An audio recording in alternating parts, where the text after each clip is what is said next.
More than 98,000 already inside the MCG. Mike Brady has just belted out his classic anthem up there, Kazali, and the Magpie Army have got the Collingwood chant. You can hear that going around the MCG already. We've had Paul Roos, Chris Judd, we've got them all afternoon. Nerily Meadows, Dr. Rowan White joining us on the boundary line. But the two-time day, two-time night statistician is Ash Truman, the chewer, and he joins us for the first time this afternoon. Chew, what do you make of this one? Yeah, what a great atmosphere. Well, you look at the Eagles, their record at the MCG in terms of finals. Since 1995, they've lost 10 out of their past 12 at this very venue. But just a couple of game trends.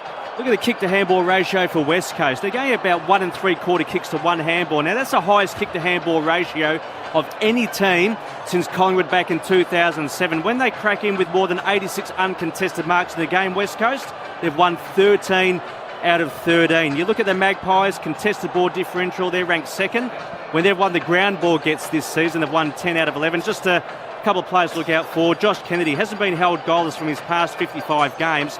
Last time was a 2015 grand final. And finally, Jordan De Goey, since round 16, averaged more goals than any other player at the MCG to have played 2 games or more. Outstanding from you too, man. I'm not a big one for omens normally. James Brayshaw is a welcome you back into the commentary box, but when the Collingwood banner has been ripped to shreds before the players have got out in the field, I don't know, JB, but it doesn't seem quite right. That's the loudest roar we've heard all day. For the banner's been completely destroyed. Got to think, feel for the cheer squad, of course, who would have spent countless hours putting that together. But the Maggies are making their way up the race. You'll hear some noise now. This famous footy club playing in another grand final. What a journey it's been. Here we go. The Mighty Pies at Collingwood Football Club.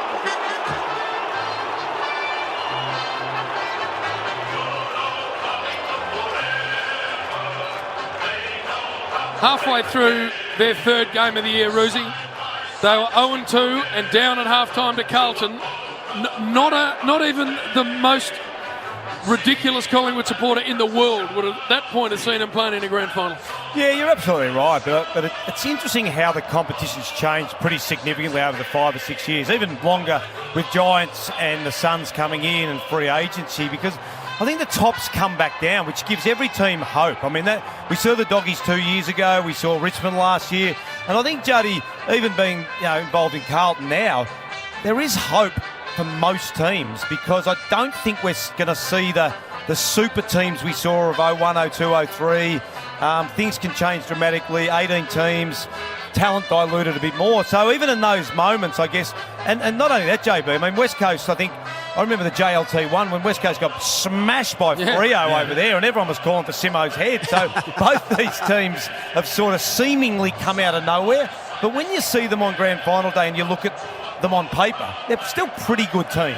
They are, but it also feels like the game shifted, where younger players can have more of an influence now than they could a generation ago, Duke. Hey, Juddy, just saw on the Chemist Warehouse replay screen an inconsolable head of the Collingwood cheer squad. She was sobbing in tears. Nathan Buckley took the time to go out and he gave her a big hug and said, "It's okay, we'll be fine." Here come the West Coast Eagles onto the MCG, and you can just hear a few boos just warming up, JB. Oh, there's plenty of support for this mob in this city, though. They are everywhere, the West Coast fans. It'll be hostile for them as they run out here.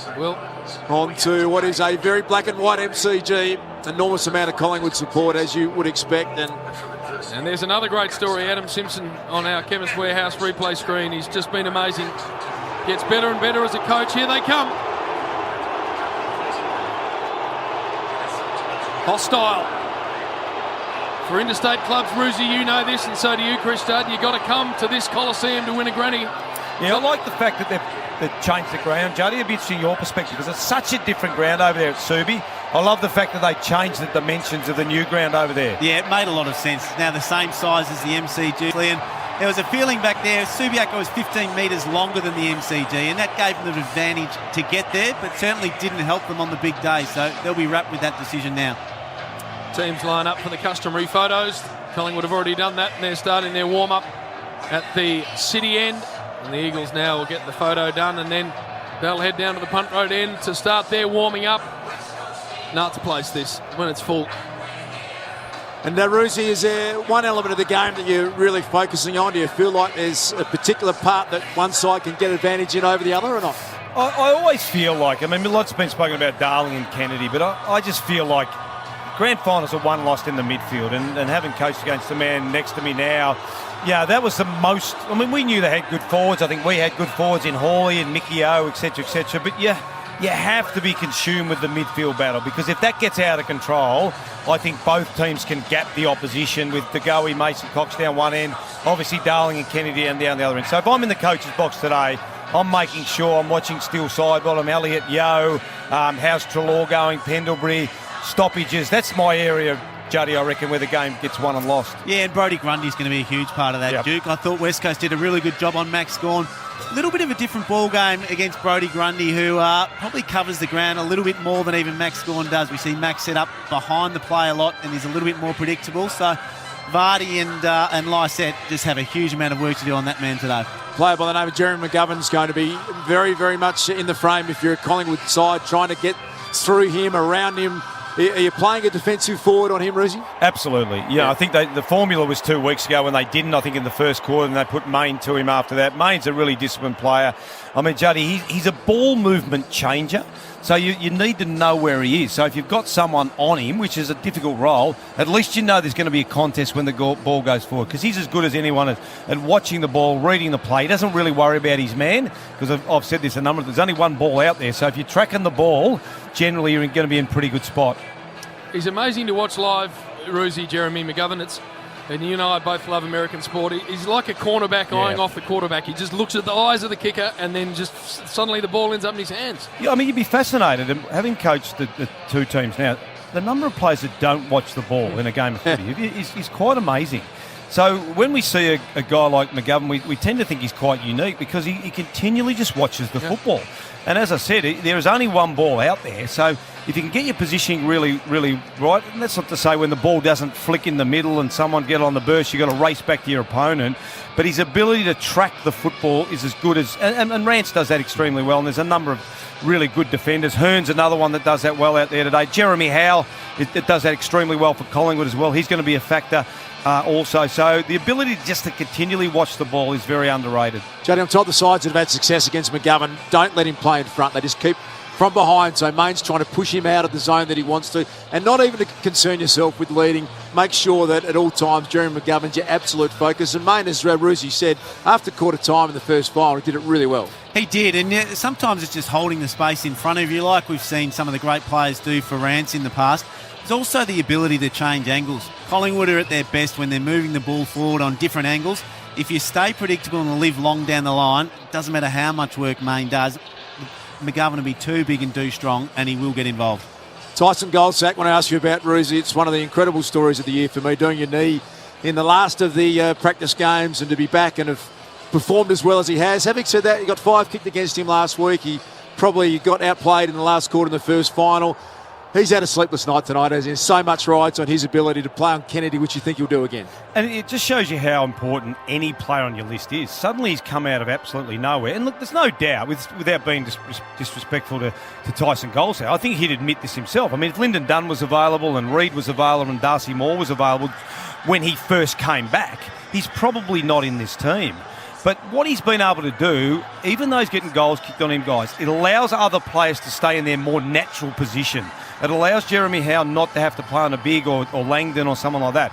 So even though he's actually got some goals kicked against him, don't underestimate the impact that it's had on the rest of the team, because it's a concertina effect. When you lose one moves across, and you end up with 5 or 6 guys that are out of position. The simple fact that he's come back in, Juddy, has meant that 4 or 5 of those other defenders can stay in their natural roles. But just as Tyson Goldsack's story, Duke, when he did his knee, the surgeon was overseas for 2 weeks, couldn't get it done straight away, did an intensive squat program to build up his quad muscles. Now we've seen him come back in 7 months. It's changed the way people will recover or plan for knee reconstructions, purely out of necessity, not by design. I think that's one of the most fascinating backstories of all these ones we hear today. Might have discovered something there. Let's get down to ground level. We're expecting over 100,000 at the MCG. Narrowly Meadows, Dr. Rowan White join us for Bob Jane Team Arts. Nez, how is it down there? It's a bit chilly at the moment. The clouds are coming across the ground. It's been blue skies for the last couple of hours. Had a look at the radar, though. There's not a lot about, so hopefully we will get away with one. A temperature of about 13 degrees and a bit of a breeze going across the ground at the moment. No late changes to today, which is great news for those who had clouds over them throughout the week. Shuey, McGovern and Howe. I'll read out the benches in a moment, but I bring in Dr. Rowan White there. Jeremy McGovern, will he be impacted on game day? Because Adam Simpson said he'd probably around 90%. Is that being generous? I think it might be, Nez, and there's nothing like a grand final to improve your rehabilitation, and McGovern comes in with that hip pointer and insisted by Adam Simpson that it's not a rib injury. So, look, he's going to be sore. The ability for that acceleration, the power, the jumping, the driver muscle, as we call it, in the hip, he'll be limited. He will be sore. Just how sore, I think we'll see in the first quarter, just to see how limited he is. Do you think he'd be playing today if it wasn't a grand final? I don't think so. And when you look at McGovern and also Howe, both with coming in with injury clouds, I think if it wasn't a grand final, they may have been having the week off, Nez. All right, boys, the benches for today for the West Coast Eagles: Sheed, Venables, Vardy and Cole. And for Collingwood, Treloar, Aish, Stevenson and Sire. Thanks for that, Nez. Just looking at Jenny Lufton down on the ground, clearing everyone out. We're about to get the ceremonies done. And then you get to that moment in the grand final when this huge crowd, but a lot of them are theatre goers, Duke. They're not necessarily aligned to either club. They've just latched onto a ticket from somewhere. They suddenly realise the game's about to start, and this eerie buzz comes over 100,000 people. Reliably told we are at full capacity now. The gates are closed. No one else is going to get into the ground. From this moment on, it's 100,000 plus, and there is, as you say, JB, a few corporate tickets here, but there are a lot of black and white fans here as well. I can see two greats of the Collingwood and West Coast Eagles footy clubs, Tony Shaw and Dean Kemp, out in the middle. They're about to have the Premiership Cup brought out to them. I think Josh Gibson will have that in his hands. Had a lot to do this week, Gibbo, three-time Premiership star, of course, of the Hawthorn Footy Club. But those two men, Norm Smith medal winners in grand finals for Collingwood and West Coast Eagles. So, proud moment for them. JB, can I ask you a question? So, you're the recent president. How many tickets should be available for the competing team? Should be or are? Should be. For me, it should be 40 each. So it should be 40-40. Yep. 40-40, and then the other 20 go to the corporate theatre goers. Yep. And what's the mix at the moment? It's much more like 20-20. Yeah. And then you do your best. There'll be a lot more than 20-20 here, because Collingwood fans have begged, borrowed and stealed and managed to achieve it somehow. But through the club, it's about that. I could be giving or taking a few thousand, but it's nowhere near enough in my view. Yeah, I agree with that. The game, the prelims are electric because of that, and the grand final misses just a little trick. All right, Hamish McLaughlin getting ready. Great news, JB. There are no changes to either side heading into this grand final. It's been an interesting build-up. We haven't had the normal discussion around someone who may miss out late. Both sides are going to go in as named. We've got Tony Shaw and Dean Kemp, as JB pointed out, two of the greats of the West Coast Eagles and Collingwood football clubs, and that eerie silence, both sides lined up. Here we go. The Wurundjeri people of the Kulin Nation, the traditional owners of the land we gather on today, and pay our respects to elders past, present and emerging. We acknowledge we play our game on this land and respect the cultures of all First Peoples, their contribution to our nation and to the game of Australian rules football. Ladies and gentlemen, would you please welcome Premiership Cup Ambassador Josh Gibson.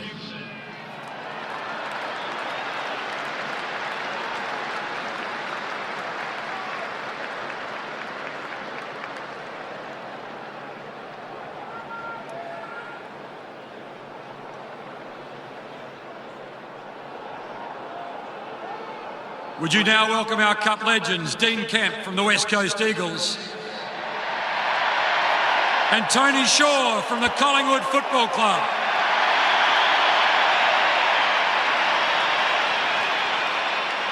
May the best team win. Ladies and gentlemen, would you please be upstanding and join with Mahalia Barnes to sing the Australian National Anthem.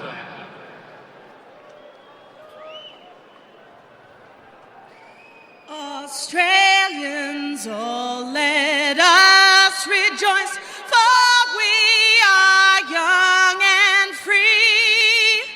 We've golden soil and wealth for toil. Our home is girt by sea. Our land abounds in nature. nature's gifts of beauty, rich and rare. In history's page, let every stage advance Australia fair. In joyful strains and let us sing, advance Australia fair.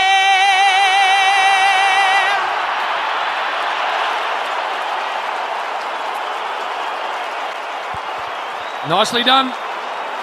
Adam Simpson gets around the umpires. Nathan Buckley will do the same thing. The two coaches will come together, which is a nice touch. Played a lot of footy against each other, of course, over the journey. So we're nearly ready to go. Everything gets carted off.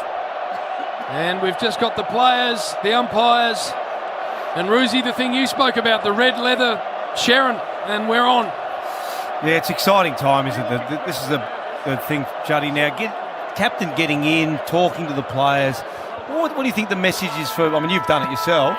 They'll be coming back to 2 or 3 major focus points that they want to concentrate on, and none of the players will hear any of it. They'll be that ready to go, and almost a lot of them will feel a sense of relief now that they can finally get into it. They don't need to deal with any of the internal noise that's been going on in their own mind. They can just get here and have a crack at it. So that's how they'll be feeling now. Shannon Hearn making his way into the middle. Scott Pendlebury not far away. We'll have the toss of the coin.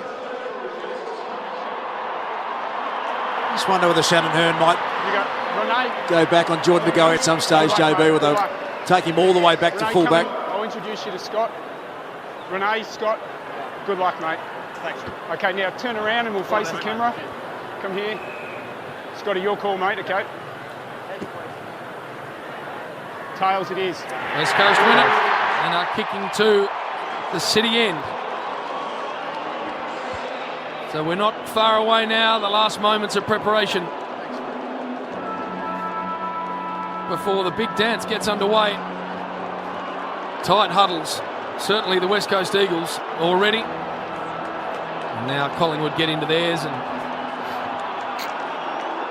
Bruce, have you done more homework this week on Mason Cox if you're the coach of the West Coast Eagles, Adam Simpson? Well, you only have to look at last week's tape on how not to play. Yeah. So that's... Look, and I think the strength of McGovern, the strength of Barras is getting body in, getting up and marking the footy. And I like defenders who actually try to mark the ball because their mindset is very different to a defender that tries to spoil all the time. They're putting themselves, they're aware of the early body work on their running and jumping. So they're well equipped. I mean, you just can't give Mason a run-up. And I reckon if you do that and play from behind, that's when you might get those tunnelling free kicks against him because once he gets up there, there's no chopping the arms, there's no hands in the back. It's very, very hard to stop him.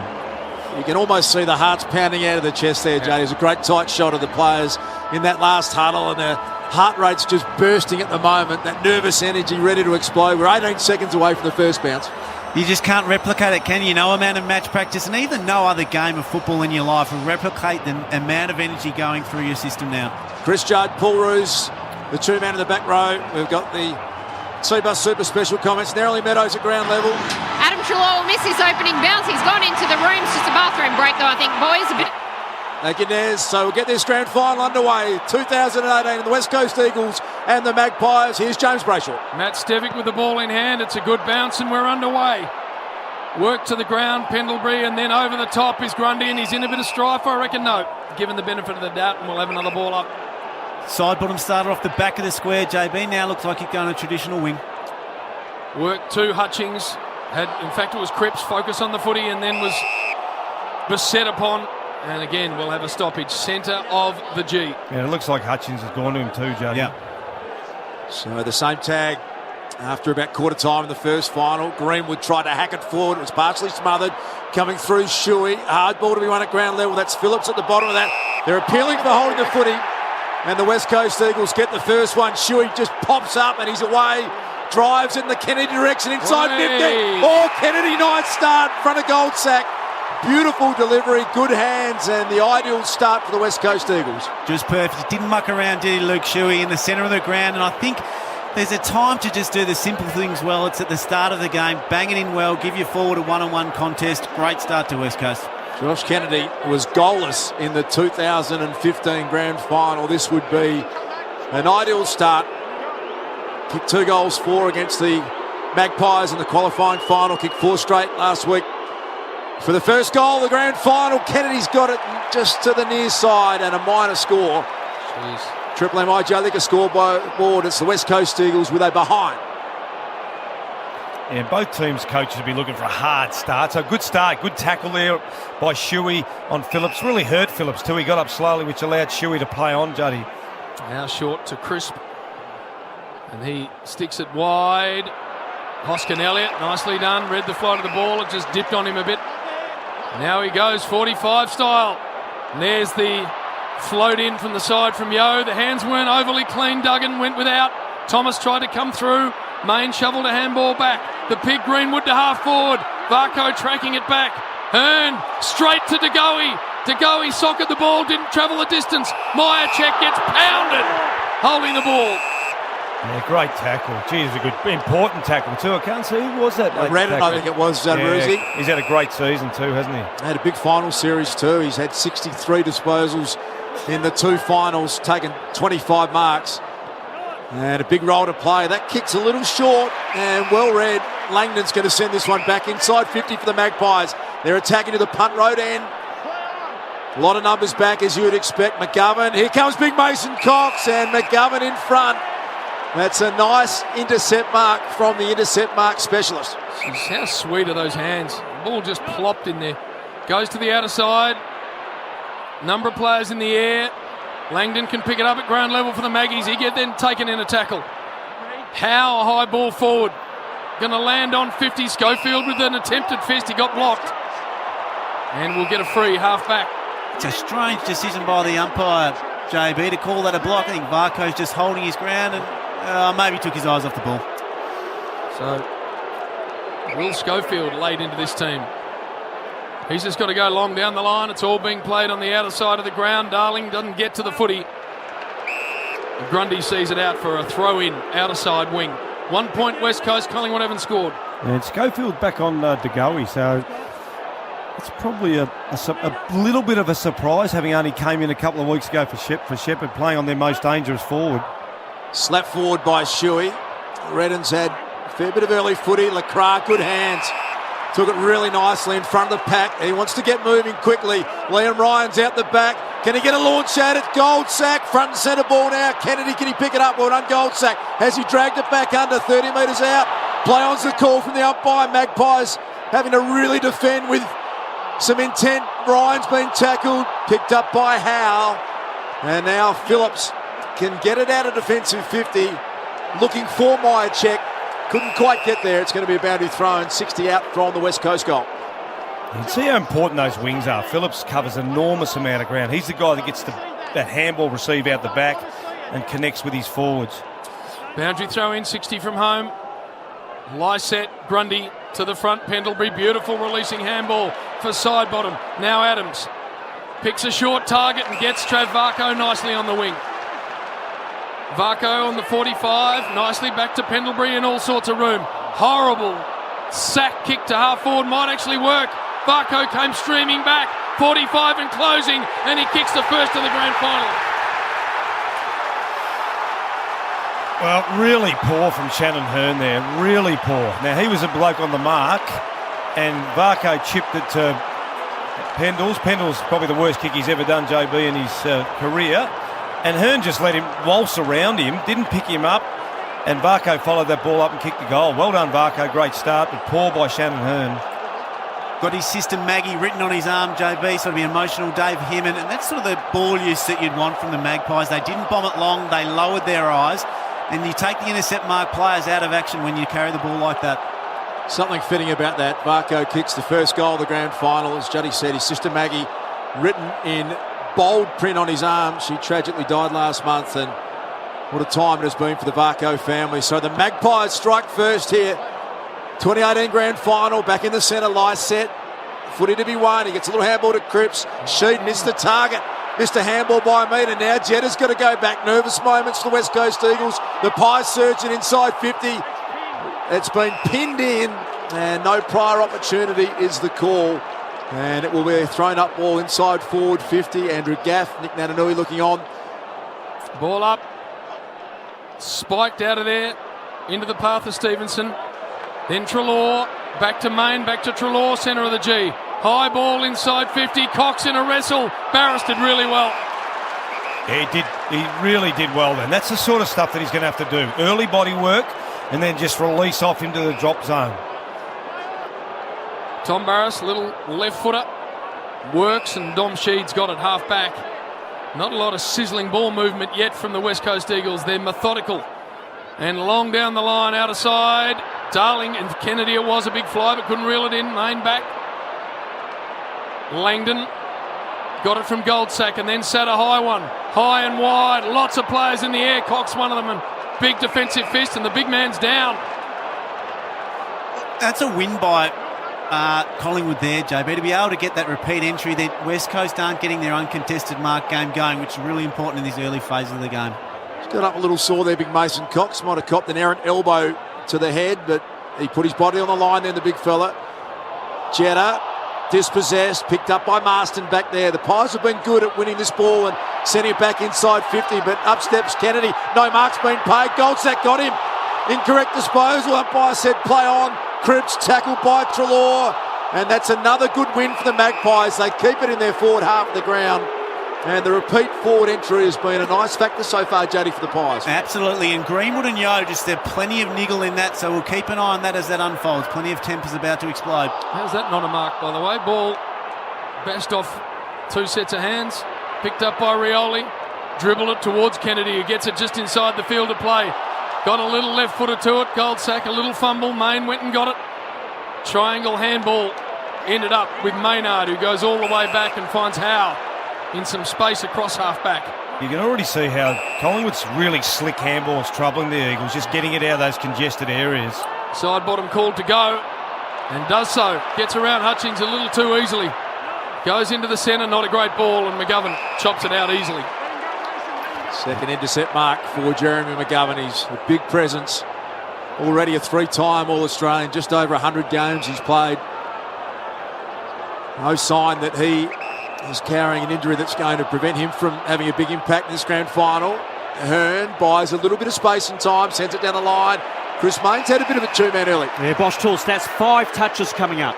It's interesting the different game styles. 15 handball receives to 2 for West Coast, and they just haven't been able to get their kicking game going, and that was perhaps the game plan concern coming in for the Eagles. If they can't get that chip mark game going, how are they going to get the ball from one end of the ground to the other? Couple of legends of the game. Paul Roos, Chris Judd, Triple M Seabus Super special comments. Seabus Super with insurances that protect building and construction workers. Sheed with a little one. Gets past Venables. Langdon's hands were good. To Adams. Hoskin Elliott's just got it hoisted high. I reckon that's a touch ball. So Yo ended up winning it, but had to go straight away. He pounded it on the left into the path of Shuey. Shuey, boot to ball. Kennedy gets out the back. If it sits, it doesn't.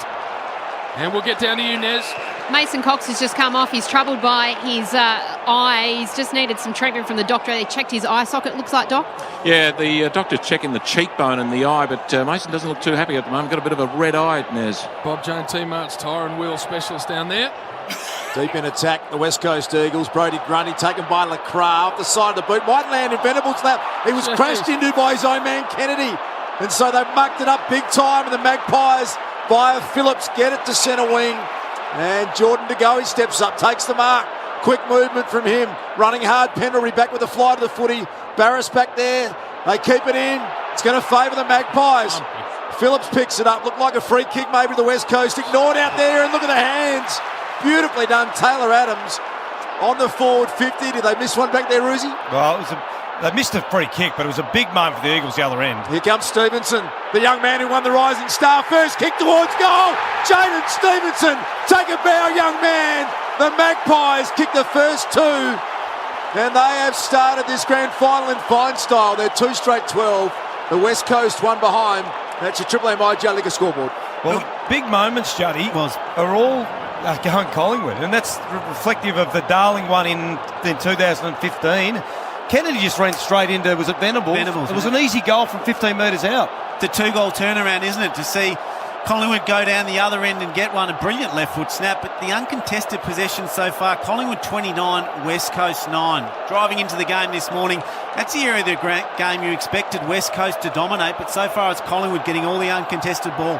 Cox back on the ground, straight into the ruck. 2 straight Collingwood. West Coast just the one behind. That's not a great bounce, so they'll redo it. Let's see what sort of work they put into big Mason Cox. They got a live kill here in the ruck. He works it to ground. Vardy went and got it. Sheed's hands good. Yo.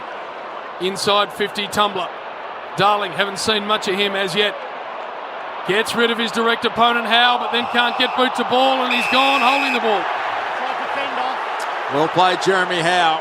Had some ankle concerns, as predicted by Chris Judd last week. But he's got through okay. Yeah, a little very low-grade syndesmosis, I believe it was, Duke, but great to see him out there today. Sends this one, southern stand wing side again, big Mason Cox. Fumbled a bit of a marking opportunity out there.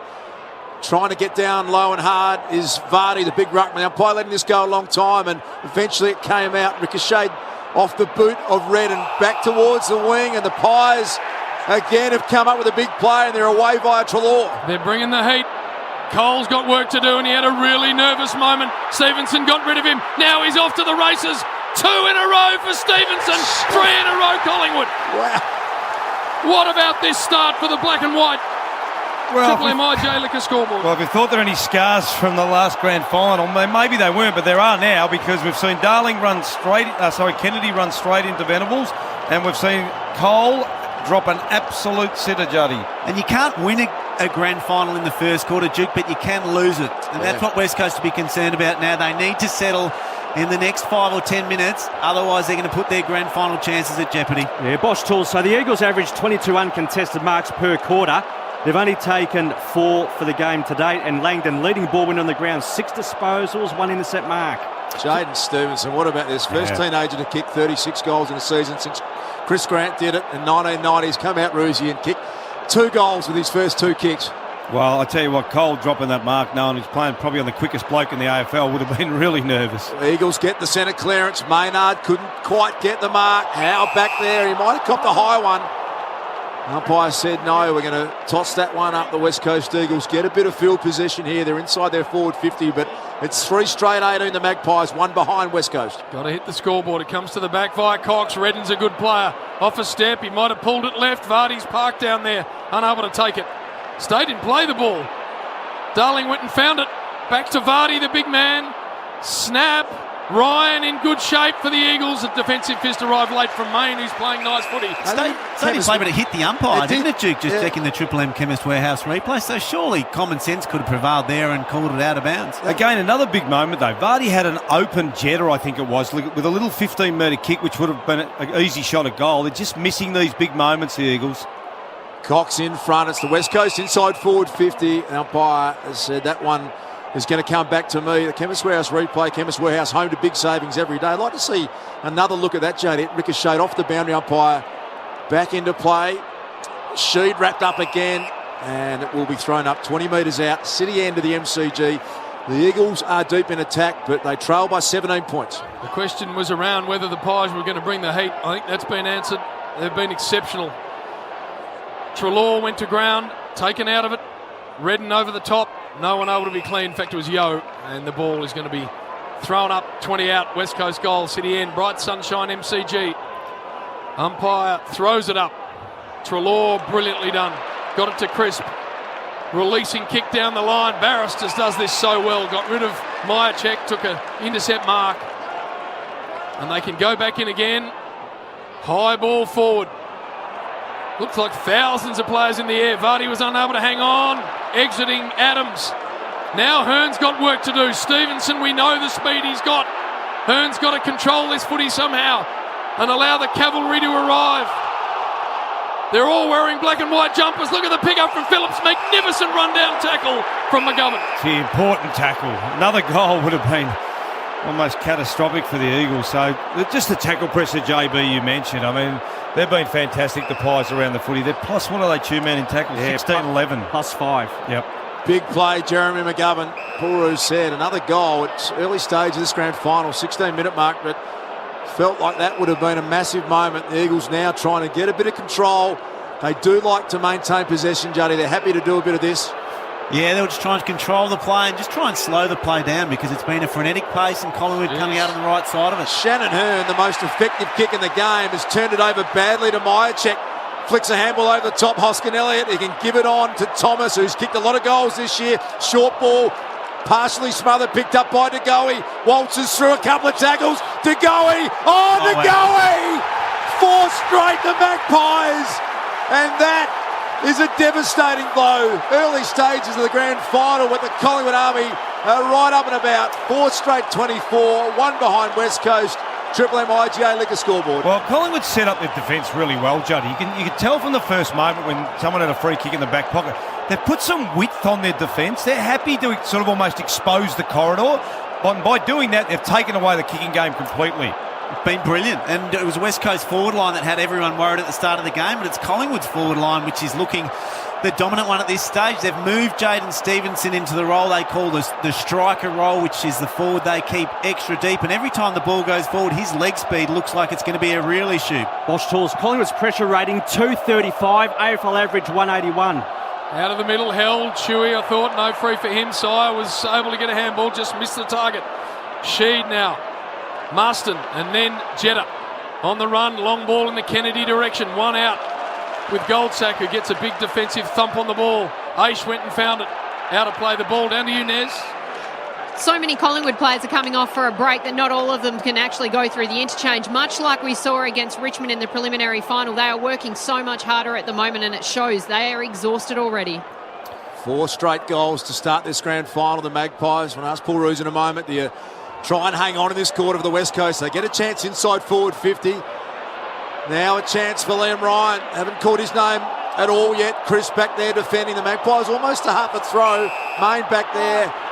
And a free kick goes Collingwood's way. Roosie, are you thinking about a loose man? Are you trying to hang on if you're West Coast, or do you just get going? You have to be, because they're getting smashed around the ball. How quickly the Collingwood exit stoppage both ways. They're just working so much harder, as Nez said, as they come over. You can see it visually. Collingwood are working so much harder through the middle of the ground. Sheed, a little kick forward. Redden slid in.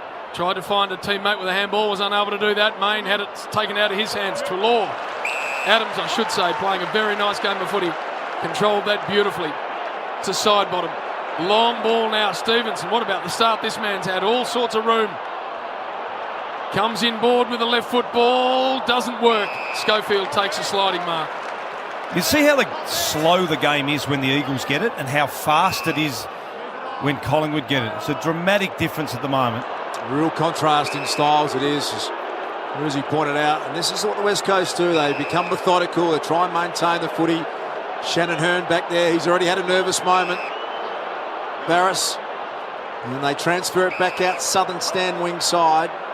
They're not going forward with it, Duke, though, are they? It's slow or sideways. They're still finding it hard to gain ground with this uncontested ball movement. Well, you look how wide now, Juddy. Phillips is all the way out here on our side of the ground on McGovern. Yeah. So there's nowhere from to chip the ball around, really. It's a better kick from Sheed. He managed to pierce it through to Redden. We're on the wing, southern stand side, and they link up via Kennedy, but he's a long way from home, Josh Kennedy. Still 2 big kicks from goal. There's one of them. Looking for Darling, can't find him. Myercheck able to take an uncontested mark. How do you do that? 15 from home. And he just pounds it back the same direction. Barris, a big defensive fist. Sire went through without the footy. Good handball, finds Sheed. Sheed, the left foot ball. Ryan has to punch from the back. Through came Rioli. Stripped of the footy and gone holding the ball.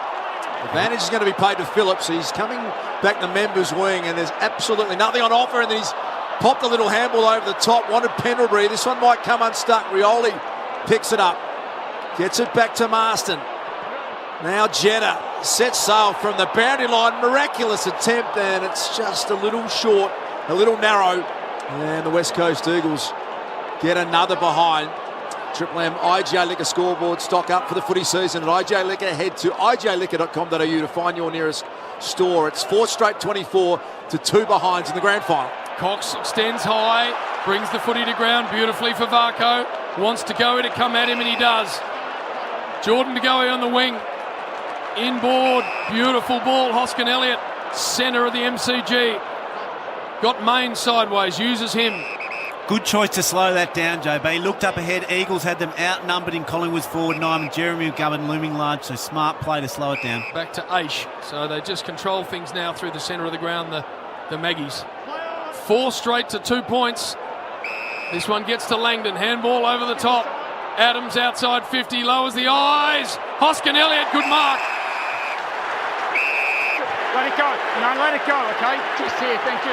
So he's tucked hard against the boundary line, right forward pocket, punt road end. We'll get a set shot look at it. And this might just sum up Collingwood's day. If he can slot this from this angle and make it 5 straight and give him a 28-point lead, look out. Hoskin Elliott's kick. He loves it. He loves it. They are fully taking the piss, Collingwood. 5 straight 30 to 2 points on the IGA Liquor scoreboard. And sometimes it just purely and simply comes down to work rate. And they're just outworking them at the moment. They're spread from offensive contest, defensive contest. They're just completely outworking the Eagles, Juddy. Eagles' key playmakers just aren't getting involved. What's Elliott Yeo had, Two-Man? He had 2 touches last time against Collingwood. He had 36. So the Pig Greenwood doing a job on him. Shannon Hearns had a nervous moment. This is when you really need your leaders to stand up. Shuey, Two-Man, I don't think he's had a lot of the ball yet either. Only 4 touches. And there's some of the players West Coast really need to get their hands on the ball now just to stop this momentum. All of a sudden, the quarter-time siren cannot come quick enough if you're Adam Simpson. 22 minutes into this grand final. It's 5 straight, the Magpies. They lead it by 28 points. Side bottom up the back of the square. Rioli wrapped him up. And it spills out again. Sire tumbles one to half forward, but the Eagles are back there, and Cole can release the kick to McGovern at half back. Duggan now. Little one just works to Shuey. Tried to get the handball on the up to Duggan, was unable to do so. Langdon got back onto the footy nicely. Cripps walks away with it now. Has a bounce down the wing. Got a player on long in Rioli. Huge big climb, but couldn't hang on. So huge my voice nearly exploded. Handball over the top to Langdon. Now they've got some composure back there, Collingwood. And composure when you mentioned Scotty Pendlebury's name. Treloar took a beautiful one-hander. Members side, centre wing. And at the moment, Chris Judd, everything that you would want to go right for the Magpies is going right. All the critical contests, all the 50-50s, they're going Collingwood's way. Chris, a little short one, didn't quite find Varco. And so a chance just to draw breath for the Eagles. Boundary throw-in. Members side, centre wing. Chemist Warehouse replay screen. Adam Simpson, a fairly composed individual, Roosie, but his heart rate would be pumping at the moment. Yeah, absolutely. He'd be really, really worried. They've taken away their uncontested marks, and they've got no way else to move the ball. 3 minutes to go. Barris has got work to do. He's just got to hit that high on the left. That's gone about 1.5 metres. Cox tried to get it to Varco. He did in the end. Varco's handball missed the target. McGovern can come away, but he was taken in a tackle. Barris, a little one. Side bottom, a play on the foot. He couldn't hang on. And the football is out. It's interesting. I mean, watching it visually, isn't it? Like, there's 3 quarters to go, but they look like a beaten team, the Eagles. They just look, heads are down, McGovern mistake, Hearn mistake. They almost look beaten already. There's your Triple M Seabus Super Special comments. Paul Roos, Chris Judd, Shuey hasn't found a lot of the footy. This time he jams it down the line. Darling, Howe played it well. Goldsack got back first. Clever little handball to Langdon was the right play. Tumbling ball down the wing. Side bottom can't keep it in. We've got a boundary throw in right in front of Nez and the dock down there. McDonald's, by the way, Duke Any Peel can be a winner with the Monopoly game. Now back at Macca's. Full terms and maccasplay.com.au. 5 straight, 30, the Magpies, 2 behind the West Coast Eagles. Triple M IGA Liquor scoreboard. Sire, beautifully done. This man's already on fire. Adams, long ball inside 50, some wrestling, some holding. Myercheck off the ground, misses. Oh, if that goes through, we're going home, JB. Just been all one way. And this much vaunted West Coast forward half, they just don't look dangerous when it goes in there. Well, the metres gained at Collingwood are plus 550. So the different game styles at the moment, long way to go, but at the moment Collingwood's are stacking up and West Coast is not. 2 minutes and 26 seconds until quarter time. The Eagles are goalless in the grand final in the first quarter. Cole links up at half back. Kick to the wing, looks pretty good off the boot. Getting back Hoskin Elliott made it difficult for Schofield. Time enough to go back. Jetta now. with a bit of space and time. Kick over the head of Cripps. Going to go back. Grundy came at him. Vardy's got to play on the footy now. Awkward looking left footer. Going back courageously, Langdon. Goldsack now comes in to lend support. Right on the defensive 50. Aish's kick has turned it over. And Lewis Jetta looks up and he's going to send this one deep into attack. Got to make something of one of these forward thrusts. Long ball. Kennedy in from the side. Yo. Dangerous fist. They should concede here. Was that off the boot? Was that off the boot of Rioli? Let's have a listen. Right, take your time. Okay, let me have it. I believe it's a goal. I'd just like you to check the attacker kicked it before it crossed the line. Thank you. Score review. Umpire's call is a goal. Please check to see whether it was touched. We're calling it, Duke. Coach high score review we're seeing. It's hit his leg, hasn't it? Yeah, it's a goal. Geez, a lucky goal, isn't it? That's something they needed. So it's there. Weird ass way of getting it, but they got there first. 1-2-8 West Coast, 5-1-31 Collingwood, Triple M IJ Liquor score. It's not the ideal way they would have planned to get their score source, JB, from an accidental kick over the line, but they'll take it anything at this stage just to settle their nerves. Like Roosie touched on, it's the body language at this stage which would be as much a concern as anything for Adam Simpson. All the high-speed running, all the really intense efforts seem to be coming from Collingwood, so maybe that can be the circuit breaker that West Coast needed. It's the voice of Chris Judd, the Triple M Seabus Super Special Comments team, alongside Paul Roos, Seabus Super, insurances that protect the building and construction workers. First goal to the Eagles, Willie Rioli. Nez, what can you tell us down there? Jack Darling getting a fair bit of work done on his right hamstring, and Liam Ryan on his calf muscle on the bench at the moment. Nerily Meadows in the dock, thanks to Bob Jane T-Mart. Centre bounce, Grundy crashes in. He hasn't had a huge impact so far, true man. Yeah, he's statless at the moment in terms of hit-outs. It's 7-all between he and Lysette. There's a free, picked out, it's going West Coast way, so some moments late maybe for them. They're just getting in really early with their body contact on Brodie Grundy at those stoppages. Long ball for Kennedy. They triple team him in the air. Hoskin Elliott's got to go and track it. Hutchings is out there as well. That's a look at deliberate and not called. it's going to be really important for the other West Coast Eagles forwards to get to the fall of Kennedy's feet, because you've got Howe coming across, you've got Langdon coming across. There's going to be some opportunity at ground level from some of those small forwards if they can get in quickly. 55 from home. This ball's going to be thrown in. Late stages, first term. And there's another free. And it's going to Shuey for a hold. Wants to release quickly to Kennedy. The ball's good and he doesn't hang on. Yes, he does. It's been paid to Mark. Bring it back yours. No. Mark paid it. Just here. So the big man who missed a pretty gettable set shot early can go back and make it two in a row. He's been good, Kennedy. Some of his pressure, some of his tackles, his contests, he's probably been their best player. No, he hasn't got a heap of the ball tune, man. What's he got? He's only had the 3, but he's been working really hard. This has got to go through. And it does. This is a nice response from the West Coast Eagles. After Collingwood put 5 in a row on them. 2-2-14, 5-1-31, Triple M IGA Liquor scoreboard. A big response from Kennedy, wasn't it? And started with a stoppage win or a free kick at the stoppage from Luke Shuey, who's lifted his output as well. He's now had 7 disposals and 4 clearances. But that's what Adam Simpson needed to happen. He needed to see something from his leaders. Shuey in the middle, Kennedy up forward. When they go quick from the stoppages in that instance and they get one-on-ones, Kennedy and Darling are going to look dangerous all day. And I think they're going to have to win stoppages, Johnny, because their ball use from down back's been not horrible. Collingwood's defence has been too good. So they're going to have to start winning, which they are winning their clearances, but they're going to have to go quick from clearances to give their forwards a chance and win them. Couple of late goals, the West Coast Eagles, 43 seconds until quarter time. Yo squeezes a handball. He wanted Lysette. Magpies do well to hold this one up. Rioli in there, umpire letting it go a long time. Lysette fighting hard. Still the umpire calls play on. Bit happening off the footy. Jeez. Taylor Adams and Willie Rioli. Yeah. Bit going on.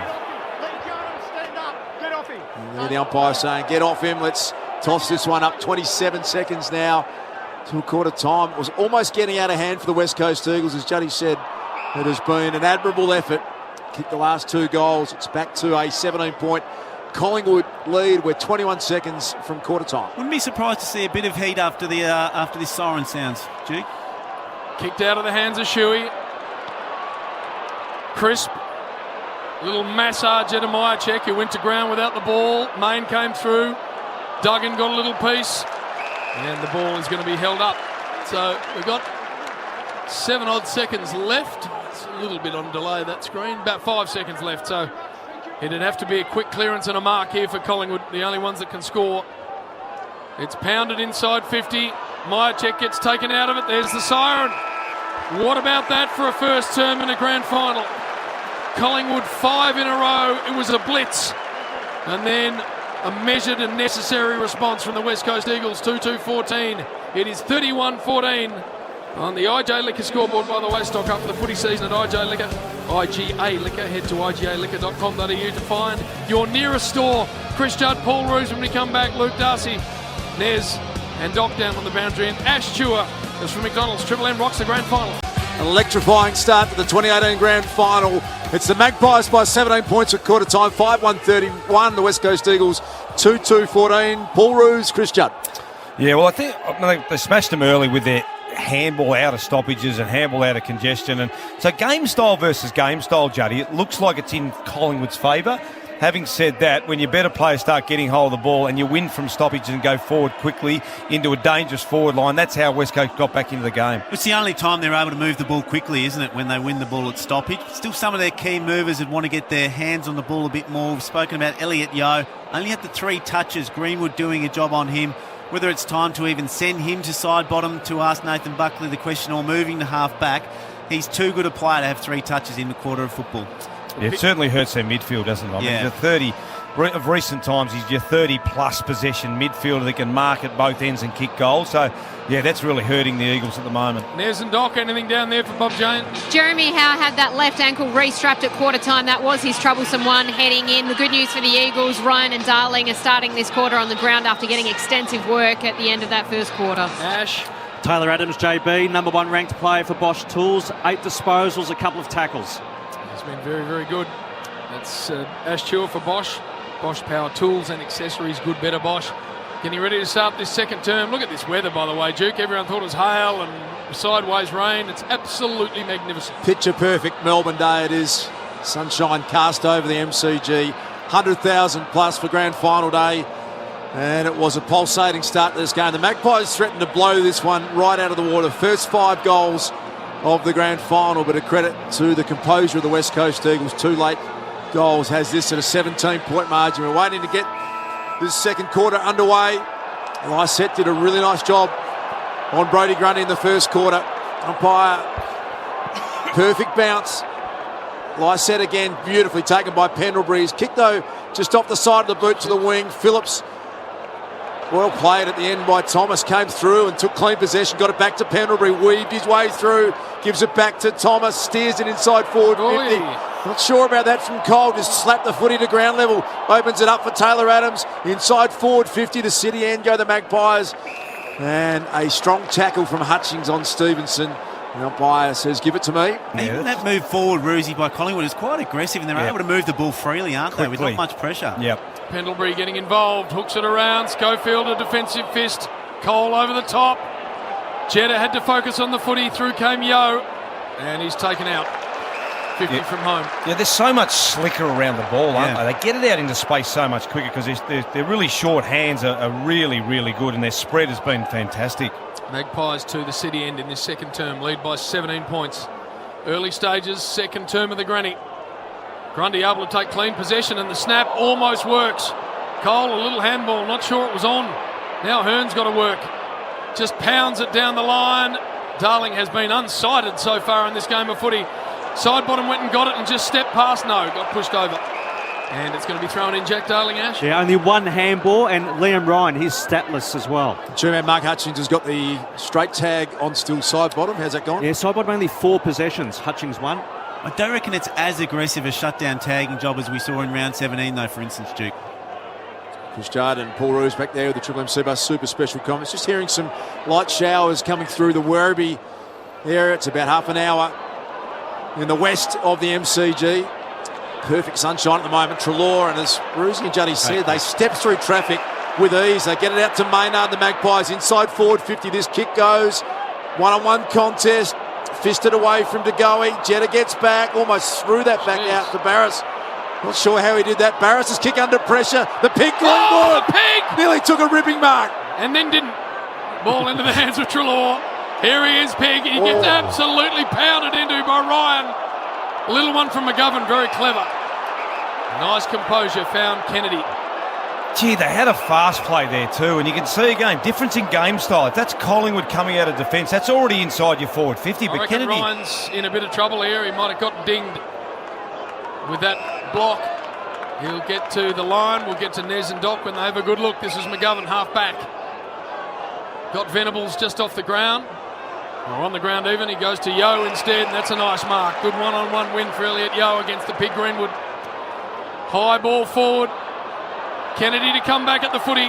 Jeez, I thought he had a nice piece of his jumper. Venables able to pick it up.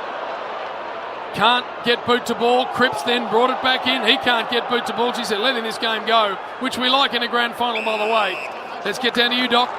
Yeah, Liam Ryan just getting looked at by the Docs. They've got him up. I think he got a knock to the left knee in that impact that we saw. He looks to be moving a little freer, JB. Keep an eye on him. Yeah, you're spot on, Doc. Chemist Warehouse replay screen, exactly what happened. A knee on knee. Venables trying to surge it forward, side bottom. Did really well back there. Speared a handball to Chris, running through defensive 50. Stops and puts it out to Stevenson, but well played out there. Cole took possession, took off. Picked out Lacroix. Awkward ball in the end for Lacroix. He got somersaulted in a tackle. Brilliantly done by Howe. Upended him. And it was all fair, out of bounds. So a thrown-in ball at the punt road end. It's the West Coast Eagles deep in attack. Super call by the umpire to let that go. Lacroix held his head down for a long time. Really good call to have that play on. Ball in. Lysette to the back. Shuey handball. Hutchings the snap. Misses. Missed opportunity there for West Coast 2-3-15 to 5-1-31. Triple M Ream scoreboard. As he keeps pointing out, they are quick to play the ball on the Magpies. Really, they love taking the game on. Yeo's had some trouble early, and he's gone again, Elliot Yeo. Well played, Goldsack. You hear the advantage call. Thomas spears a handball out to Adams, who has had an enormous amount of the footy. Short ball to Treloar was well played. McGovern back there. They're going to have to put some time into him as this kick goes inside forward 50. It's Cox. McGovern. Cox brought it to ground. Barras almost a throw back there. Shuey defensive kick is going to find Jetta. Jetta trying to take on Barco. Gone. Beautifully done, Barco to the goal square. To Goey trying to get a run on it. Stevenson the other way. Schofield slapped forward to Goey. Stevenson gets it back to Phillips. Hearn wraps him up. Managed to somehow get boot to ball. And that is a pretty good result for the Magpies. The boundary throw him about 20 metres around from their city end goal. Was that Schofield? Great effort. I think he had the goey, and he also went over and spoiled another Collingwood player. So it was a 1v2 that he ended up squaring. It was a great effort. Louis Jetta, she's a grand final, mate. Yeah. Just keep it nice and simple. What the hell? Sheed, end on end, marked by Aish. Well, it's going to come back in. Fair way from home. Sees something he likes. It's Big Mason! Couldn't hang on. Thumped away from him. They've done a good job on Mason Cox. Main, Sire now. Touch. You heard the umpire touch footy, so it's going to be play on. I'm not sure Shannon Hearn actually heard. He was taken in a tackle anyway, ball up. I don't know. How do we hear it up here and they can't hear it on the ground? I guess we've got the mic. 39 tackles, Collingwood. West Coast just with the 23, and that's a big part of what's happening in this game so far. 5-1-31, plays 2-3-15. It's the Magpies inside forward 50 with the lead. Phillips tucked up on the boundary line, fisted over by Cripps, and they will reload again. The Triple M Ream scoreboard. If your hot water needs replacing, accept nothing less than Australia's best, install a Ream. It is the Magpies by 16 points, and we have played 6 minutes in the second quarter. Yeah, Cox still statless, so you mentioned JB, they've done a great job on him. Ball on the ground just inside forward 50 here for Collingwood. No one's coming out with it, so ball up.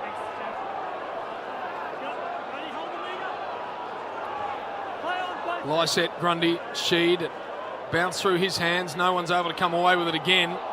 Eventually they get it out. Marston around the body. There is Darling. Full presentation to the footy out of side, but he can't go quickly. He's got Kennedy one out if he wants to go there. Short ball instead and finds Sheed. Yeah, they just can't go fast at all from half-back, can they? Every time a player marks it, it just stagnates. And now we're basically gone back from where Darling marked it. Whereas Collingwood, when they get it, they turn and go quickly. And they had one-on-ones, Roosie. So I don't think they should knock back one-on-ones. If they're outnumbered, I understand going slow, but when you see a one-on-one up there, you've got the tall targets, have a crack at it. Hutchings has got to measure this one, did it pretty well for Maston. Yeah, I think they've got to recognise that, Jody. This game style's not going to work today as it did against Melbourne and also against Collingwood round 17. Darling presented, but then had it fisted away from him. Main went without, beautifully picked up Crisp. Nice ball, sliced its way through to Thomas. There's a nice bit of forward pressure put on by Shuey. Big tackle. He's going to get it back to Shuey from Lacroix. Short balls, nice to Cripps. Cripps wants to go inside 50. He's got players open. He goes to the fat side of the ground. Kennedy taken out of it brilliantly by Maynard. And now the football goes over with Goldsack, and it'll be thrown in. Even a bit of hesitation there, Roosie and Jody, from Cripps. It was a quick play opportunity and just not in their instinct to do it, is it? They just don't want to go fast at all, Das, do they? It's quite strange to see.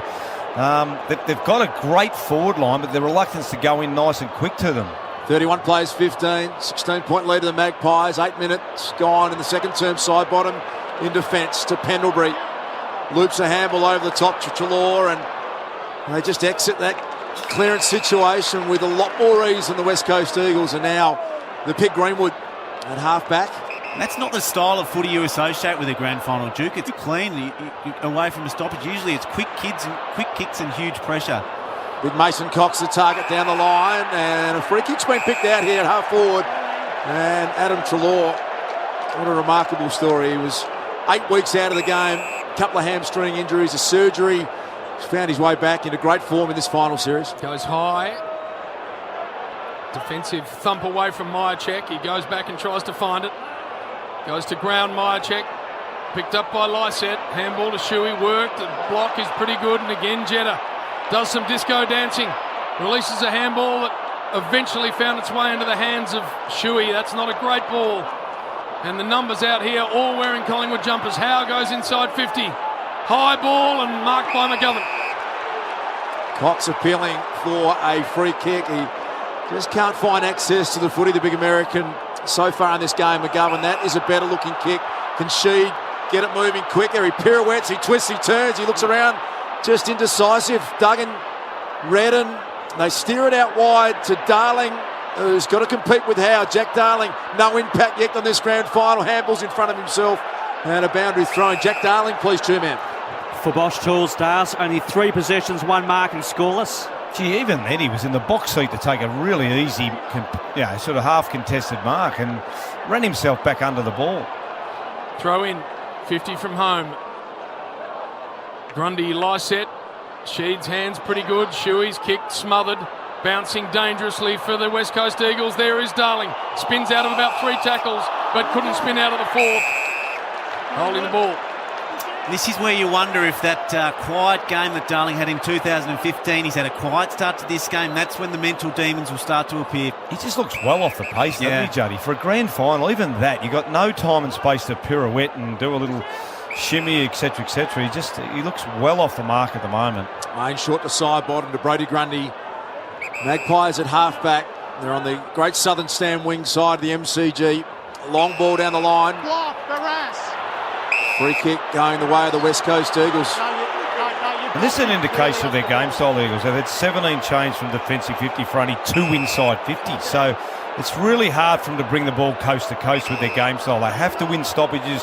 They have to get re-entries to win this game of football. Tommy Barras loads up the long bomb. Then we get a big pack mark for the Eagles out the back. The Magpies are well organised in defence off hands. And a boundary throw-in. So they get another stoppage look inside forward 50, the Eagles. See what they can do with it. Lysette. Grundy. Through comes Elliot Yeo. Handball's just out into green grass. Nicely done from Chris. Got it to side bottom. Good ball to Maynard. And Maynard has it half back. Long ball. Phillips has got himself out the back. Beautiful kick. Just gave up dangerous space there, did Maston, JB. There's a lot of space over the back. Maston got his positioning wrong. And Phillips has got Myercheck on short. Goes there eventually. Took a long time to get him. He's just allowed to go by McGovern.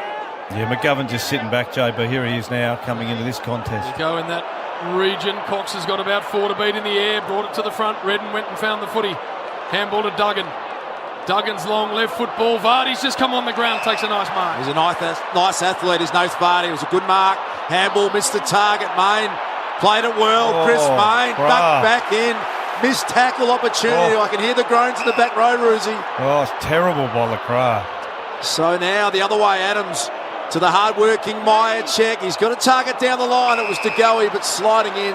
Barras has been really strong back there for the West Coast Eagles. The defence has been exceptional, Darcy. They've really kept them in this game, haven't they? Wide to Hutchings from McGovern. Hutchings can stretch away from side bottom and then wants to go with a little one to Cripps. Gets to him on the wing. Cripps comes inboard. Hearn's got to pick up the half volley, go back by hand to Cripps. He goes to half forward, no one home. Howard takes a simple mark in front of Darling. Jeremy Howard, half-back. Liam Ryan back out there for the West Coast Eagles, which is clearly good news.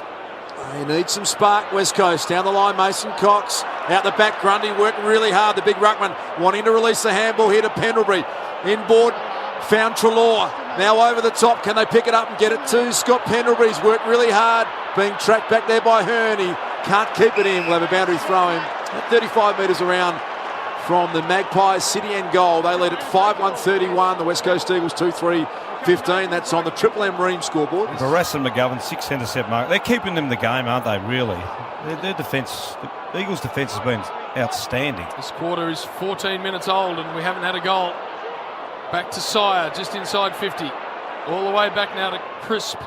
Sits a high one up. McGovern at the back. Myercheck couldn't hang on. Ryan not clean to Jetta. He wasn't clean. Hard out at Varco. Nice and brilliant. Jetta went back and found the footy. Coughed it up again though. Collingwood in number. Look out. Ryan went hard after Maynard. Pounded into him. Maynard still down. Ball up. There's a huge bump by Ryan on Maynard. That could be the spark that West Coast needs. Side bottom's coming in to remonstrate. There is nothing illegal about it. Maynard was in the air and he fairly just bumped him right in the chest. Brilliant effort. Tough boy, Braden Maynard, but he has had the wind completely taken out. You'd be a bit concerned about ribs. We'll get down to Dr. Owen White in a moment. He's very, very sore, Braden Maynard. Appears to be coming straight off the ground. So Liam Ryan with a bit of physical presence. Now at half forward, Treloar tracking the footy, did really well. Got it back to Phillips, wanting Mason Cox. Not a good ball for a 211cm ruckman. It was a half volley. McGovern worked him off it. Oh, well done, Big Mason. Came back, effected a good tackle, and they keep it inside their forward 50. Might get down to Doc. What do you think about Maynard? Yeah, Maynard, right ribs, but not bad enough for him to have a go at Liam Ryan to go clean him up. Look, he looks to be okay. The docs are taking a bit of a check. I think he should be okay. Thrown in ball. Grundy down. Sire just hoisted high. Duggan, well done. Yeah, great mark. Coming back with a fly of the ball. Fantastic mark by Duggan. Again, defensive Eagles, outstanding. It's 11 inside 50s West Coast, only 5 to Collingwood. So you're right, Reece. Intercept marks. Keep him in this game. Vardy's got to park himself under the footy. It was pounded away from him. Grundy walked into a tackle, went back and found it with brilliance, and then couldn't quite get the footy to sit in his hands. And we're going to have a ball up. 2-3-15 West Coast, 5-1-31 Collingwood. No goals scored in 16 minutes in this second term for McDonald's. Triple M rocking the grand final. Locked up footy again.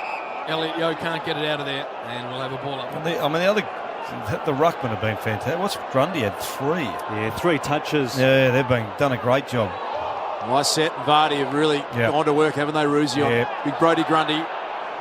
Yeo tried to squeeze a handle underneath Phillips. It couldn't get through, so it'll be thrown back in 65 metres around from the Pies goal. Maynard straight back out there for the Magpies. No ill effects.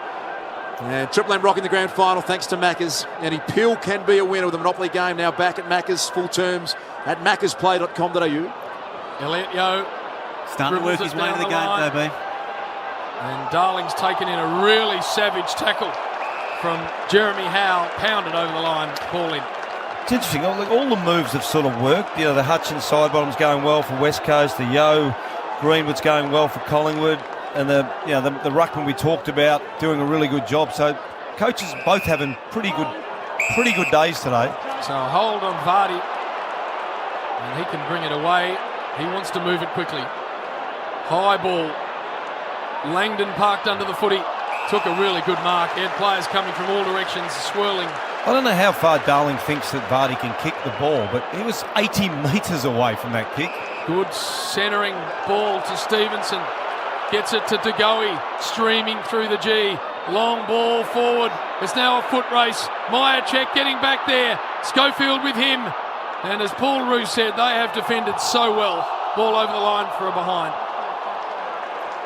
A little lead-up kick there, Roosie. De Goey had Treloar coming at him and decided to go the long one to the square. I think they're backing their pace, aren't they, inside 50? He probably misinterpreted what was in front of him there because it was Myercheck versus about 3 Eagles players. But that's when the go fast of Collingwood backing their forward line. Now Duggan sends a long ball down the line. Cripps the intended target. How? Oh, beautifully done at half-back. He has completely blanketed. Gee, Darling's just not reading the play at all. He looks listless out there, Jack Darling. Yep. No impact at all so far. This ball's on the southern stand wing with De Goey. Back inboard, Taylor Adams continues to work hard and find the footy. Short one to Stevenson, kicked a couple of first quarter goals. As JB said, no goals kicked in this second quarter. It's a 17-point lead to the Magpies. That's after 7 in the first term, so West Coast have achieved the first thing they had to do, which is stop the bleeding. Well, what we thought was going to be a strength was Eagles' forward line. It's been a real weakness in this quarter. Langdon, real dangerous ball. It was flopping around in the air. Now McGovern can go wide. Vardy can go and claim the footy. And now he sits it out in front of Lacroix. It's a foot race. Lacroix and Maynard. Maynard got rid of him. Venables comes in. It's a good pick-up from Venables. The handball trying to find Elliot Yeo, who hasn't been able to impact this game. Ryan's hands were pretty good. Here's Lacroix. High ball forward. Cripps in pretty good shape in the air. Can't quite find him. Howe did well. Now it's one-on-one. Rioli closes it down. The umpire has a good look. And he wants to throw it up. Back in, Jamie, you pulled it back into him. And Maynard's gone off, boys, on the looks like a shoulder or something down there, Das. Yeah, we'll get an update with the doc. We saw him get a big knock to the ribs. He came back out, and Dr. Rowan White will wheel over at Roosie in a moment. The Magpies get it to half-back. Thomas, that was an ambitious flick back out into the corridor. Greenwood did well. Big foot everyone. Pendlebury, Barris, both created an opportunity with courage. Sire, though, and again, Judd, it's the Magpies that get away from the stoppage a bit cleaner. Just cleaner, and then they've got all the spread. Hoskin Elliott's run past about 3 West Coast players to get on the end of this one. Oh, gut-running effort. Myercheck's kick was like a gridiron play to the touchline, and Hoskin Elliott made it his own. Will Hoskin Elliott short to De Goey. He got space. He was unmarked. Jordan De Goey said, you know what I'll do? I'll kick the first goal in the second quarter, and the Magpies get a big blow. They go to 6-2-38. The West Coast at 2-3-15. Jordan De Goey kicks his second on the Triple M Bream scoreboard. Just, again, big moments. Jeremy McGovern, and I talked before the game about how he watches the ball the whole time, had his back to the ball, was walking back inside defensive 50, hands on hips. And the ball got handballed to Jordan De Goey, and McGovern didn't even watch the ball, Juddy. Jetta was another one. He was watching it unfold only 20 metres away. Didn't even move across until it was too late. Their alertness, their arousal level, the West Coast Eagles just hasn't been able to match Collingwood in this game so far. Doc, Bob Jane, Team Arts. Yeah, Broden Maynard out in the rooms after copping that bad knock for his ribs about 5 or 10 minutes ago. He comes off with a left shoulder injury. Looks like an AC joint. I do not think it's dislocated. Thanks for that, Doc. Out of the middle. Cox ran over the footy. Through came Lacroix, got a little break on it, but then missed with the attempted soccer. Thomas, Pendlebury, centre of the G. Goes wide. Big, long, ranging lead there from Myercheck. McGovern went without the footy. Now he went back and found it. His hands were pretty good. Marston, off a step. Rioli got a couple to beat and was unable to do that. Hoskin Elliott was good. Back to Pendlebury. Lays it across the boot. Treloar has it broken out of his hands. Good run-down tackle from Rioli. Eagles get it to half forward. Lysette handballs it back to Jetta. Got to make something of these forward thrusts. Beautifully done. Ryan can square this ball to Lacroix. He goes with a handball over the top. Simple goal coming up to Hutchings, and the West Coast Eagles respond.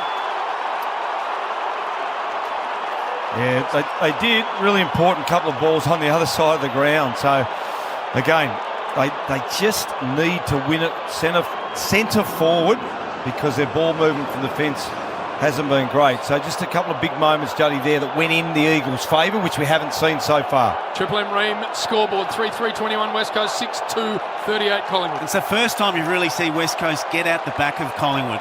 So far today, Collingwood have been able to keep the West Coast forwards in front of them. They've been able to control the play for them at that time. Just got out the back, and they're the sort of easy goals you're used to West Coast getting in the home and away season. Paul Roos, Chris Judd, the Triple M Seabus Super Special comments. We've played 22 minutes in the second quarter with 3:38 now remaining until the half-time siren. 17-point margin. It was 17 points to the Magpies at quarter time, and that is what it is. Grundy, that's a good tackle. Wrapped up Redden. Oh, no, umpire. Paul Roos back there. No. It doesn't seem in keeping with the context of the way this game's been played. Oh, please. Redden didn't have any prior opportunity. He got tackled. Grundy says, I don't care, I'm getting on with it. And he gets it down deep. Varco front and centre. He's a front and centre specialist. Varco, can he bend it back? No. Minor score. 6-3-39 Collingwood, 3-3-21 the West Coast on your Triple M Ream scoreboard. Shannon Hearn to bring it in. Not a lot for him to go to, so he kicks to himself and runs to the outer side. Long and wide. Rioli, Main, got a push, no free for him. Yo, ground level. And there's a high contact free going Collingwood's way. It's interesting, Jody, the couple of times they have moved it quick, which has only happened maybe once or twice, they've actually opened Collingwood up. Crisp, outer side. Measures that kick, but Hearn's able to take it in front of Stevenson. West Coast Eagles starting to get the vocal cords moving. They're not sure they're getting looked after as well as they should be. Wide ball. Shuey. Lycett drops what he should have taken, but gives it off to Yo. Yo tumbles it out in front of Rioli. Hutchings with him. Rioli went to ground. A little underground one to Hutchings. And he just can't get free out of play. Hey, Judd, it feels like West Coast have looked better with Lycett as a forward and Darling not in that role. They've got through a lot better. I think you're right. I think Vardy in the ruck looks like a better option than Lycett at this stage as well. So that combined with Shannon Hearn starting to control the ship down back, they look like they're getting their way into this game. Seabus Super Insurances to protect the building and construction workers. Chris Judd, Paul Roos back there. This one's going to be tossed up again. Great Southern stand wing side. Really good point about Lycett does. And because he's reading the play, Darling wasn't even getting near the ball. Yeah, Collingwood's tackles 52-31. Their pressure rating 208, AFL average 181.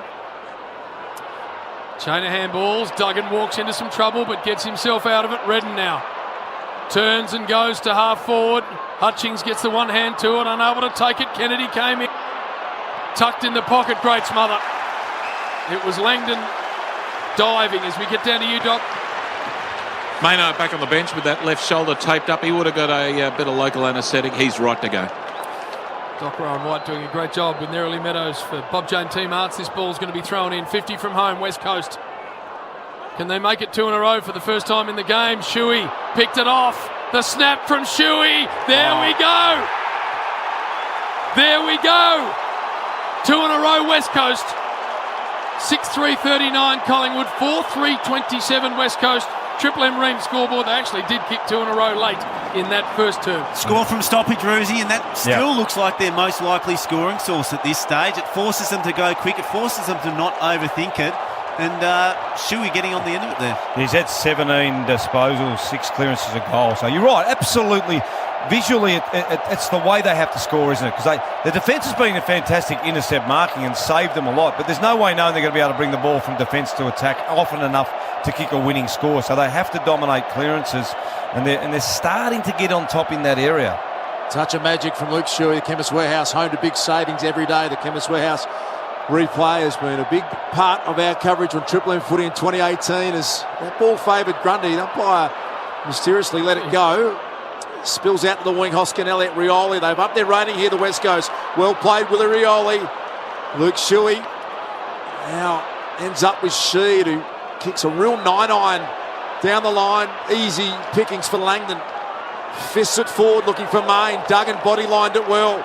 Here's Shuey, really starting to make this ball his own. Rioli to Hearn, lead up target. Kennedy Langdon, sliding attempt. Grundy got wrapped up from behind. Vardy got him. Up by lets it go. Loose ball inside 50, the Eagles. Chris back there. Magpies under all sorts of pressure all of a sudden. Lycett back in there. And Treloar got him 35 metres out, punt road end. West Coast trail by 12 points. Their tackle rating looks like it's going up West Coast. That's the most intense they've pressured the ball in their forward 50 this half. 50 seconds left. Can they sneak another one here, the Eagles? Liam Ryan went and got it. He got pounded in a tackle. Adams a little kick. It ain't going to clear the area. Redden went and got it. Called to go. Elliot Yeo, big ball at centre half forward. Someone's got to win it. It was Jetta, but he coughed it up. Side bottom around the body, but he's going to kick it back to the West Coast Eagles defence. Schofield from Cole. Now some composure back there. Schofield, a wide ball, a really good one. Dom Sheed in all sorts of space. Dropped the mark. Hutchings around the body. High ball. Kennedy, did he get a push out? I think he might have. No free for him though. Puts a really good tackle on, and the ball goes out of play. 11 seconds until the half-time side. The West Coast have got some nice momentum at the moment. They've kicked the last 2 goals. Back to a 12-point ball game. Just 3 goals kicked in this second quarter. Eagles deep in attack. Can they sneak a late one here? Important seconds. Side bottom, Sire, awkward ball. Grundy, there's the half-time siren. And this is evenly poised here at the MCG. 6-3-39 the Magpies. They lead the West Coast Eagles 4-3-27. Paul Roos, Chris Judd, the Seabus Super Special Comments team as Chua. We've got Nerily Meadows in the dock. Only real issue injury-wise is Braden Maynard. We'll hear from the dock about that at half-time. Lots to look forward to at half-time. What a grand final it's been. It is the Magpies who lead it by 12 points as thanks to McDonald's, Triple M rocks the grand final. Yes, thanks to McDonald's, Triple M rocks the 2018 grand final. And delicately poised, you'd have to say at half-time, 6-3-39, the Magpies, 12-point leaders over the West Coast Eagles, 4-3-27. Big thanks to our great supporters and great friends at Chemist Warehouse. They have placed a gift bag and a cushioned seat on every seat in the MCG, and over 100,000 people enjoying the great products from Chemist Warehouse. Paul Roos, Chris Judd here at half-time, and a 5-goal to zip start.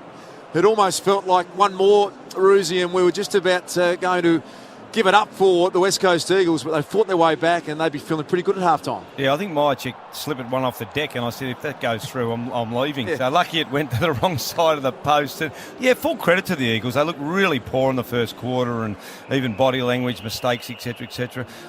Yo's worth a shout-out too, Juddy, I reckon. Yeah, first time with a tag. I think he had 3 at quarter time. 2-man. He's now up to what's he got now? 10 possessions. So he's had 7 in that quarter. He got involved in the game. I think it's going to be really, really important that he continues.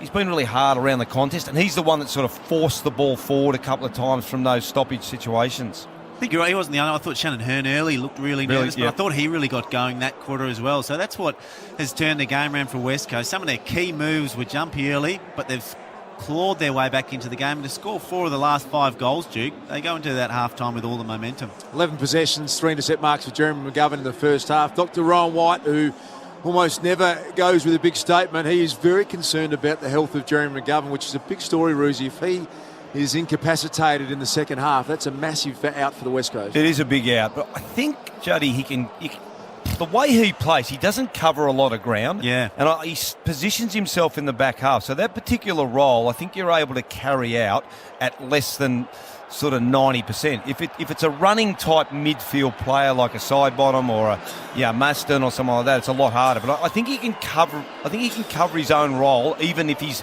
a little bit behind the 8 ball in terms of fitness. Eddie Peel can be a winner with a Monopoly game now back at Macca's. Full terms at maccasplay.com.au. Thanks to McDonald's, as always, our major partner here on Triple M Footy. If you're having, are either of you voting on the Norm Smith medal out of interest? If we're going to glance towards that, is there someone you've got out in front at half-time? I think probably Luke Shuey, to be honest for me. I think he's had 18 disposals in that half. 5 tackles, 6 clearances, 3 score assists and a goal, Duke. I think he's been absolutely brilliant. So he'd be the clubhouse leader for me so far. Yeah, I'd agree with that. I think he's in front. Magpies, no question. Sorry, Roosie. Magpies are back out there. They're getting through their warm-up, so we're not far away from getting the second half underway. Let's get down to Nerily Meadows for Bob Jane T-Marts. Well, pretty good news for the Pies. Braden Maynard has just joined them in the warm-up, and he is managing to go okay through all that. He obviously hurt his left AC joint and was crunched by Liam Ryan as well, so it was a very hard second quarter, but he looks to be moving okay and moving pretty freely with that shoulder injury. The Eagles have just run out, just seeing if Jeremy McGovern is out there, boys, and yeah, he is. He's right there in the middle, not moving all that well, but as Adam Simpson told us pre-game, he never moves all that well, Jeremy McGovern. Bob Jane T-Marts, the tyre and wheel specialist, Nerily Meadows and the doc all over it. As always, Mason Cox, how have you seen his first half of the game, Judman? Look, he's been really quiet, hasn't he? I mean, we thought there'd be some letdown after last week where he absolutely dominated, but West Coast have played him really well. They've got early body contact on him. Barras often has created body contact, which Richmond just avoided last week, and he's been quite frustrated, Mason Cox. He only had the one touch. Did get a really good tackle late in that game. We see him working through marks now, so he just needs to keep his head, keep looking for some 1%ers to get involved in this game. Yeah, it's interesting, Juddy, as you were talking, they were kicking the footy up. Justin Longmuir, the assistant coach of the Magpie, they're trying to get him to get a run and jump at the footy, Roosie, which he just didn't get at all in the first half. And I think the evolution of Mason will be that he doesn't need a run and jump at it. That's the next stage for him. He needs to be able to just bully himself, body up, but he's just not that player yet, Juddy. I think that'll come. So, as we could see there, the practice is just lob the ball out in front of him, let him run and jump. But the Eagles defenders, as we mentioned before, they've been absolutely outstanding. Magpies have got the circle of trust going again here, JB, and Scotty Pendlebury with some last instructions as we get into the second half. And I use the term delicately poised. It feels that way. It feels as though this one, how do you pick it at half time? You could mount a case very easily for either side. Oh, the first 4 or 5 minutes of this term are just extraordinarily important. If West Coast can bang a couple on and draw level, then you've got to think that they are going to be hard to beat. But it sounds so stupid, but the early minutes of the third quarter, I don't know why they are so important in a game of footy. They always seem to be. Hey, can I ask you about Jack Darling, Roosie and Juddy? I think he's the one that has had a really poor grand final. He's had a really poor half of grand final. Would you be going over to him, Roosie? What do you say to a man that's just not really been up for it the first half? I mean, his partner in crime's his benchmark, which is Kennedy. Kennedy's only had 5 disposals. So I suspect Simo maybe grabs Kennedy and rolls him over to Darling, and they have a bit of a discussion. We're not expecting Jack Darling to kick 6 or take 10 marks, but you have to compete, you have to get to the flight of the ball, and he's looked all at sea. He's on no tackles, Duke. I'd be going to him and saying, I want 3 or 4 tackles from you this half. If you just centre his mind on that, maybe it'll alleviate some pressure and get him involved in the game. I think the Collingwood Footy Club have got the timing of this half horribly wrong. They got out about 5 minutes early. And they just went to go into position there, JB, and they had to get whistled back and said, hey, the umpires have only just wandered out. So they're about 3 minutes away still from the first bounce. So someone's got the stopwatch wrong. No, they got that wrong, and you don't see that very often. There's people, as you know, Roosie, involved in the footy department of clubs, and that's their sole job. Well, depending on who the coach is that's coaching, if someone messes that up, someone gets a massive cook generally. Not sure if you read too much to it, JB, but Jeremy McGovern, all the other West Coast players, they were running around doing handballs. McGovern's been pretty much stationary almost this whole warm-up time, doing a couple of groin stretches and some glute stretches early. So we'll watch that one with interest. Doc's all over it, and he has found moving pretty tough, but one of those ones you just got to get through. You got a half of footy and immortality if you get it right. I think your point before, JB, too, about the first 5 minutes, you just think if Collingwood creep out to that 4 or 5 goal lead again, it's hard to see the Eagles making another comeback. If they can stay close, obviously the confidence, but I reckon, Juddy, if they kick a couple of early ones, it's really hard to see Eagles coming back again after already a 5-goal deficit down to 2. As long as you've got the adrenaline running, you don't realise how tired you are at this stage of the season. But once the margin gets to that 4 to 5 goals, all of a sudden you do realise that you're incredibly sore and you're incredibly tired, and it has been a long season. So we've got the players spreading. Still got best part of a minute to go before this second half gets underway. 6-3 to 4-3. Collingwood 2-goal leaders as we go into this second half. And you can see Kennedy and Darling spreading to the right of your radio dial down to the city end. McGovern will be of great interest. He's out there. And big Mason Cox is drifting down there. Tom Barras has done a very good job on him. So team spreading out. And Matt Stevic has the ball in hand, and we're not far away from starting this second half of the 2018 Grand Final. Here's Luke Darcy. Saw still side bottom just whispering something in Liam Ryan's ear. It's all stops, game on in this second half. And it'll be the West Coast Eagles, Luke Shuey, Ruzi and Juddy. I think he's been the best player in the first half. Kennedy came out and took a strong mark on his chest. Got a one-on-one chance. And he goes back for an opportunity to kick his first or second goal of the grand final. And they're those marking opportunities Kennedy doesn't get in stop plays. So many times with the long balls forward when it's been a transition from West Coast backline, he's jumping in the air against 2 or 3 other Collingwood players. But any time he goes forward in a one-on-one battle, he looks very likely to take the grab. Coming off a 4-goal prelim final, Josh Kennedy, that traditional stuttering approach, 45-metre job to the city end. He's kicked it straight through the middle, and the West Coast Eagles strike the first blow. And every player just about on the ground got around Josh Kennedy, and a real surge of energy. 5-3-33 West Coast, 6-3-39 the Magpies on the Triple M Simply Energy scoreboard. I don't think there's ever been a more important time in AFL history to win a centre clearance, Juddy, for that very reason, because teams are now so good at rolling off, helping defenders, zone defences. So if you can get it quickly in from a centre bounce and your key forward gets a one-on-one contest, that's the best time to be able to do that. And to not muck around with it either. Don't chip it sideways, hit it deep. Looks incredibly dangerous. Was their biggest lead, Ash? Yeah, Magpies led by 29 points during that first quarter. And now it's just 6. Back in the middle. Lysette went and found it. His kick was smothered.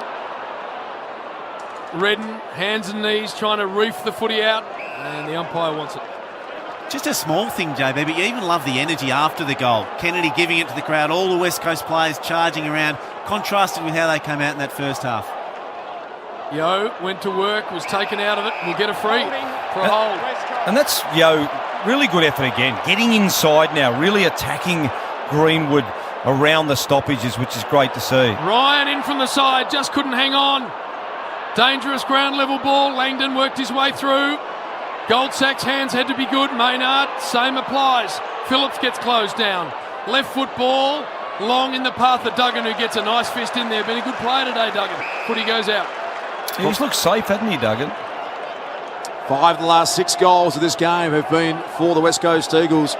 JB said they've got it back to just a 6-point margin and a throw in inside their forward half. They're attacking to the city end of the MCG. Brodie Grundy hasn't really had the impact we would have thought on this game. It's free kick going to be picked out going the way of the Magpies. Taylor Adams held without possession, so he'll get it at half-back for the Magpies.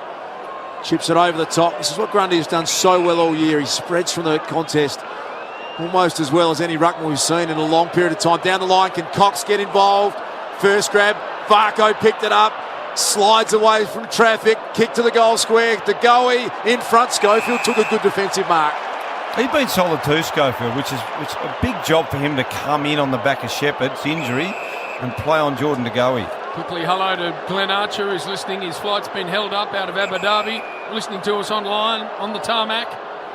Hashtag Go Eagles, I think, was attached to what we've heard from him. The shin boner of the century. Duggan, this is across half-back. Long ball. Grundy's got a couple to beat in the air and did brilliantly well, but then took it off. Should have been holding the ball, is holding the ball. Now they can take advantage. Shuey through the middle. Got it to Rioli, who wants to go. Does so now. Gets closed down with a brilliant Varco tackle. Big moment. Trav Varco, as Paul Roos just said, that's a big moment you feel in the grand final. Brilliantly done. Chase down tackle. McGovern not quite moving as you would expect him to, and Mychek takes a good mark in front of him. 60 out. Punt road end to go. He gives a lead. Decides Mason Cox is the one to go for. Big Mace. Barras got him from behind. Front centre ball to Doug, and Hearn hacked it off the ground and tracking the boundary line. Mychek's going to keep it in. Surge it back inside 50. Can Cox take this one? He can finally. I think that might be his first mark, two-man. Yeah, spot on, Das. So the big American, Mason Cox, dominated the prelim final. This might be right on his range, I reckon, Juddy. You want to get someone big only down on the line. about 40 metres out, but he does just like to steer him through, doesn't he? So you get the journey, but only just. To the punt road end, Mason Cox Kicks it from 46, stabbed at it, made good connection. Listen to the Collingwood fans. Big Mason Cox kicks his first goal. They get the quick reply. And the Varco tackle, Ruse, you've got to come back to that. I'll get your thoughts on that in a moment. On the Triple M Simply Energy scoreboard, 45-33. It's the Magpies by 12 points. Well done, Trav Varco. Yeah, big fast play through the middle of the ground, which went to Rioli, and he just turned and went, but then just held himself up, and it was a great tackle by Varco. So it's a 2-goal swing. The second one, the first one, Juddy, in the first quarter too, wasn't there? Was a Kennedy running into Venable. So there's been a couple of those big swinging moments for Collingwood. Down to you, Nez. Lewis Jetta just came off the ground looking pretty sore. He's got his right calf strapped up, which he didn't have in the first half as well. Jane T. Martz, thanks for that. So back to 2 goals. Grundy, Vardy, Adams taken out of it. Ball on the ground, big one to win. Thomas overran the footy. It bounced off the head of Phillips. Slapped to Marston. Side bottom, brilliant, but then Marston dispossessed him. Gets to the outside and Venables goes down the line for Darling. That's a nice presentation at the footy. Darling's got Kennedy coming at him. Decides not to go there, and now the big man's just going to have to drop it inside 50. Does so. Across came Yo. Good mark taken by Langdon. He's very, been good very too. good. He kicks it straight into Rioli. The ball stays in. Now he gets taken out, and they'll get a forward 50 stoppage. Funny, the protected zone 50's completely gone away, Duke. We see Rioli there, though, only 3 metres away. I guess he's moving out of the area, but yeah, it's certainly a free kick the umps forget about it this time of year. I think it's for the better too.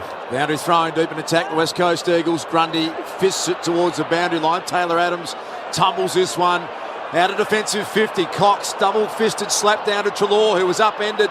Yo got involved, got it back to Marston. Big pack, Kennedy down there. And Tom Langdon, who's had more intercept possessions this final series than anyone else, came up with a big play there, Ruzi. Yeah, he's been really good, hasn't he? He's had 16 disposals, 5 marks and 4 intercept marks. He's been terrific. Ducked it to Cox. Looks like Greenwood, has gone to Shuey now. So that's an interesting move at half time. Barris, a nice stretch and mark in front of Myercheck. And he's got it on the wing. Call to go. Not sure why. Just walking back. He goes high inside 50 again. Kennedy, can it get to the back? And can anyone get on the end of it? Rioli can. A little shimmy. Gave it to Cripps, who kicks a goal. The little small forwards for the West Coast Eagles are starting to get right involved in this game. 7-3-45 Collingwood, 6-3-39 West Coast Eagles. Triple M Simple Energy scoreboard. I was going to say that I'd like to see West Coast changing the angles a little bit more when they do into their forward 50, just to give their smaller players an opportunity to lead and run onto the football. But in that instance, the long ball just got over the back, and that's what created that dangerous space for the West Coast Smalls to run onto and Cripps to end up with that goal. But so often today that ball's either been marked by Langdon or another Collingwood defender or come to the front of the contest. But just getting over the back there, it was too dangerous for the West Coast players to swoop on. Just for Bosch Tools, the Eagles have had 8 out of the last 9 entries inside 50. Cbus Super insurances that protect the building and construction workers. Ruzi and Juddy in the back row of the Cbus Super special comments. And we're back to a margin of just 6 points. Collingwood with the lead. West Coast is storming. Big Grundy got it forward for the Pies. To Goey down there. They get a ground ball. Myercheck picked it up, tried to flick it to Varco. Varco tried to get it to Goey. Crashing through Taylor Adams. Oh, beautifully played, Taylor Adams. Big goal. Quick reply, Collingwood. And all of a sudden, it's goal for goal here at the MCG. Magpies back out to a 12-point lead. Triple M Simply Energy scoreboard. Yeah, centre clearance again, really, really critical. So going into a forward, well done by Brodie Grundy. Sort of started to get a little bit of influence on the game. A good follow-up around the stoppage and then just blasting the ball in. And Taylor Adams, really good follow from midfielder, Juddy, to get forward and kick a goal. He's just been on top of the ground, hasn't he? He's been tough in the contest, but his run and spread been really important today. In 17 disposals, 3 clearances and a goal for Adams. He's having a big influence for Collingwood. So back to the 12 we had at half-time. And ball back to the middle. Suddenly the game's just opened up a touch. Lysette, Grundy into the hands of Sheed and then Redden. Centre clearance to the West Coast Eagles. Wide for Darling. That's a nicer pair of hands. Starting to get involved in this game of footy, Big Jack. Long way from home. He's going to be kicking from about 55, nearly 60. It's a chance to make the journey from there, JB. It is an incredibly long kick. He'll probably have to travel 60 metres. This is the old BT vortex flank. He used to think the ball got sucked into a vortex from here. He goes for a pass instead, and it's a really good option. Yeah. Beautiful low ball, and it's marked by Lysette. Yeah, what a great kick, JB. Good call. He just lowered his eyes at the last minute, and Lysette did really well to create space in front of him. And Grundy was only quarter metre or so behind, but couldn't make up the ground. So it was a really good, I suspect a little bit of a set play there that you're pretty happy with if you're the coach in the box there, Juddy. Absolutely. Got to go back and convert. Scott Lysette. He's got about 25 metres between the man on the mark and the goal face. The kick is missing. That's a bad set shot miss. Yeah, real nervous looking kick. He stabbed at it, Scotty Lysette. And so they get away with one of the Magpies. Howe from fullback into the left back pocket where Crisp accepts the mark. Magpies now down the members wing of the MCG. Mason Cox the target. Gave a good contest. Sheed got it to Duggan. Partially smothered ball. Trying to accept it and pirouette at the same time was Ryan. Maynard got him. Now he's got a bit of an issue. Eventually it comes out. Lacroix trying to get a handle on it. Spills out wide. Diving on it. Phillips in there. Pendlebury. Crisp. Ryan applied a really good tackle. Main back there. It's still a live ball. Lacroix's hands a little too hot. Had to go back and get it. Got it back to Sheed. Off Arco did really well. Great tackle. Trav Varco almost could have been rewarded. He got hold of Marston. And the umpire instead is going to ball it up at true centre-half forward for the West Coast Eagles. He doesn't have huge numbers, Trav Varco, but everything he does is highly important. Picked up by Treloar, makes pretty ordinary contact with the footy. Jetta's got this ball to win. It comes to the back and Hearn just pounds it back inside 50. Vardy sliding, couldn't hang on. West Coast now through Cripps, can't really make any purchase on the ball. It's exiting out of there. Cox has got Barras for company. Barras unable to take the mark. Cole's got to come across. Duggan and or Marston. Big ball won by Collingwood. Into the path of Cripps. Short ball, Crisp I should say. And he gets it to Varco. A couple of good efforts by Cox there to bring the ball to ground, then to run pressure and a good bump to finish off. Yeah, he did really well, Juddy, didn't he? Made a contest when Barras had to play. Phillips is very aerobically capable player. He's pushed hard to get to this one. He's going to send it long to go. He's the deepest forward. Myercheck short and pretty easily accounted for. The fist from Barras, I think it was, crossed for a boundary thrown in attack. The Magpies, new Prime Minister Scott Morrison in attendance on the Kevin Swearhouse replay screen, grand final. Inside forward 50 stoppage here for Collingwood. Grundy, Lysette. Ball down to Sheed. Can't really exit too well with that footy. Through came the Pig Greenwood. Here's Redden. Got boot to ball. It was partially smothered. Now Ryan needing some space. He got it. Sheed will have another look at it. Dumps a high one and long down the line. Darling starting to get involved. Really nice set of hands. On the wing, just got to sit and wait. Wants Kennedy to come at him. He does so now. That's a nice connection. Look at that. Beautiful presentation of the footy for Kennedy. He's a long, long way from home. 2 kicks. But the big timber for the West Coast Eagles just starting to get the job done in the air. Kennedy.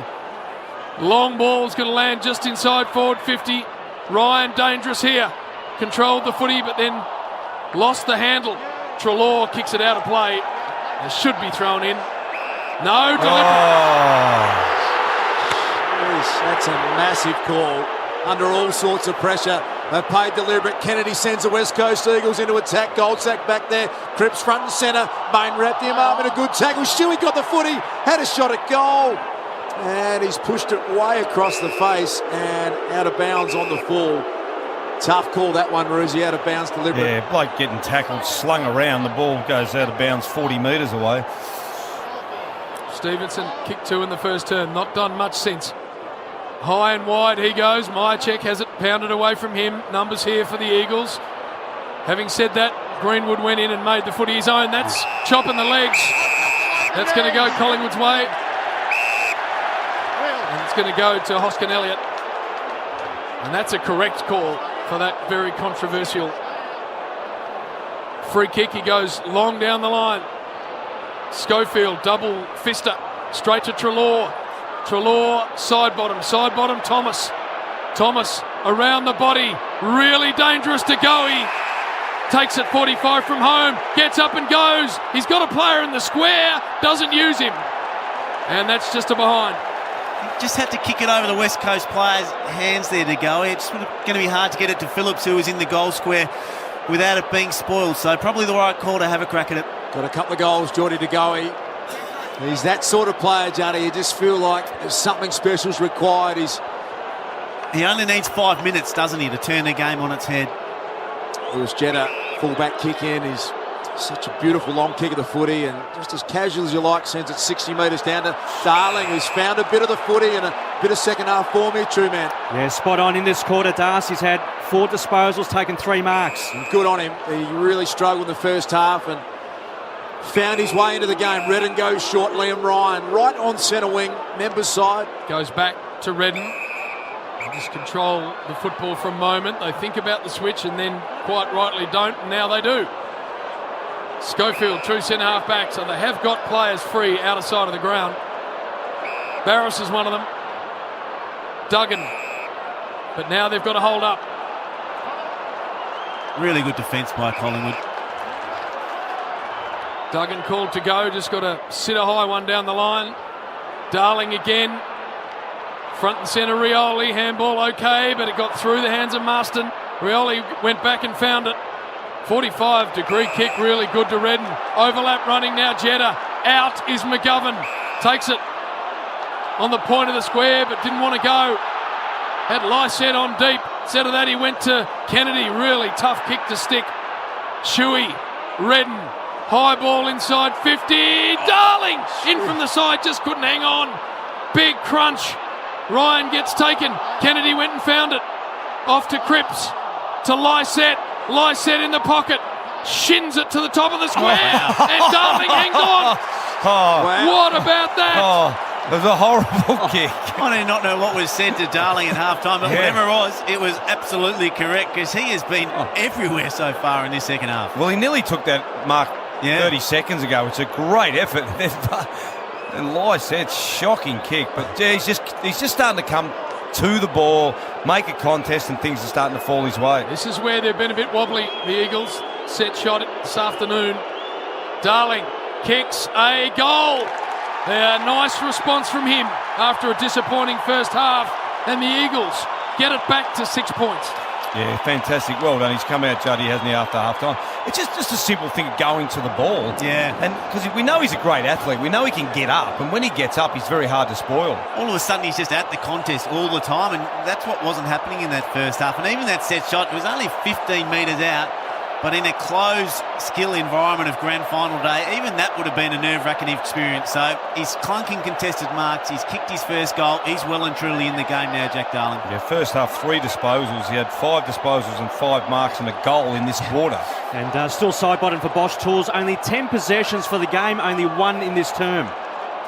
Mason Cox comes on into the ruck against Lysette, who has been brilliant. I have to say, Brodie Grundy's been really shaded. That looked kicking in danger against Greenwood. The umpire let it go. Crisp at half-back. Got it to Main. Good pressure from the Eagles. Handball comes back to Aish.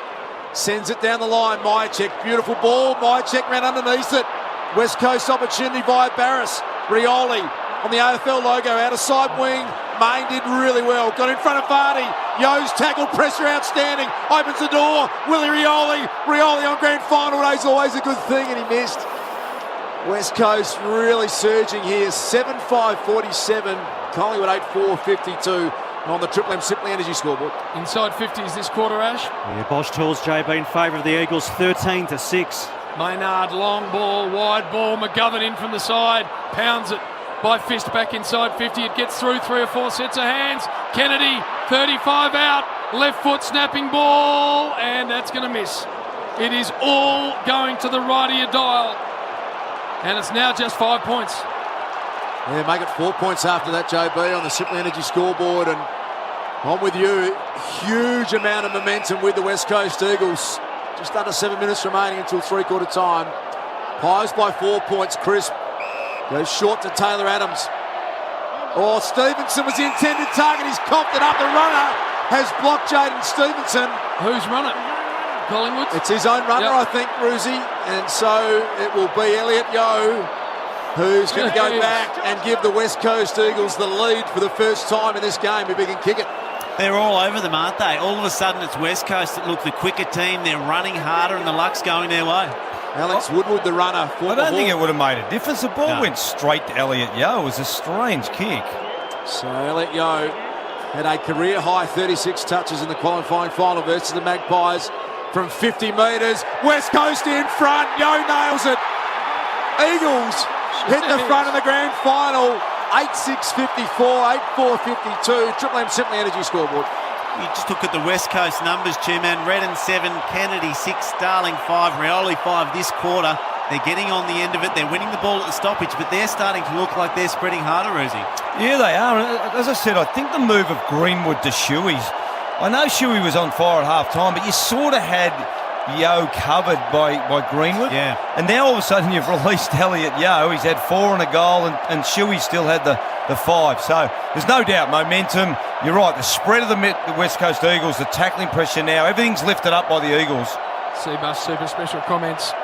Insurance that protect building and construction workers. We're back in the middle for the first time today, Ash. The lead is with the West Coast Eagles. Yeah, spot on, JB. Yeo, Rioli getting involved. Yeo's hand's good. Little one from Shuey's going to work to Sheed. He's going to get tackled and just releasing a handball to Cole. Cox tried to get it out of there. Great rundown tackle, Ryan. Ball to half forward though. Myercheck is again taken down by Ryan. Out wide, Stevenson's got to be clean. Handball forward to Thomas in the pocket. Thomas swings it to the top of the square. No, just can't drag it around far enough or behind. Well done by Ryan. 2 really, really important tackles. So the margin is 1 point, 54-53. 5 minutes, 53 seconds until three-quarter time. And you don't think there's some tension at the MCG. Can't believe it. Unbelievable scenes here as that kick has landed in the lap of Jack Crisp. He's going to send it back inside forward 50 for the Magpies. And then all of a sudden you feel like they need the next goal.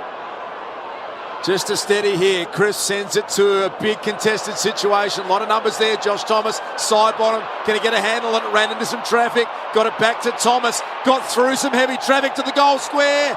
Barris did well. Off hands. It hit the post. And it is all locked away. 8-6-54 apiece. Triple M Simply Energy scoreboard. Simply Energy powering up the AFL. 5 minutes, 20 left, third term. Pulsating grand final. Duggan to bring the footy in. Long ball. Looking for Darling, who's been unbelievable.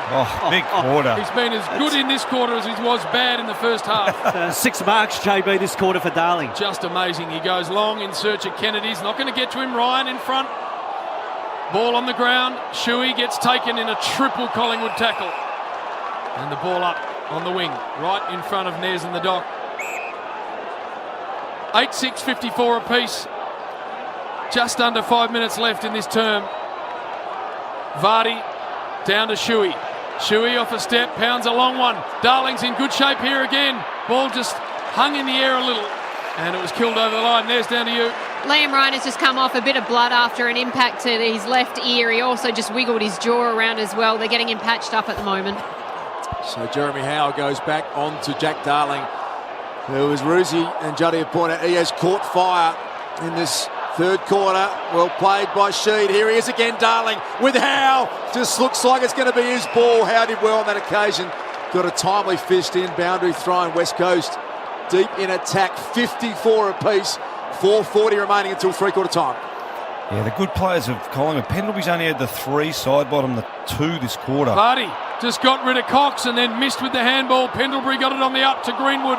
Coughed it up by hand. Redden just couldn't control a really hot footy. Now the ball's about 30 from home and stacks on, and umpire watching close. It eventually comes out. It was Pendlebury who kicked it, but it's going to come back in because Schofield takes a chest mark. And they've pushed the Goey in the midfield. Looks like side bottom's gone to full forward. Here it comes again for the West Coast Eagles. Schofield steers it down the direction of Redden, taken front and centre by Shuey, winning a heap of the footy, bends this one, Darling's in the goal square, gave a good contest, beautiful pick up front and centre. It was superbly taken. I think it was Liam Ryan, or it might have been Rioli. In fact, Rioli. And so the Eagles will have another ball up opportunity, 20 out from their goal. And we have got 3:56 remaining until three-quarter time. There is the ball up. Vardy worked it down. De Goey with a strong body. Treloar taken off it. Maynard now just has to bash it out of there. McGovern in good shape to intercept Mark, and he does. They are just hanging on, Collingwood. Brodie Grundy's the one for me, Roosie. They need to get more out of him. He has had no impact in this grand final. No, it's all tied up, but it's all going one way. McGovern, this will go to Cox, who's able to take a nice saving mark last line. What's his numbers been, true, man? It's only his third mark, 3 possessions and a major. So this is now down the line looking for Grundy. Fisted away by McGovern, picked up by the captain, Shannon Hearn. Sheed's got to play on this ball. Taylor Adams comes in, applies some good heat. Langdon happy to see a boundary throw in. And made a couple of changes too, Bucks, it looks like. So Brodie Grundy's he gone forward, and Mason Cox, they've switched back over again. And Sidebottom's definitely gone to full forward. 8 of the last 11 goals for the West Coast Eagles in this grand final. And they are pouring the pressure on. That's high contact. Elliot Yeo has given up a free. And Taylor Adams has it at half back. West Coast winger at a lot of those stoppages is getting right into the contest, JB. They're trying to outnumber actually at the stoppage. Treloar has it just the half back side of centre wing. And just goes with a high one, looking for Cox. In comes McGovern. Shuey thought he was taken high. I think a few West Coast fans agreed with him, but no free. West Coast defenders done a great job on that high ball too, of not chopping the arms. They've actually done a really good job on Cox and Myercheck at times. Lysette down, no, brilliantly done by Grundy, got it to Sire, long ball now, side bottom, has it thumped away from him, through came Thomas, left without the footy, then went and got it and missed. Magpie fans can't believe that wasn't a holding the man free kick, Juddy. Yeah, I don't think it was quite there. I mean, one thing you don't know about grand finals is it's really got to be a free kick. If it's 70% there, they don't pay it, and I think that's for the best. So another good call by the umps there. Yeah, let's have a look at the Chemist Warehouse replay screen. Home to big savings every day. I agree with you, Juddy. 1 point lead now. The Magpies wrestle it back. 2 minutes 18 until three-quarter time. And it has delivered in spades this grand final.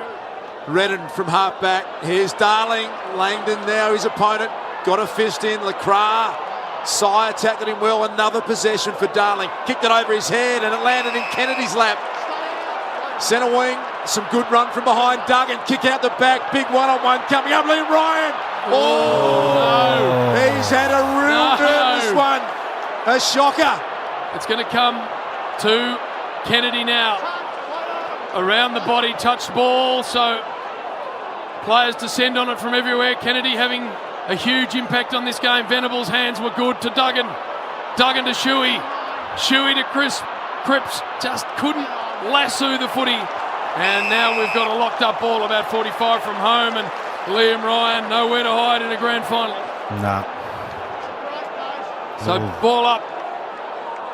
No ruckman able to get anywhere near it. Shuey just walked through traffic and the snap misses. And we are back to all tied up. It's how you respond from that too, JB. He had to go back with the flight out, the Collingwood player bearing down, and just couldn't keep his eyes on the ball. The impact that has on his game now is if he gets lost in that. He's got to put it behind him now, and how much we remember that will be largely dependent on how he plays out this last quarter and a bit. 8:7:55 apiece, minute 11 remaining, pushing it back. McGovern unfairly dealt with Cox. And he's responded too, I reckon, Roosie, Mason Cox. Yeah, he has. No, absolutely. Yep. No, both the key forwards in Darling and Cox have lifted after half time. So there's going to be a Collingwood ball at half back. He's decided, still doesn't quite understand the rules there, JB. He's played on 15 metres past the mark. I thought he found a loophole, didn't he? Doesn't quite work that way. He'll just drop this one down the line, and Grundy will have a nice run and catch at the footy. He got it to Adams, who cleared the arms. He's got side bottom deep, and he's real dangerous still, especially if the thing hits the deck. Schofield did really well. Geez, their one-on-one defending's been exceptional. Oh, I think Schofield's been outstanding. Yeah. For a guy that wasn't in the team 3 weeks ago, Juddy, he's been terrific today. There's been a lot of balls that have gone to his opponent's advantage that he's been able to nullify. 44 seconds until three-quarter time. We are all locked away, 55 apiece.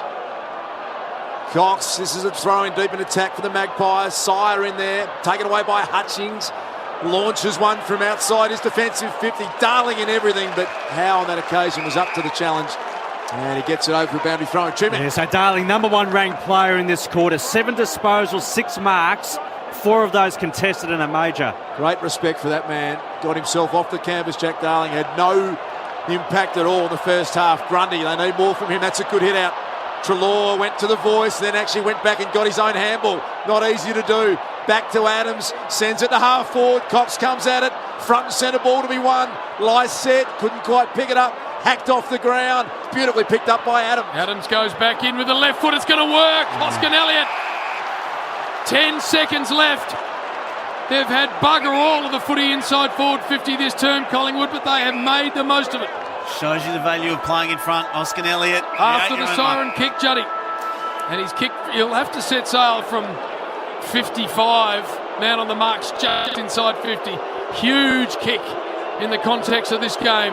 Will Hoskin Elliott kick on the way? I'm not sure it's got the trip.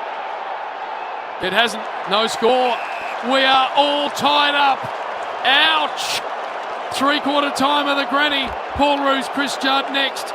And you'll hear from Luke Darcy as well as the guys on the boundary and Ash. Simply Energy scoreboard, Simply Energy powering up the AFL. Huge final term coming hard at you for McDonald's Triple M Boxer Grand Final. We are beautifully set up, 8-7-55 apiece, three-quarter time in the granny. Ash Stewart, if it is locked up at full time, can you tell us what goes on? Certainly can. So we'll have a 6-minute break firstly. The coaches can address their players accordingly. Then we have 2 by 5-minute halves, JB, plus time on. Basically, and the coaches cannot address any of the players in between the 2 by 5-minute breaks and extra time. And if we're still locked up after that, it is golden point. First score wins. First score wins, right. Yep.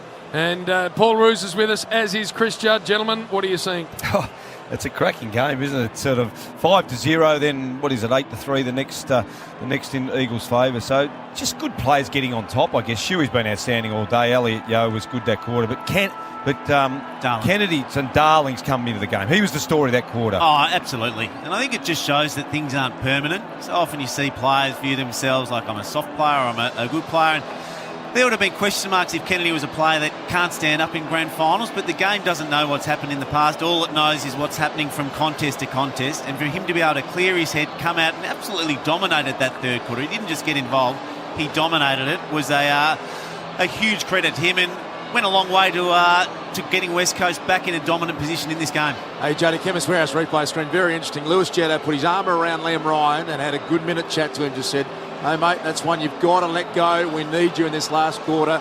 He had a very nervous moment, Roosie. Yeah. You've got to get on with it. And look, I know we all say it. We've all done it, but we all have. Yeah. And it is a case of just moving on. Love what Lewis Jetto did. Put his arm around the young fella and said, don't worry about it. 30 minutes to go, and if you win a premiership, no one will care about it. This has got a smell of Sydney West Coast. 05, 06. 05, 06 it has. It's that sort of nail-biting, edgier seat. No one knows which way it's going encounter. Here we go. Start this final term. Matt Stevic, good bounce. Lycett, Grundy. No one able to be clean. Footy in dispute. Centre of the ground. Cole and also Pendlebury, and now we'll have another ball up. I just got a text from my wife. She said exactly the same thing, JB. This has got 05 and 06 written all over it. It has. You've hardly got any grey hair, Roosie. It only ever came from those 2 days. Main high inside forward 50. Cox just the one hand. To the back, Meyer check. First blood, Magpies. Big start to this final term for Collingwood. Yeah, and McGovern took a risk there and left his man, and I mean, it's easy in hindsight, Juddy, to say it was a bad decision, but he's left his man on the ground, went for a mark, 2-1, ball comes to ground, and his man kicks a goal. Yeah, it's brutal, isn't it? I still think you've almost got to go for it. If you leave the one-on-one and the Collingwood bloke marks the ball and Mason Cox, I think you left your teammate hanging there. But again, it shows the importance of score from stoppages. I think this game's going to get messy. All the players out there are tired. To be able to win those stoppages and get them deep, it's going to be the key this last quarter. What about Brody Myercheck? This time last year, stacking Cyrils, playing for Port Melbourne. Yeah. Has now kicked a massive grand final goal. Gives the Pies a 6-point lead. Grundy, light set. Oh, brilliant smother from Adams. Ricochets forward for the Magpies. Levi Greenwood wanted it. Still side bottom tackle. Superb to DeGoey for goal number 3. Oh, Jordy DeGoey's got it. 2 goals. Bang, bang. And a big statement, the Magpies. The MCG erupts. Collingwood Army out of their seats. They lead it by 12 points. Triple M Beaumont tile scoreboard. That was the handball of the season from Steel side bottom, Rosie. He couldn't even really see that it was on. There was just space there. He knew Jordan DeGoey's got enormous leg power. He almost drew him into that space by handballing there in the first place.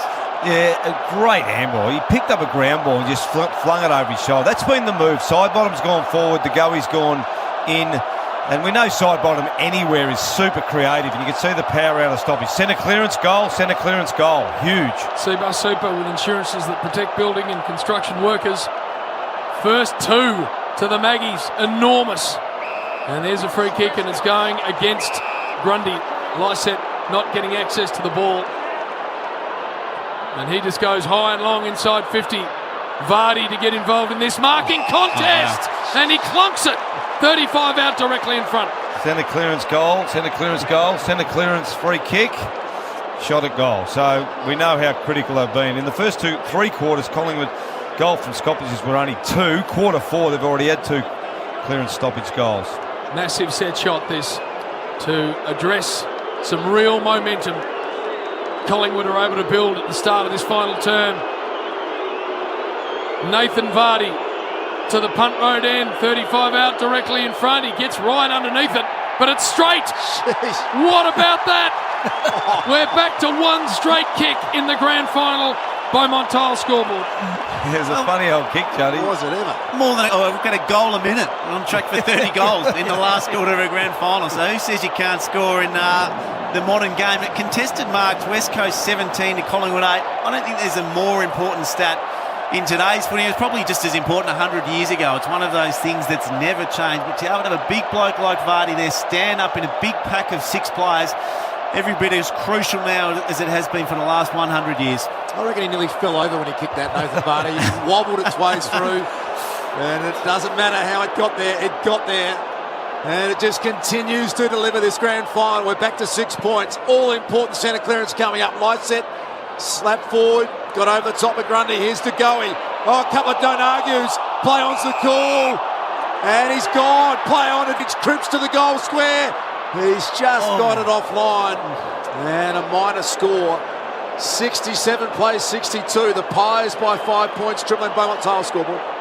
Langdon to himself, and then runs a fair way, and then dumps it long in the Lysette and Grundy direction. They have a bit of a wrestle in the air. No one able to take it, and then the footy on the ground is locked up.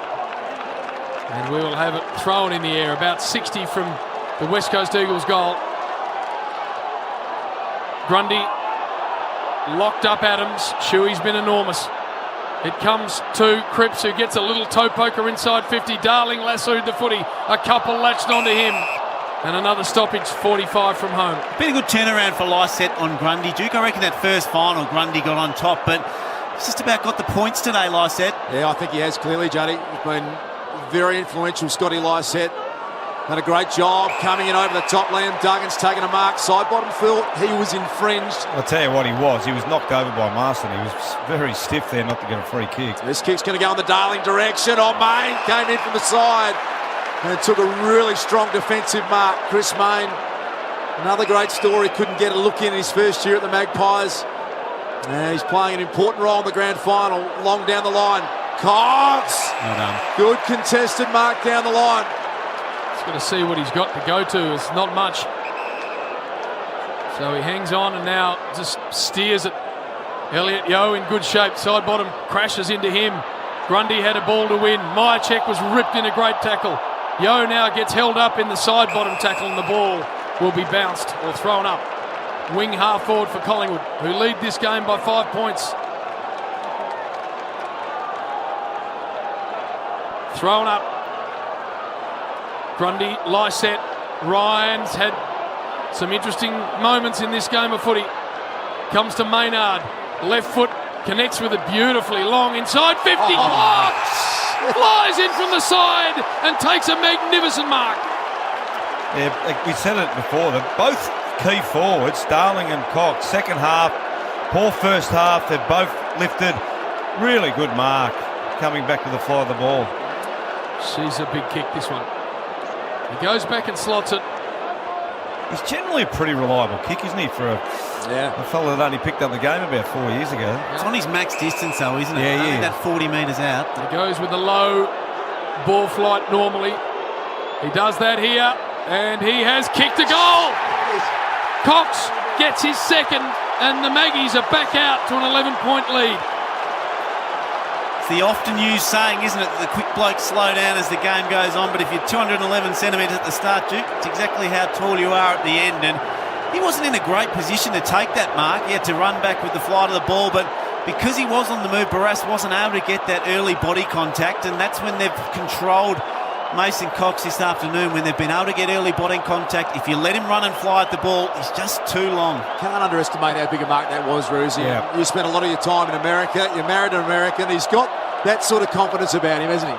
Yeah, and look, there's so many great athletes over there that don't get a chance to go on and play professional football or basketball or whatever, because there's about 1% of college athletes go on the pros. So there's a lot of great athletes, of which Mason is clearly one of them. And he's performing on our biggest stage here in Australia. Unbelievable scenes. Centre clearance opportunity. The Magpies, succession of handballs. Sire was dispossessed. Now it comes forward via Yo. Here comes Darling at centre forward off his hands. Came back into his lap. Liam Ryan. Can he make amends? Decides to stick it to Kennedy. And Kennedy got it in front of Goldsack. Beautiful, controlled, composed kick. And Josh Kennedy. Left forward pocket. Punt road end. He's going to go the Stevie J round the body style. It's an acute angle. They're charging at him off the mark. Kennedy steps out, bends it around. He hit it superbly. Couldn't have kicked it any better. Kennedy kicks goal number 3. And we are back to a 5-point Magpie lead. Triple M Beaumont Tiles scoreboard. Beaumont Tiles have pre-designed complete bathroom packages from under $4,000. What a centre clearance goals this quarter, man. Unbelievable, yeah, for Bosch Tools. 2 goals, 1 to the Eagles, 3 goals to the Magpies. So 5 majors from centre clearances. Yeah, amazing, isn't it? And well done to Ryan too. He had that fumble in the marking contest, and he fumbled a ground ball, and you were starting to wonder, is this going to ruin the rest of his game? But he was clean there, just gave the kick a nice amount of air for Kennedy to run onto. So now that he's done a positive thing after that contest he would have been disappointed with, he'll be back in the game. Seabus, special comments with insurances that protect building and construction workers. Another centre clearance to Collingwood. High ball forward. Barras focused hard on the footy and took a very, very nice mark. He's got Redden spreading for him. Gets to him on the wing. Venables further afield, didn't want to go there. Redden's become a really important player for the West Coast Eagles. Goes long and high down the line. Vardy! Handball off to Sheed. Sheed goes to the top of the square. Rioli in a wrestle. Hoskin Elliott gets back there and support, and the footy goes over. Gee, great mark. Just some of the contested marking, Juddy, we've seen today has been phenomenal. Yeah, he's been outstanding, Vardy, as well. Hard to defend Nathan Vardy when he extends up the footy like that. And the West Coast now get a look at a boundary throw-in. Deep in attack, 10 minutes into the last quarter, 5-point lead the Magpies. Picked up by Hoskin Elliott. Clears defensive 50. Mason Cox gave an appropriate contest. Picked up though by Cole. Squeezing handball back to Hearn. A little one-step kick into forward 50. Sheed. Main did pretty well. Made sure it was a contest. Ball at ground level. Umpires letting it go. Lacroix in there. Main back in there. Still letting it go. Sheed in an arm wrestle.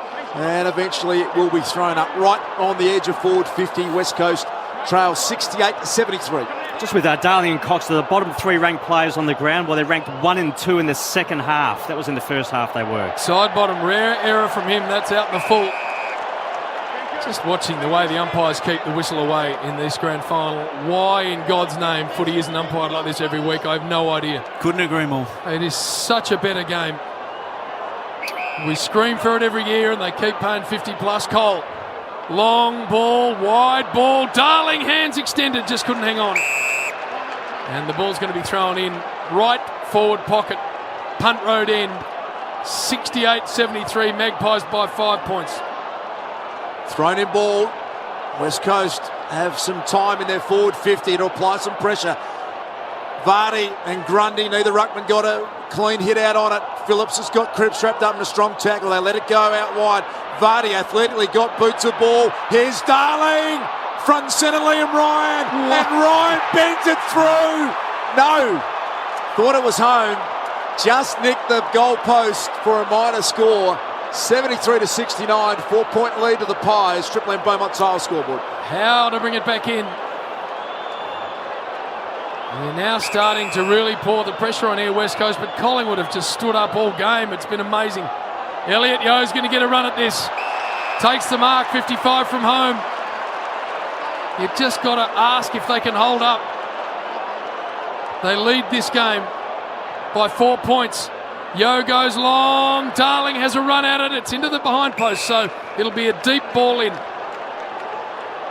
Triple M rocking the grand final. Thanks to McDonald's, any Peel can be a winner with a Monopoly game. Now back at Macca's, full terms at maccasplay.com.au. The West Coast camped inside their forward 50. Can they get a major from it? Grundy in front. Vardy worked him under it. Rioli twisting. Wrapped up by Crisp. And again, a lot of time in forward 50. Yeah, since half time, it's 29-14 inside 50s in favour of the Eagles. Slapped to Redden. Just couldn't get his kick away. Ryan can't keep it in, and we'll have another boundary throw in. About a metre around from the behind post punt road end. Just a huge amount of numbers at this stoppage, JB, but at the last minute, West Coast are pretty good at dragging their men away and creating little small portholes to run into. So the boundary throw in, shallow again. Vardy gets to it, clean possession. Lacrosse taken. Through came Hutchings, was unable to get boot to ball. And that is going to be marked by Jeremy Howe just inside the field of play. Still deep in defence, the Magpies, and Howe's decided he's going to chance his arm. He's going to come out members' side. It looked a little shaky, that kick, but in the end it found the intended target, Phillips. Still inside defensive 50 now. Mason Cox, the outlet target. Oh, well played, Mason Cox.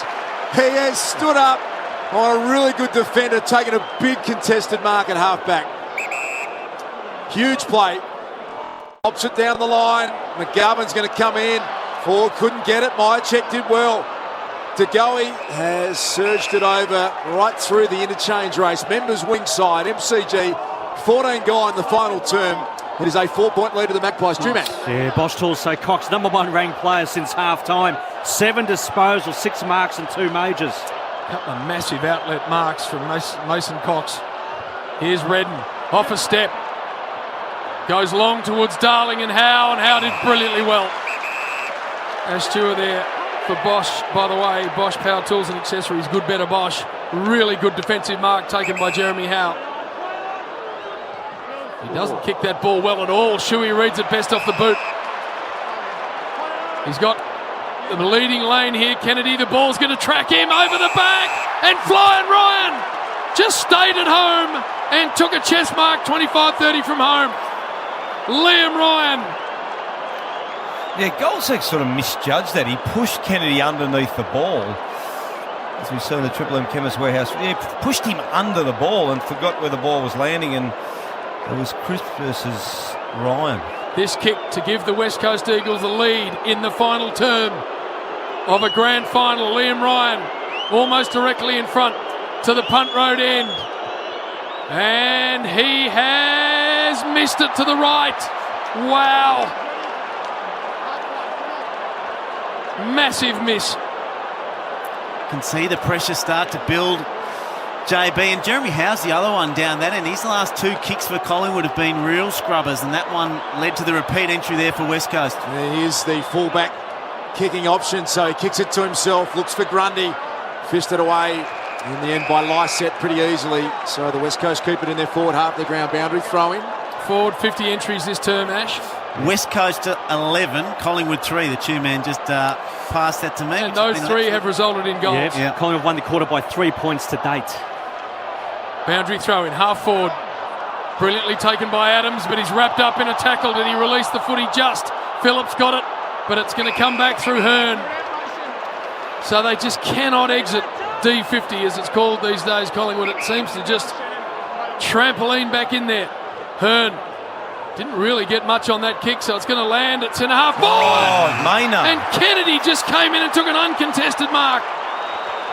Yeah, Maynard sort of was too focused on his man, and the ball dropped short. It was pretty hard for Goldsack because needed some voice there, Brucey, didn't he, really? Like, there were other teammates that could see that unfolding. It's justified to be wanting to stick on Ryan, especially... No, I agree. It wasn't necessarily Maynard's fault because he just didn't really have the awareness. Yeah. Someone need to yell, you got to go. Got 3 on the afternoon, Josh.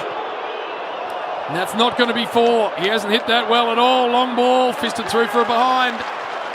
71-73, Collingwood by 2 points. Even the points feel like they matter for something at this stage, Duke.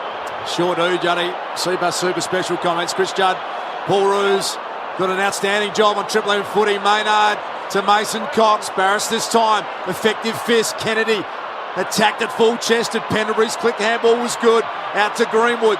Adams wants it out of there. Can they get through? Stevenson, the only option. The young rising star winner. On his back, got boot to ball. A lot of numbers with the West Coast. Hutchings tracking the boundary line. Stevenson came back in. Well played. To go in with a chipper. Myercheck's got to go. Oh, mark. Good mark, Rosie. 50. And 50. Yeah. What's that going to mean in this game? Yeah, great courage from the young fella. Read the ball really quickly off the boot, didn't he? Marked it uncontested, wraps him up, takes him again. Yeah, it had to be a 50. Jeez, that's big. Just here.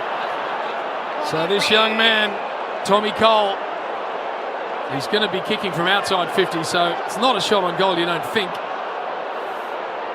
He just goes with the set-up kick. Darling to fly high from behind. Ground level ball. Lacroix can't access it.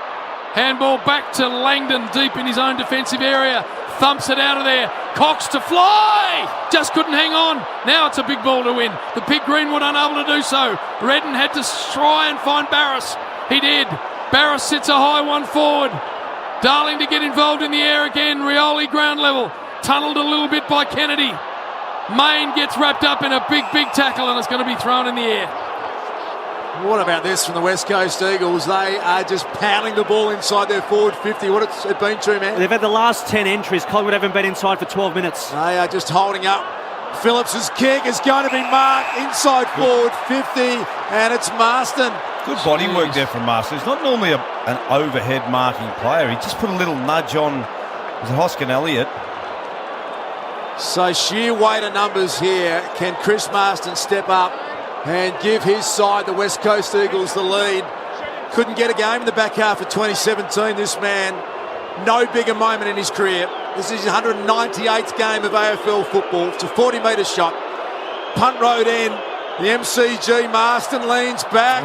Ordinary looking kick. And a minor score, 73-72. Pies by a point. 8 minutes to go in the grand final. Main in his own defensive area, slips it over the top to Hoskin Elliott inside defensive 50 still. It will be one of the great performances if Collingwood can win this game of footy. Kick across the face, just got to Jeremy Howe, like literally a metre from his own goal. So Ryan's got to come back a little bit. Now Howe goes for a penetrating ball and finds Phillips. With this little ball inside 50, if they can find a way to win it, it will be just extraordinary.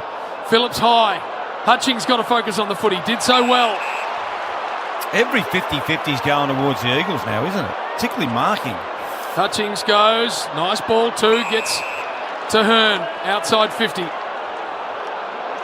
Hearn got a couple of big targets if he wants to go long.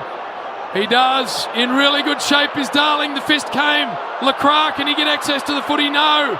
Big ball here to win, and Collingwood did brilliantly. Oh, their defence has been amazing. Chris now kicks it to the wing. They've got some space out here. Myercheck had some run from Stevenson. 1-on-1. It's DeGoey. McGovern fisted it away. Good disciplined effort. Wants the boundary line. Got to go back after it. Jeremy McGovern. Courageous effort. Slides towards the boundary line. Finally, the Magpies are inside their forward 50. Farko wrapped up in a tackle. Let's get down to Nerley. Josh Thomas has limped off the ground with a lower left leg injury. He's gone into the rooms in the hands of the doctor. Well, Jane T. Mart's tyre and wheel specialist down there. Can they score from their fourth entry? astounding Collingwood being able to stay in this game of footy. Here's Hoskin Elliott, sits it up. Big Mason at the back, it bounces through! What the hell?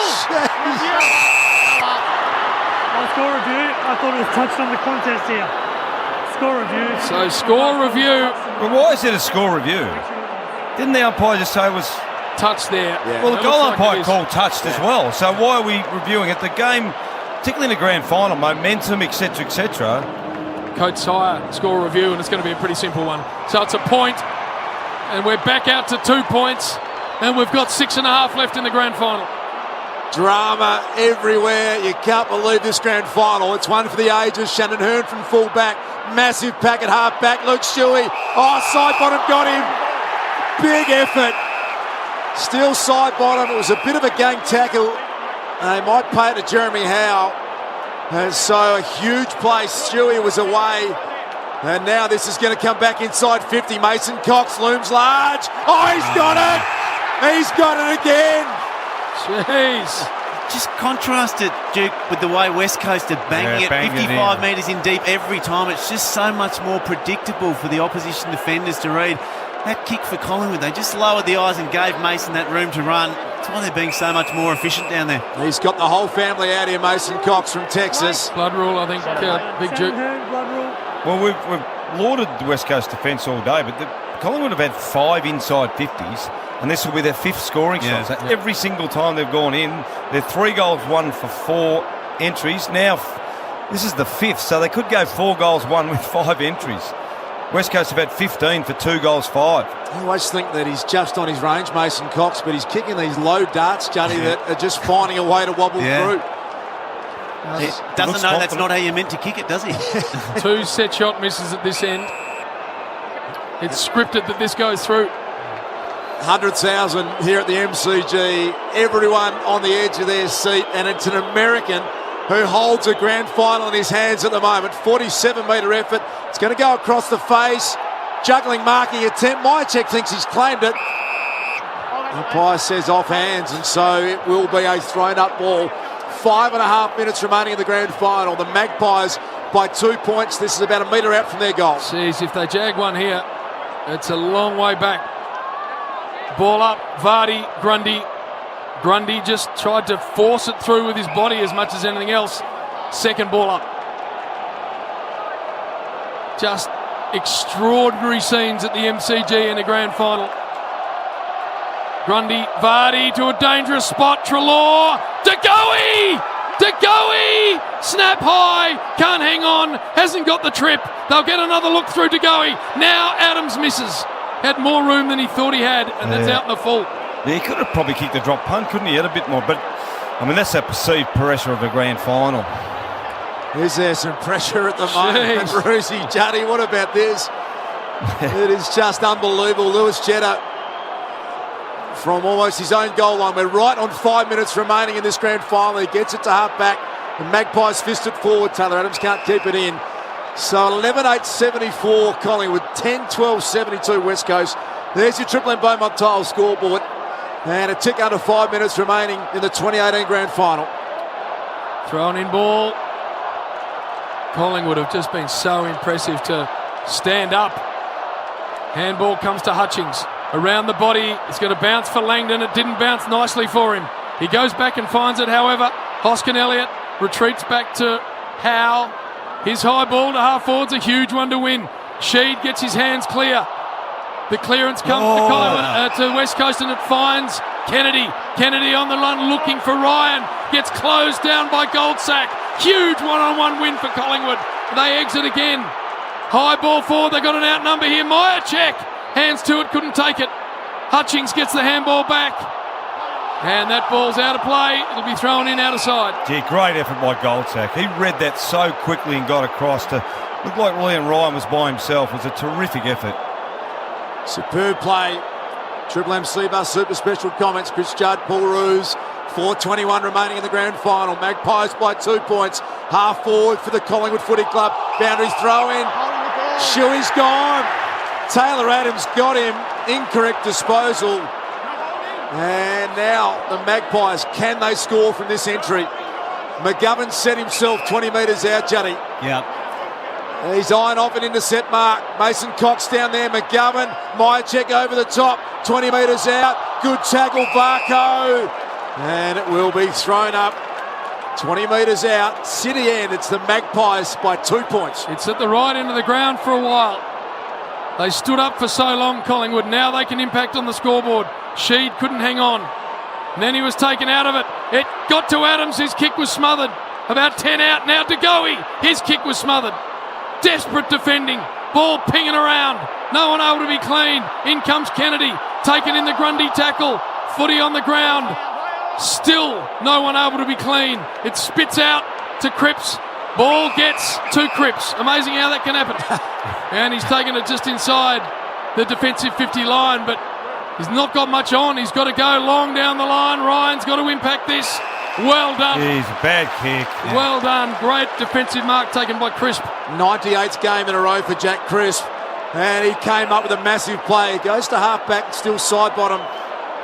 They're just going a little defensive here, the Magpies. He sends it back to half-back to Crisp, and they're taking some time off the clock. We're down to 3 minutes, only a 2-point ball game. There's another goal in this grand final. It might be the one that wins it. Grundy and Vardy out of side centre wing. Jeez. Chance out here now. Treloar picked it up. Gets on the left foot. Kicks it inside 50. Myercheck. McGovern. Huge defensive mark. Now he's got to exit with the kick. He's got Vardy on. He gets to him on the wing. The big man. Has he got anything to go to further afield? He likes the look of Ryan. Hands on it. Couldn't take it. He did take it in the end. Big mark, Liam Ryan. He wants to just get and go. He does. Massages it to a 1-on-2. Sheed's got it. Thought about playing on. Oh, he did play on. Now he goes back with the footy. Jeez, this is a tough kick. He is hemmed in the pocket. We've got 2 minutes left in the grand final. Very stiff Maynard not to get a free kick. Yeah, he was. Oh, he was blocked off the footy. So, Dom Sheed, what can he do from this pocket? Set shot, left footer. It is good. That is incredible. That is unbelievable. Dom Sheed threads it from the pocket, and West Coast are just in front with 2 minutes left. Well, Liam Ryan dropped the mark in the third quarter, Juddy, and you made the comment. It's not about dropping that mark, it's about what you do after that. And he's taken an absolute cracking mark on the back of Jerry McGovern's contested mark. And now no one forgets the poor contest, do they? But he's had his moment, he's had his impact, and Dom Sheed's just been outstanding as well. Two-man, what's been his numbers? He's had 31 disposals, thrown 8 clearances and a major. Incredible. West Coast Eagles have only been in front 5 minutes of the game, and now, Roosie, they just get everyone back. Yeah, look, this is the trick, isn't it? I mean, it's 1:45 to go, so if you get a forward entry if you're West Coast, the ball's coming straight back.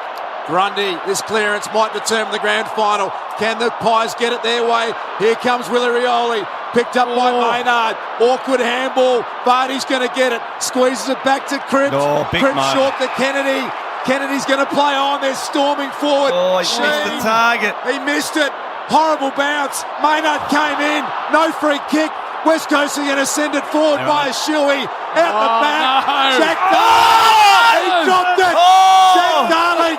Can they get it back to Cripps? Smothered off the boot. Rioli back there. Amazing tackle on the goal. Darling, what's happened there? That's the grand final in his hands, and he's dropped a foot. Extraordinary. It had a sense of romance about it, didn't it? Extraordinary. We're going to get a ball up about a metre out. Grundy, Vardy, side bottom wants to concede and does. Wow. That is unbelievable. Well, you talk about composure. All Eagles had to do was hold one of those marks in that chain. Yeah. We've now got 58 seconds left. They've got to go coast to coast. And Maynard just wants to pound it long down the ground. He aims a barrel. Doesn't hit it particularly well, and Shuey marks it. And now they've just got to find someone out. They've got Ryan out. But they don't want to use it. And the seconds start ticking down. They've got sideways options. Surely they've got to take one of them. Well, I think the umpire straightened him up. So 45 seconds left. Gee. Can you give him his 30 seconds? Elliot Yo standing by himself behind. He just needs to kick it back. Just go sideways.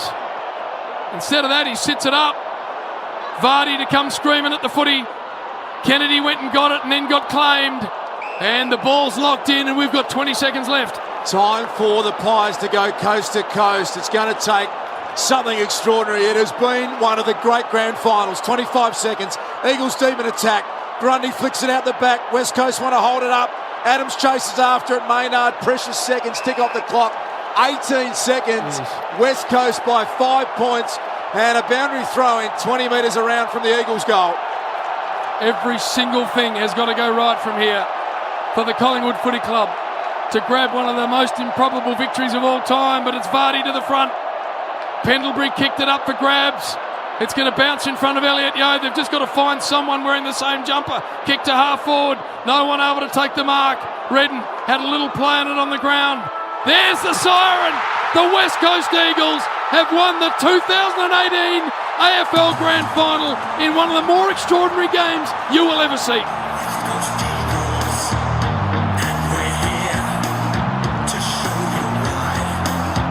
Look at those boys on screen. They were beaten in 2015 horribly. They have responded with a come from behind win in the grand final. They were 5 goals zipped down and they win it in the end by 5 points. Unbelievable effort from the Eagles. We'll talk about them, Juddy. Like, they were 5-0 down. We talked about their body language. We talked about the mistakes they'd made. We talked about how they were really struggling with their game style. Full credit to them. I mean, they really turned around. Luke Shuey, outstanding. Their leader's fantastic. McGovern intercept mark. Hearn really straightened his game up after that. Darling's second half was outstanding. So, look, full credit to the Eagles. They looked down and dusted in the first quarter. What a great comeback. What a great effort. It was outstanding, wasn't it? In the first quarter, you felt they were almost only one more goal away, Collingwood, from almost putting the nail in the coffin at that stage of the game. And even in that last quarter, Collingwood came right out of the blocks, got a couple of early goals, but you were waiting for one team to buckle, for one team to say it's all gotten too hard. But to both footy clubs' credit, they didn't waver throughout the whole game. Let's have a listen to Daisy Pearce with Dom Sheed. Congratulations getting there, and over to you, Richard.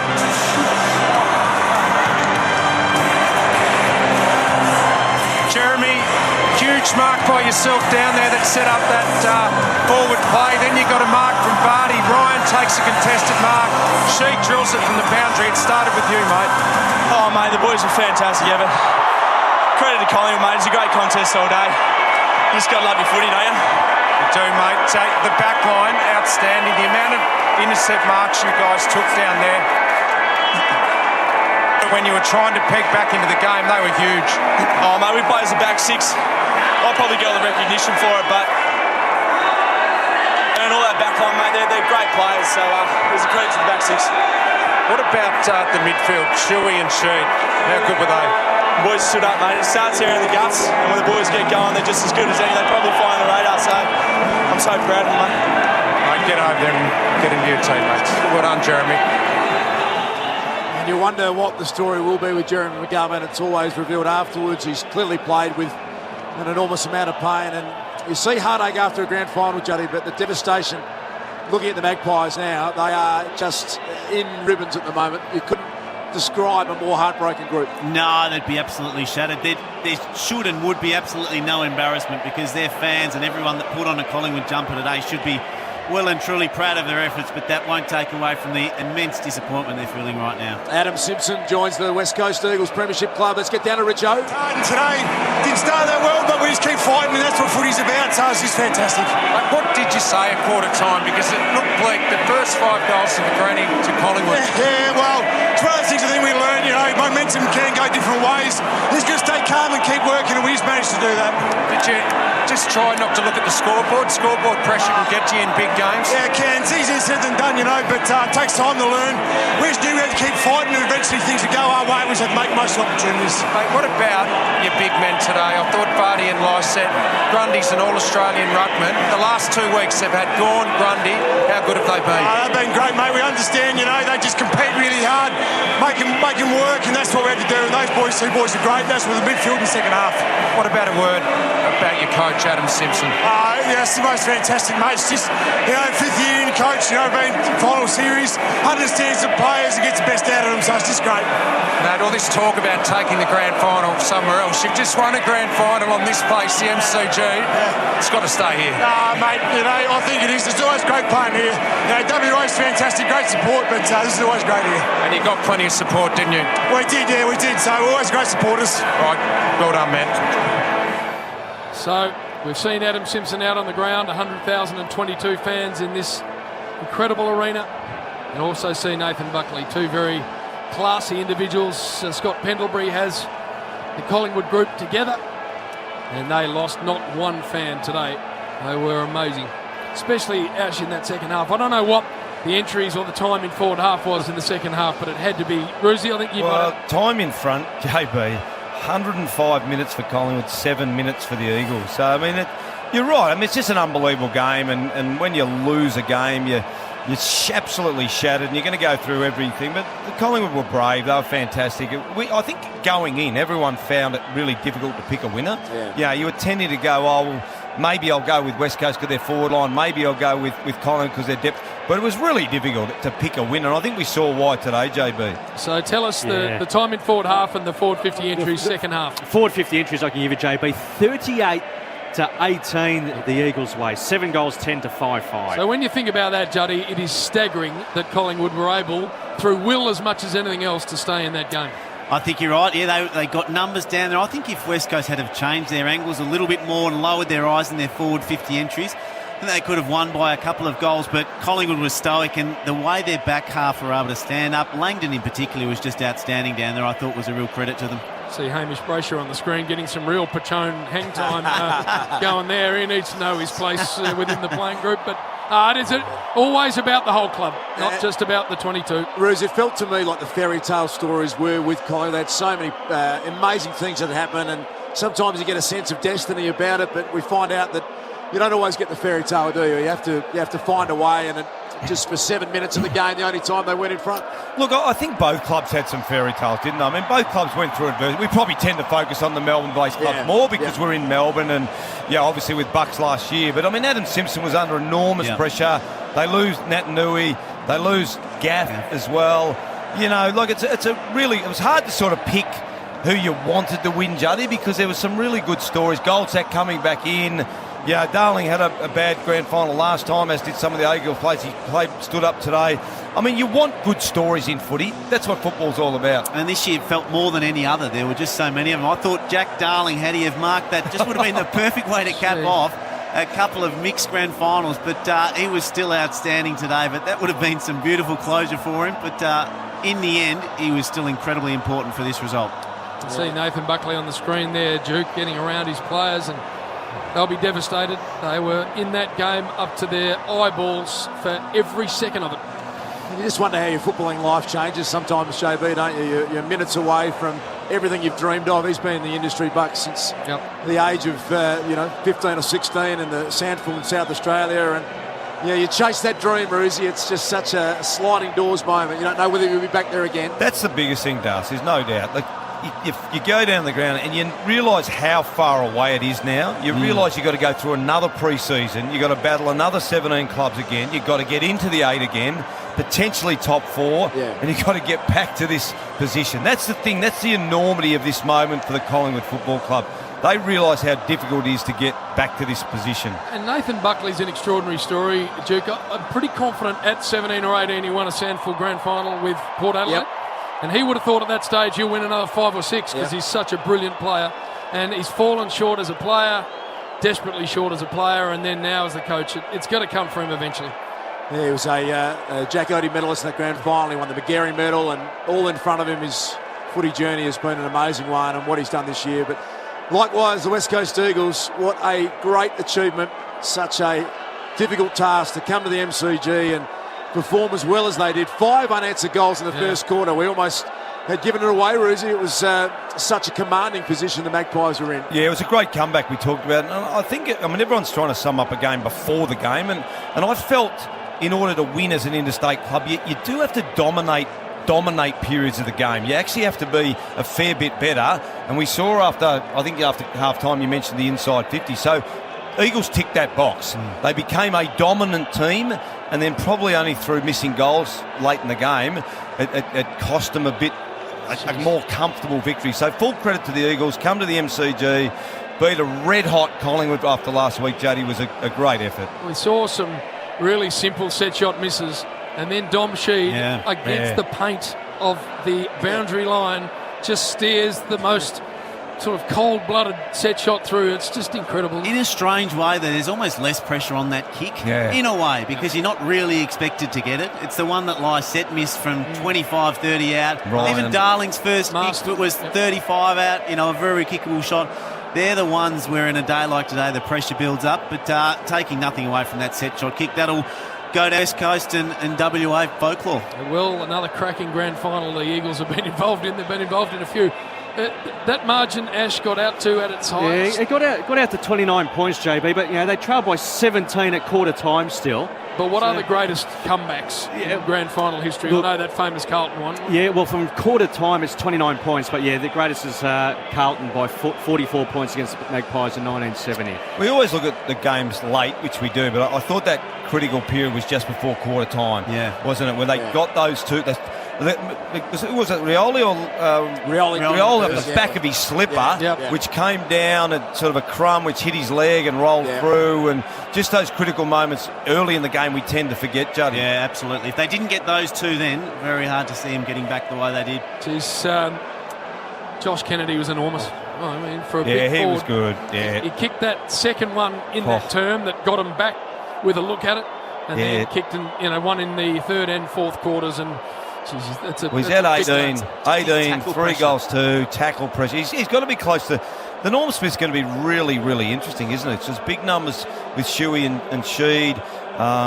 But it'd be hard to go past Kennedy for best on ground, wouldn't it? Because his first half, I think he only had 5 disposals in the first half. Yeah, and 5 tackles. 5 tackles, but you just sensed he was the guy, Juddy, whose body language was up. He was on top of the ground. He was keeping his team in the game. All right, let's get down to the presentation. I'd now like to invite 1967 Grand Final field umpire Peter Shields to present the AFL umpires Grand Final medals, and invite field umpire Brett Roseberry to accept the medals on behalf of the umpiring team.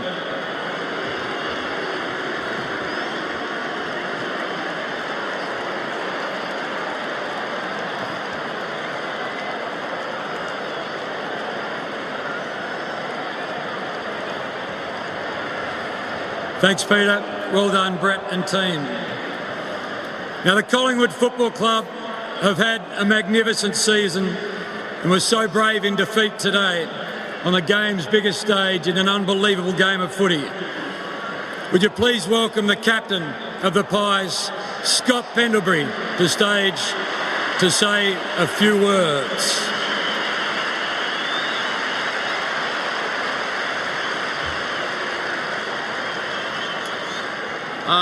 First off, I just want to thank fans, Collingwood fans, West Coast fans. It was an unbelievable experience to play out here today.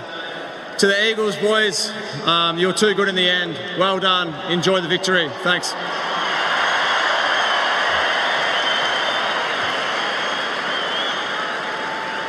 Well done, Scotty, to you and the Pies. The presentation of the Norm Smith Medal.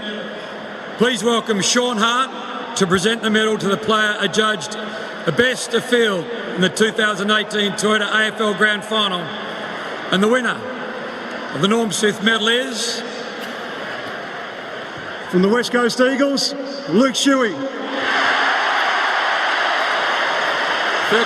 disposals, 9 clearances, 8 tackles, 1 goal, 1.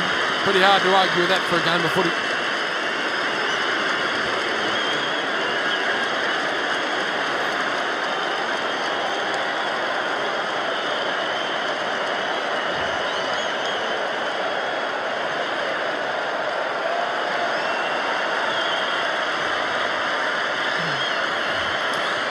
Thank you.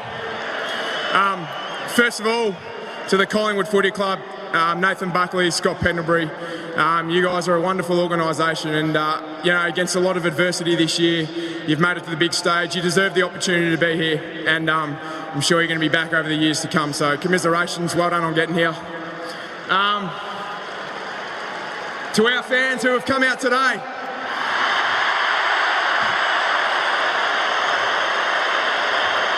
you guys have travelled thousands and thousands of kilometres to be here, and we love you. This one's for you. Cheers. Yeah, classy effort from Luke Shuey. Spoke very well, joins our own Chris Judd as a Norm Smith medal winner for the West Coast Eagles. It's every young footballer's dream to be on the grand final stage on the last Saturday in September, so it's with much pleasure that we welcome the 22 winners of the NAB AFL Auskicker of the Year competition from the NAB AFL Auskick program, who will now present medallions to each player of the winning team. Number 1, Liam Ryan.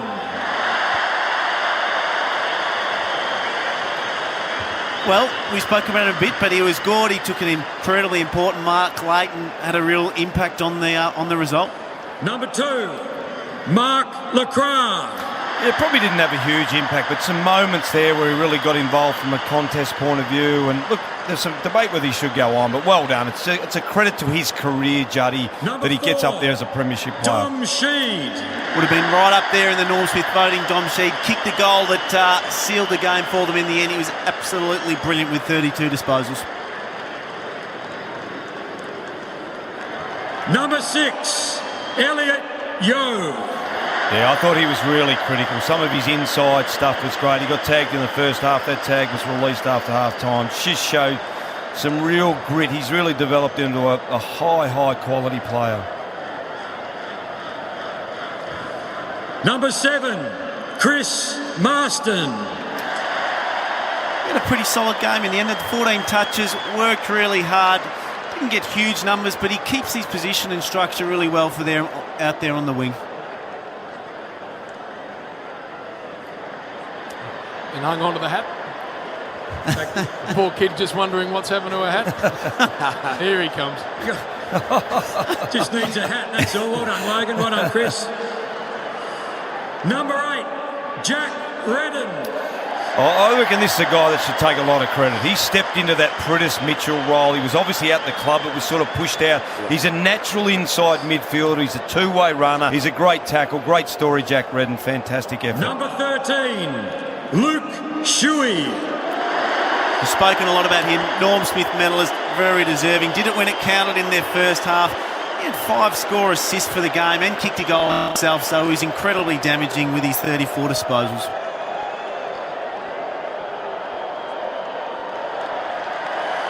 Number 14, Liam Duggan. I thought he had some big moments, Liam Duggan. He really solid across half-back, and I think that was the key to their game, just their ability to win one-on-one contests across half-back. Great effort from the young fella. Number 15, Jamie Cripps. He played his role. It's a tough spot there in half-forward. Had about 16 touches. Kicked a goal, really important goal in the second half. Played his role again. Number 17, Josh Kennedy. Yeah, look, had to be in the top 3 players on the ground. He was exceptional with his effort today, his ability to get from contest to contest, capped off with 3 goals, 5 scoring shots, 18 disposals, an absolutely high-quality game. Number 18, Daniel Venables. He was pretty quiet today, Venables. Just had a couple of possessions for the game, but he's at the 4 possessions for the game, but he's at the beginning of his AFL journey. I think he's only in his 3rd year, so he's got a very big future, and he's going to be a premiership player for a great footy club. Number 19, Nathan Vardy. Yeah, talking about big moments, he's ended up with 14 disposals. A couple of really big contested marks, big goal, great effort from the 2 ruckmen, so he's had a really good day, Vardy. Great 2 weeks from those 2 ruckmen. Yeah, absolutely. Number 20, Jeremy McGovern. Well, had the sore hip pointer pre-game, but stood up when it counted. And of all the critical contests throughout the game, I thought his contested mark late in the game created a turnover that eventually led to the Dom Sheed goal was as important as any. Lewis Jetta. Yeah, now becomes a 2-time premiership player on the back of his excellent game for the Sydney Swans. He really made a comeback into this team this year, Jetta. Went to half-back, really critical. Not a lot of the footy, but his composure's really valuable. 13 disposals, had a solid game today. Number 27, Jack Darling.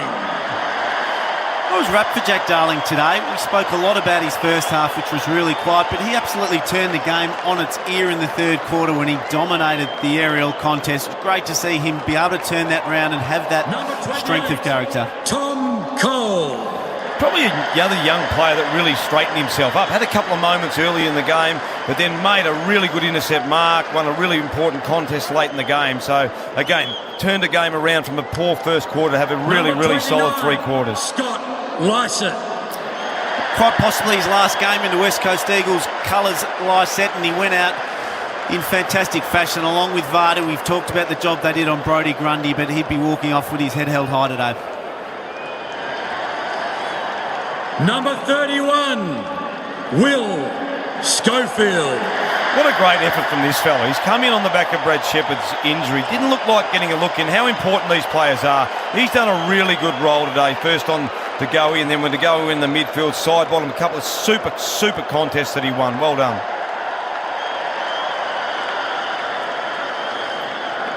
Number 34, Mark Hutchings. Had the 15 touches, had a defensive role on side bottom at stages. It wasn't a complete lockdown job like we've seen from him in the past, but played his role and did his job as he does every single week. Number 37, Tom Barras. Had some really big moments today again, like his teammates, and had his handful at times too with Mason Cox. That was one of the best battles of the game, I felt. The Howe battle with Darling was great, and the Cox battle with Barras. So well done, Barras. Number 44, Willie Rioli. The 7 tackles today, which I thought was the most important stat for his game. Doesn't always pressure like you see some of the elite pressure forwards in the competition. We know he's incredibly skillful, but it was his tackling today which really caught my eye and kicked the first goal of the game. Really serviceable effort up forward by Rioli. And number 25, the captain, Shannon Hearn. Yeah, really pleased for him. He's obviously a popular guy. Just a couple of moments in the first quarter that he had that looked like, well, very un-Shannon Hearn-like, but his next 3 quarters were outstanding. His organisational skills, his ball use, and he's just a fantastic captain and an outstanding player. Please welcome Dennis Pagan to present the Jock McHale Medal to the coach of the 2018 Toyota AFL Premiership team, Adam Simpson of the West Coast Eagles. Some nice synergy there with Simo receiving it from his mentor, the great Dennis Pagan. Not a hugger as a rule, Dennis. Normally likes to go just with the hand. But he went with the hand, Dennis. He did. Simo brushed it away. He'll be so pleased for Adam. Skipper first, then the coach. Thanks everyone. Thanks to the sponsors. We got out Toyota, NAB, SGIO, BHP, Hungry Jacks. We really appreciate your support throughout the whole year. All the fans that come out. It's just a fantastic game of football. West Coast, people from WA and Perth. We'll get back there and celebrate with you next coming week. To all the fans, thanks once again. Make football here, playing great. To all the boys, yes, the 22 that played, but to all our squad, that's why we play football. Got a lot of boys that put in a lot of hard work. So this is for everyone. So well done.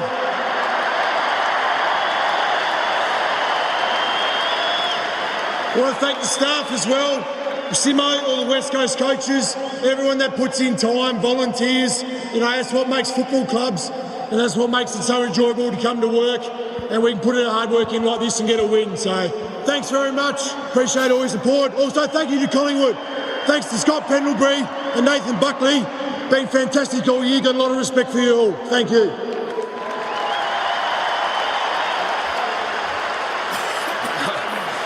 What's going on?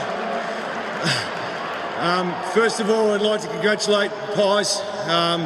Sensational game. You're playing with real spirit. There's a real sense of unity amongst both clubs, and you can sense that today. And congratulations to all the supporters for what they've done for the club over the journey. To the sponsors, SGIO, Hungry Jacks, BHP and ECU, thank you so much for your support for the football club. The AFL and Toyota, sensational atmosphere today. It's a first-class event. To our club, We start with the top and go down. Our fans and supporters all over Australia.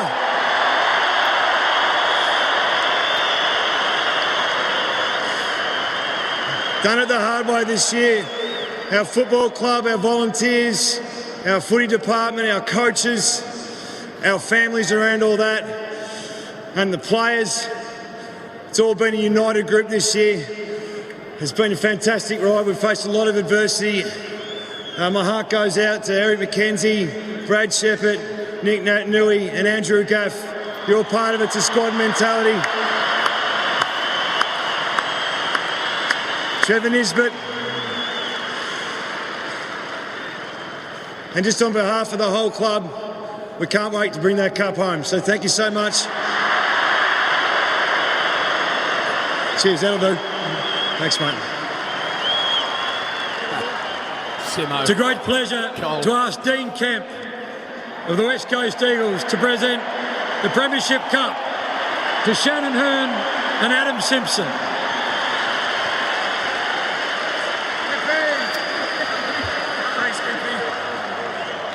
Twice in his playing time, he held this thing aloft, and here we go. Listen to this.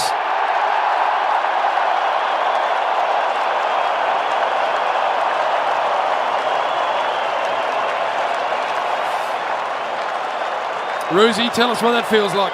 Yeah, it's amazing. It really is. It's hard to put into words, and I think Simo and Shannon summed it up. There's so many people involved in a footy club and so much effort and time that goes into it.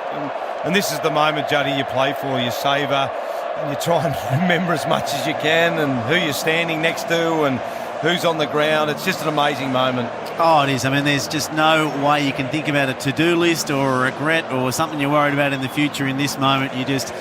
that enraptured in what you've been able to achieve and fulfil a dream from a very early age. So those 22 blokes out there, it's a moment they probably won't remember it that clearly, but they'll never forget it either. West Coast Eagles are premiers. The Collingwood Footy Club make their way down the race. We're going to get to a break. When we come back, we'll have all of the lap and the celebrations, the interviews. For McDonald's, in the end, it was a 5-point win for the West Coast Eagles. Triple M rocking the grand final. Brett Thomas, M Sport Update, Metro Trains. Well, what an unbelievable finish. The Eagles joining the Kangaroos with their fourth premiership. Collingwood, of course, racing out to a 29-point lead in that first quarter. West Coast clawing its way back with scores level at three-quarter time. Dom Sheed, the hero, threading a set shot from a tight angle to put them in front deep into the final term, and that's where they stayed. Here's Jeremy McGovern with thanks to Channel 7, another star this afternoon. The boys are fantastic, Evan. Credit to Collingwood, mate. It's a great contest all day. You just got to love your footy, don't you? To the NRL Grand Final, Cooper Cronk was a virtual spectator at Roosters training this morning. The star halfback is a long shot to take on his former club, the Melbourne Storm, tomorrow night. But Triple M's Wendell Saylor wouldn't be surprised if he played. Well, I love the theatre of it. I don't know about you, Hoops. I reckon it's good. I think Cooper will play, even if it's at about 70-75%. And motorsport legend Bob Jane has died, aged 88, after a long battle with cancer. It's the Festival of Footy at Celebrations. James Squire 24-pack range, just $49. Yes, $49. And Sunday at Celebrations. Pricing may vary. Don't drink and drive. Partly cloudy. Currently it is 12 degrees at the MCG. Thanks to Metro Trains. After the Eagles won the premiership for McDonald's, Triple M rocks the grand final. This quarter was brought to you by Beaumont Tiles with pre-designed complete bathroom packages from under $4,000. For McDonald's, Triple M rocks the grand final. As we've got to know Jane Kennedy and Mick Malloy this year, we've learnt that Mick loves unusual sex. I've always wanted a conjugal visit. Is that just me? That's a bit a conjugal visit, which is said when you have sex in prison. What goes on in your head? And we've learnt that Jane loves a drink. We have a bar fridge. It must have been locked. Pretty much you had a nervous tick going on, like your eye was buzzing. I walked in and you'd fogged up the window. End your day the right way with Triple M's Kennedy Malloy, driving you home from 4. The Mitsubishi Run-Out sale is on now, and that means free fuel cards and unbelievable run-out deals across the entire Pajero Sport range. Take off in an adventurous Pajero Sport GLX Auto, now just $44,990 drive away, and receive a bonus $2,000 fuel card. But hurry, only while stocks last. The Mitsubishi Run-Out sale. The time of your life starts now. Private buyers, terms and conditions apply. LG has been awarded Australia's best TV brand by Choice in 2016, 2017 and now 2018. Upgrade to LG today and experience the future of home entertainment from Australia's best TV brand 3 years in a row. LG, life's good. When it comes to nicotine cravings, a few seconds can last a lifetime. But our new Nicorette Quick Mist Coolberry starts to relieve cravings from 30 seconds. In fact, you're 2.5 times more likely to quit smoking with our new Nicorette Quick Mist Coolberry than with willpower alone. New Nicorette Quick Mist Coolberry is a great mild flavoured mouth spray that is fast to act and easy to use. To help you quit for good, discover the new with Nicorette Quick Mist Coolberry. Always read the label, use only as directed. When it comes to protecting your valuable machinery or vehicle, there is no better choice than Fuchs Lubricants, the largest independent manufacturer of lubricants in the world. Fuchs' superior customer service and product range covers everything from automotive and agriculture through to manufacturing and mining, all using German technology and produced right here in Australia. To see what Fuchs products best suit your needs, head to fuchs.com.au and find out why more people are making Fuchs their lubricants company. Call 1-800-1800-13 to make Fuchs your lubricants company. That's the sound of another winner. Play Monopoly at Macca's and peel your way to thousands of Flight Centre prizes, an ultimate weekend with Village Roadshow theme parks and more. Peel, play and win today. N16 1018. Visit maccasplay.com.au for full terms. You've been on the tools for years. Now 2018 is the year you become a building legend. At Builders Academy, legends make legends. So if you're ready to advance your career and get your Cert 4 or Diploma in Building and Construction, you'll only learn from the best teachers to become a Builders Academy legend. You might even be eligible for government subsidised training. So don't wait. Call 1300-LEGEND. Legends making legends at Builders Academy. RTO code 21583. Zoom Zoom. Feel it. Own it. Take home September value on BT50 4x4 XT Utes with 3 years 45,000 kilometre free scheduled servicing from $39,990 drive away. It's time to go. Jeez, he's quick. Go, son. Look at him go. Go, son. Yes! Fellas, score a great deal at BWS for the footy finals. Like a case of Beck's beer bottles for only $40. Hurry, sale ends soon. Conditions apply. Drink responsibly. It's coming. Triple M's Oztober, a 31-day celebration of Australian music, celebrating the songs that shaped it and the moments that have burnt in Aussie rock history. And we'll throw the biggest Triple M garage session ever. Birds of Tokyo, The Living End, Paul Kelly, and more probably. Oztober, a month-long celebration of Aussie music, starts Oztober 1, exclusively on Triple M. Shut up! The footy's on Triple M. For McDonald's. I'm loving it. Triple M rocks finals footy. This is the Triple M Footy Review. Any Peel can be a winner with a Monopoly game now back at Macca's, full terms at maccasplay.com.au. And today's Macca's moment late in the final term, the Dom Sheed set shot goal. Here's how we called it on Triple M Footy. There's another goal in this grand final. It might be the one that wins it. Grundy and Vardy out of side centre wing. Jeez. Chance out here now. Treloar picked it up. Gets on the left foot. Kicks it inside 50. Myercheck. McGovern. Huge defensive mark. Now he's got to exit with the kick. He's got Vardy on. He gets to him on the wing. The big man. Has he got anything to go to further afield?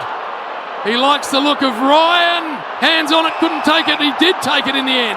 Big mark, Liam Ryan. He wants to just get and go. He does. Massages it to a 1-on-2. Sheed's got it. Thought about playing on. Oh, he did play on. Now he goes back with the footy. Jeez, this is a tough kick. He is hemmed in the pocket. We've got 2 minutes left in the grand final. Very stiff Maynard not to get a free kick. Yeah, he was. Whoa, he was blocked off the footy. So, Dom Sheed. What can he do from this pocket? Set shot, left footer. It is good. That is incredible. That is unbelievable. Dom Sheed threads it from the pocket, and West Coast are just in front. It's an extraordinary game of footy. Collingwood led for pretty much all bar 7 minutes, I think you said, Ash, or it might have been Ruzi who said it on the Bosch Tools stat sheet. So they came late and stole it, West Coast, but they really, for that second half, just had crushing forward ground advantage and couldn't make the most of it. Let's who are we hearing from? Dom Sheed. Let's have a listen to this. And Luke This Shuey. group is so amazing. We got a special bond, and to be honest, we thought it was only a matter of time before things worked out for us. We fell short in 15, but this group has stuck at it. And as a result of having a strong, tight group, your young guys come in and they can play on instinct and play good footy. So it's a nice combo to have. I can't help but look around and see a mix of guys like McGovern and Hearn who are just walking around soaking it in compared to your Liam Ryans and Jetta that haven't stopped dancing. How do you make that click and gel in a footy club? Guys react differently, but I know that every guy here is, we're ecstatic at the moment, mainly for our coach. I mean, Simo's been through everything with us, ridden the highs and lows. People were calling for his head halfway through last year, but, let him talk. We'll walk the walk. Absolutely. Congratulations on your own game as well. Over to you, Richo. Thanks, Stacey. Mark, you were here a couple of years ago. Unfortunately, walked off the ground to lose it. This makes up for it, mate. Oh, mate, unbelievable feeling. Like you said, most of us have lost one, and to win a tight one like that, oh, mate, it's surreal. So many great efforts in the game, but Mark Hutchings, the job he did was phenomenal. He's been amazing all year. We've been a role-driven side. Nothing special from anyone. It's just come in and play a role. And there's a few blokes that actually do quite a few special things. But mate, amazing effort and absolutely great team, mate. I'm just so happy to be a part of it. Mate, you've got some new players introduced. Liam Ryan, flying Ryan there. How good was that grab down the line to get it to Dom Sheed? Just shoot. They've been huge for us all year. Him, Willie. Venners, young guys have just come in and really stood up when it counted, when it's their turn. Mate, they're a special bunch of young guys. It's going to be it's exciting time for the footy club. And you got your little daughter here. How great is it to share something like this with her? She's so good for when you have your losses. It's good to go home and they take your mind off it, to be able to share a win with them. And the rest of my family are all here, mate. It's something special. Soak it up, Mark. Over to you, Daisy. Got Josh Kennedy. Josh, congratulations. Football is a funny game, isn't it? When you needed a goal, you're 5 goals down and one comes off the shin of Willie Rioli. Yeah, I know. It's amazing what happens. And, look, it was just, I don't know how long we led for in the end, but, we did it in the end. And Dom Sheed's goal was something that was so special. So, we got one. Where's the resolve of this group come from? Because you're written off before the year even started, written off again when you lost Nick Nat, then Gaff, then Shepherd. Where does your belief come from within this group? Look, mate, we've just been preaching the whole squad mentality, and, it's cliche, but we just want everyone to play their role. And we've had a few outs this year, and guys have just been able to come in and play their role, which is all we can ask for. So we're able to get the job done, able to give ourselves the opportunity to play here, and we got it done today. And how good is it to share it with your family? I mean, little Lottie, shoes off on the MCG. That's every little girl's dream. Giving me medal. It's all good, all good. I suspect it's going to be one hell of a party. It will be. No, I just can't wait to take that cup home. Well done, Josh. Thanks. Thanks to Channel 7 for the on-ground interviews, and they'll continue, of course. And Josh Kennedy, what a game of footy he played. Exactly what you want from your big power forward. So they're making their way around. I get the feeling these poor bastards down here, Duke, might miss out because they started from the punt road goal and have worked their way all around the southern stand wing. And there's a healthy group of West Coast supporters right in front of us down here, and they are waiting a little bit of love, but I'm sure someone will send them round. Credit to the West Australian fans. Part of the world you grew up in, JB, and they come here en masse. If they hadn't got a ticket, there's been West Coast supporters everywhere. They fill up the pubs and the hotels, and they deserve their celebration tonight. Get in the car often on a Tuesday because the flights are either too expensive or booked. So they just wax and drive across the Nullarbor. So you're right, and Juddy knows that he played there for many years. They are a very passionate group of West Coast Eagles fans. They're a great footy club. My mother-in-law was one of those who drove over, JB, so... This grand final? No, when we were playing in 05, 06, 05, her and her partner drove over, so they'll do anything to get to the game, West Coast fans. And they are a juggernaut of a footy club. I mean, we speak flippantly about it. This is a club that's about to... Duke put a $50 million facility out at Lathlane Park, the old Perth Footy Club, and are paying cash. Aren't going to the government, aren't going to the AFL, aren't going to anyone for help, are paying. It's already waiting in the bank. Just out of the savings accounts there, Jim? They are a juggernaut. They've got, a cap membership at 60,000, but Juddy, they would have 160 if they were allowed to have them. They would, and I mean, we were really looking at just about the two biggest clubs in the competition. I don't think we always think of West Coast as being that big when you're based in Victoria, but they are an absolute monster Enormous. over there. No, they are. Right, we'll get to a break. Come back to wrap up after this. Been fantastic. Brilliant grand final. 5 points in the end it was for the West Coast Eagles. Back with more from the G after this break from McDonald's. Triple M rocks the grand final.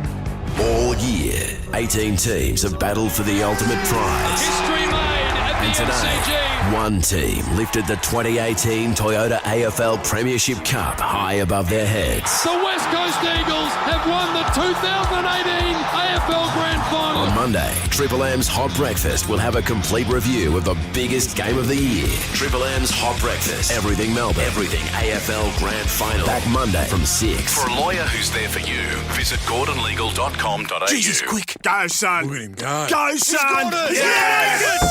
Fellas. Score a great deal at BWS for the footy finals. Like 2 cases of Furphy Refreshing Ale for only $96. Hurry, sale ends soon. Conditions apply. Drink responsibly. G'day people, Mick Malloy here.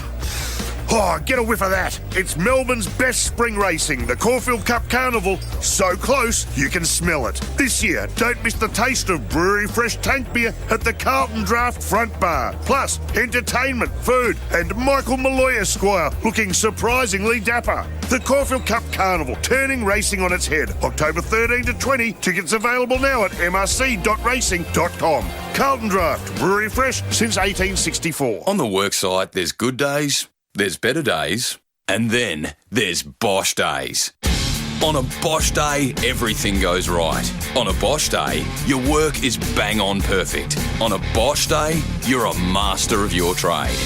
Make every day a Bosch day with quality German-engineered Bosch professional power tools. All back with a 6-year warranty, including batteries, chargers, and measuring tools. Good, better, Bosch.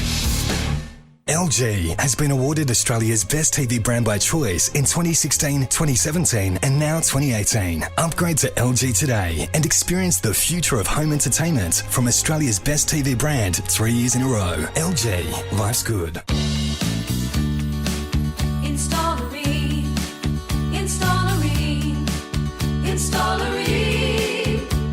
For the hottest of hot water you've ever seen. Ream comes on steady, hot and strong.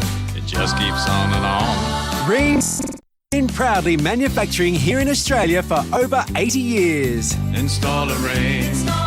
Install a Ream.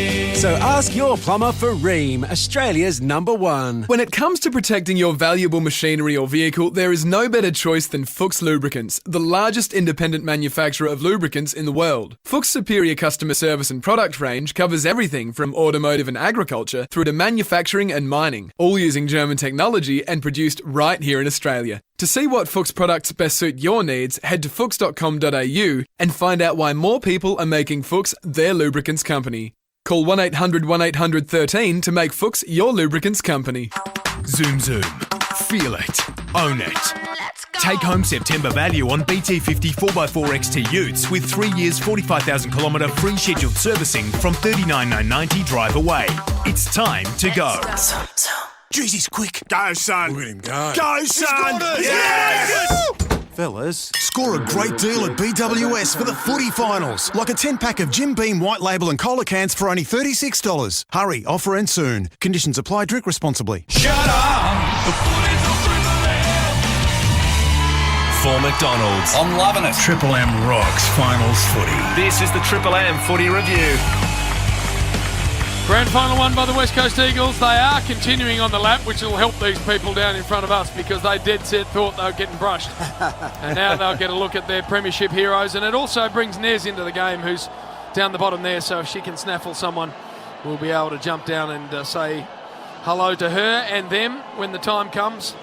Juddy, I don't imagine there's a better feeling in footy than this parade around the ground. No, look, there's not. And I reckon there's a pattern where the players and clubs stay out even a fair bit longer than they did only 10 years ago because there's absolutely no rush to get off the ground, Roosie. It's their best It's 40 minutes you'll ever have in your life, and you might as well lap it up as long as possible. Yeah, absolutely. It's funny when you end up getting to the function and you look at your watch, it's about 9:30 and you can't work out where that 4 hours went. It just goes. And we came back out in the ground to sing the song about an hour and a half after the game in the middle of the ground, which was unbelievable to do that. So this is great, JB, isn't it? Look at the great group of West Coast fans that are right in front of us now, and all the players. This is what footy's all about. It's great community footy, isn't it, JB? Just look at Wayne Carey and Adam Simpson sharing a moment. Grand final captain and young player Simo was in 96 when they won the first one. And Dennis Pagan presenting the Jock McHale medal to Simo as well. There's a lot of great synergy in what happens in the community that is AFL football. Even that moment at the start of the game, Duke, when the banner ripped apart, you saw the cheer squad, lady in the cheer squad, bawling her eyes out, Nathan Buckley over their pre-game consoling her. It just brings a lot of different people together. See, Adam Simpson had some issues to plough through this year, on and off the field, and did so with great class. His wife Nikki will be down there somewhere, and she's a beauty, and the kids, so well done to him. As I think Luke Shuey said, there were people middle way through last year screaming for him to be exited as the West Coast Eagles coach, which was staggering from over here, but now he's a Premiership coach, and that's fantastic.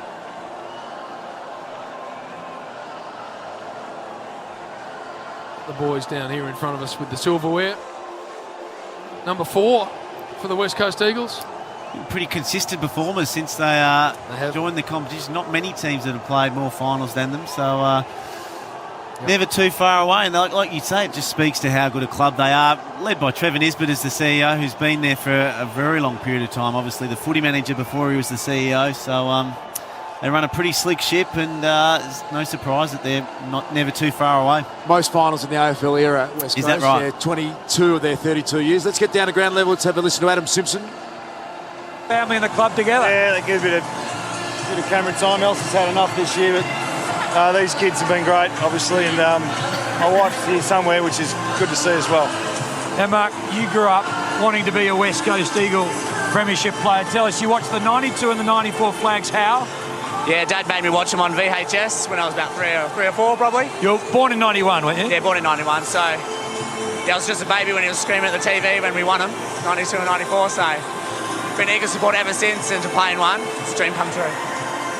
You, Duck, just talk to the girls. How is Dad during the week? How's his nerves been? Because he's always acted as a really cool cat, even when he played. Is he always cool? Always cool. Always cool. Always cool. He's never been nervous. I mean, he's sometimes nervous, but never in front of us. Nah, he's fine. Yeah, he's cool. Yeah. Hi, Dad. Is Daddy good? Yes, he's really good. Now, Simo, when Dom Sheet is lining up, and you're thinking this is how the year finishes, he either flushes it and we're the premiers, or we're not. What's going through your mind? Ask me what was going through my mind when Jack Darling dropped that mark in the goal scorer. A minute 14 to go. We had control of the game. We just couldn't convert. So sometimes that happens, doesn't it? You miss all the straight ones, and then when the pressure's off a little bit, Dom snags it. He's done it before, so... I think you kicked 2-5 to 1 behind in the last sort of 10 or 15 minutes. Yeah, look, I thought we had control of the game in the last quarter. It was just we couldn't convert, so... Yeah, this is history. Simo, you said before, off camera, you said, what do I do now? As a player, you know what to do. You just, you enjoy yourself. Do you know what you do as a coach? I don't know what I'm meant to be doing. But you've dreamt about this, Simo. But you've been in charge for 5 years. You've thought about what this might feel like and look like, and what do you do? How actually is it? Look, I haven't thought about it, to be honest. I mean, you had to have. I think you dream about it, and then all of a sudden it's happened. So, you know, it feels like... yeah, a bit like, I don't know how to feel. As a player, it was obviously real, but as a coach, you represent so many people. So when you win it, you don't know what to do. Anyway, I'm going to go. You had enough. We're going to go for a walk. Well done. He is a classic, that bloke. I've had enough. I'm off. I'll be feeling a lot better if you stop asking me questions. Yeah, That's how I interpreted that. If you actually let me drink in the moment, I'll tell you what it's like. As a coach, Roosie, you're out there and you played so many great games. You got to the grand final. Get down to Nerily first. I want to ask Roosie a question in a moment. Nez? I've got Willie Rioli with me. I tell you what, if your last name's Rioli, you're a bloody good chance of winning a premiership. How does it feel right now? Yeah, it's surreal. feeling at the moment, still sinking in, but hopefully next couple of days it'll all sink in, and I'm still enjoying it, and I'm still pinching myself. Never thought I'd be here. So. Did you get any advice from the family heading into this one? Yeah, I had dinner with Cyril last night and had a little chat, but he said, do what I've been doing all year and playing my role for the team, and he said nothing really changes. He just said there's just a lot more people at the game, and he said just picture yourself playing back home in front of 400 people, and you'll be all right. You did some pretty special things out there today, but also your tackling pressure, it was remarkable. Oh yeah, well that's what I base my game on, my defensive pressure, and if I'm not kicking the goals and my defensive work's there, I'm playing my role for the team. Now Adam Simpson just walked past and given a little wink and a fist pump. How happy are you for him, and what has he meant to you? Because he's given you license to thrill this year. No, Dad. This really started last year. I think remember end of last year when he asked me, I might come up home to TV Islands with you, and just to get an experience of where I've come from, and I've grown so fond of Simo because of that, and I've got so much respect for him to come up and live the way I live for a week, and experience life on the TV Island is something I'll take in and I'll cherish for the rest of my life. Now, 12, 18 months ago, they were saying you weren't fit enough, and now you're a Premiership player. What's that like? Mate, it's all... I never doubted myself for a second, and I've got a great support group around me who, always push me to my limits, and it's probably why I'm becoming the person I am is because of those, the great support group around me. Not just my family, but the guys at the club. Lewis Shedd has been the main one who's kind of took me under his wing since going over to Perth, and like I said, it's still unbelievable feeling right now. Willie, you're a star. Congratulations. Enjoy it. Soak it all up. Thank you. Thanks for that, Nez. And Willie Rioli, see Daniel Pratt and Adam Simpson enjoying the silverware in their hands. Lots of people we need to thank. Partners for a start, McDonald's, Supreme again, our marquee partner, Ream, Beaumont Tiles, IGA Liquor, Simply Energy, Mitsubishi, Just for Men, Holden, Bob Jane T-Marts, Coates Hire, Seabus Super, Metro Trains, Chemist Warehouse, Bosch Tools and Temper Mattress. So thank you to them. Without them, we would not be able to broadcast. We've got Barnsey coming up live, concert here at the G. Well, we're thanking people, great support staff, Triple M Footy, and a man called Lee Simon, who has been in charge of our product since it started, I'm pretty sure, Lethal, which has got to be well over 20 years. Absolute superstar, and great credit goes to the visionary that you are. Because we've always done Triple M Footy differently, and it came from the top. So well done to you. Of course, the godfather of rock. So one of the great rock DJs over the journey, and back to old Eon FM. But well done, Lethal, and don't be a stranger. Luke Tunnicliffe, who does a great job. All of the staff who bring this product to everyone who listens every weekend. We really couldn't do it and wouldn't be able to do it without the amazing support. Next we go to the grand final rub, by the way, after Barnsey. And then we've got, I think we're replaying the game again, Lucas. Yes, we are. So there's still going to be plenty for Triple M Footy fans to enjoy. Duke, well done to you. Thank you, JB. What a great privilege it is to be in the Triple M commentary box on this day. And Juddy, of course, and Roosie, who not only did a magnificent job of the special comments today, but also brought us an insight into what it feels like to play in. Yeah, great and day. Coach a grand final. Thanks, JB. So, One of the best. Well done to you. And Ash, what are you going to do with yourself, please? Thanks, JB. I'm looking forward to the off season, actually. Right. Yep. What's that going to look like? Spend a bit of time with the family, but gear up for another year in 2019, JB. Roosie, you had a question for Roosie before we went? Before we go, I just want to talk about the difference. You've played in so many big games, Roosie. Is there more satisfaction as a coach or a player? Is that hard to answer?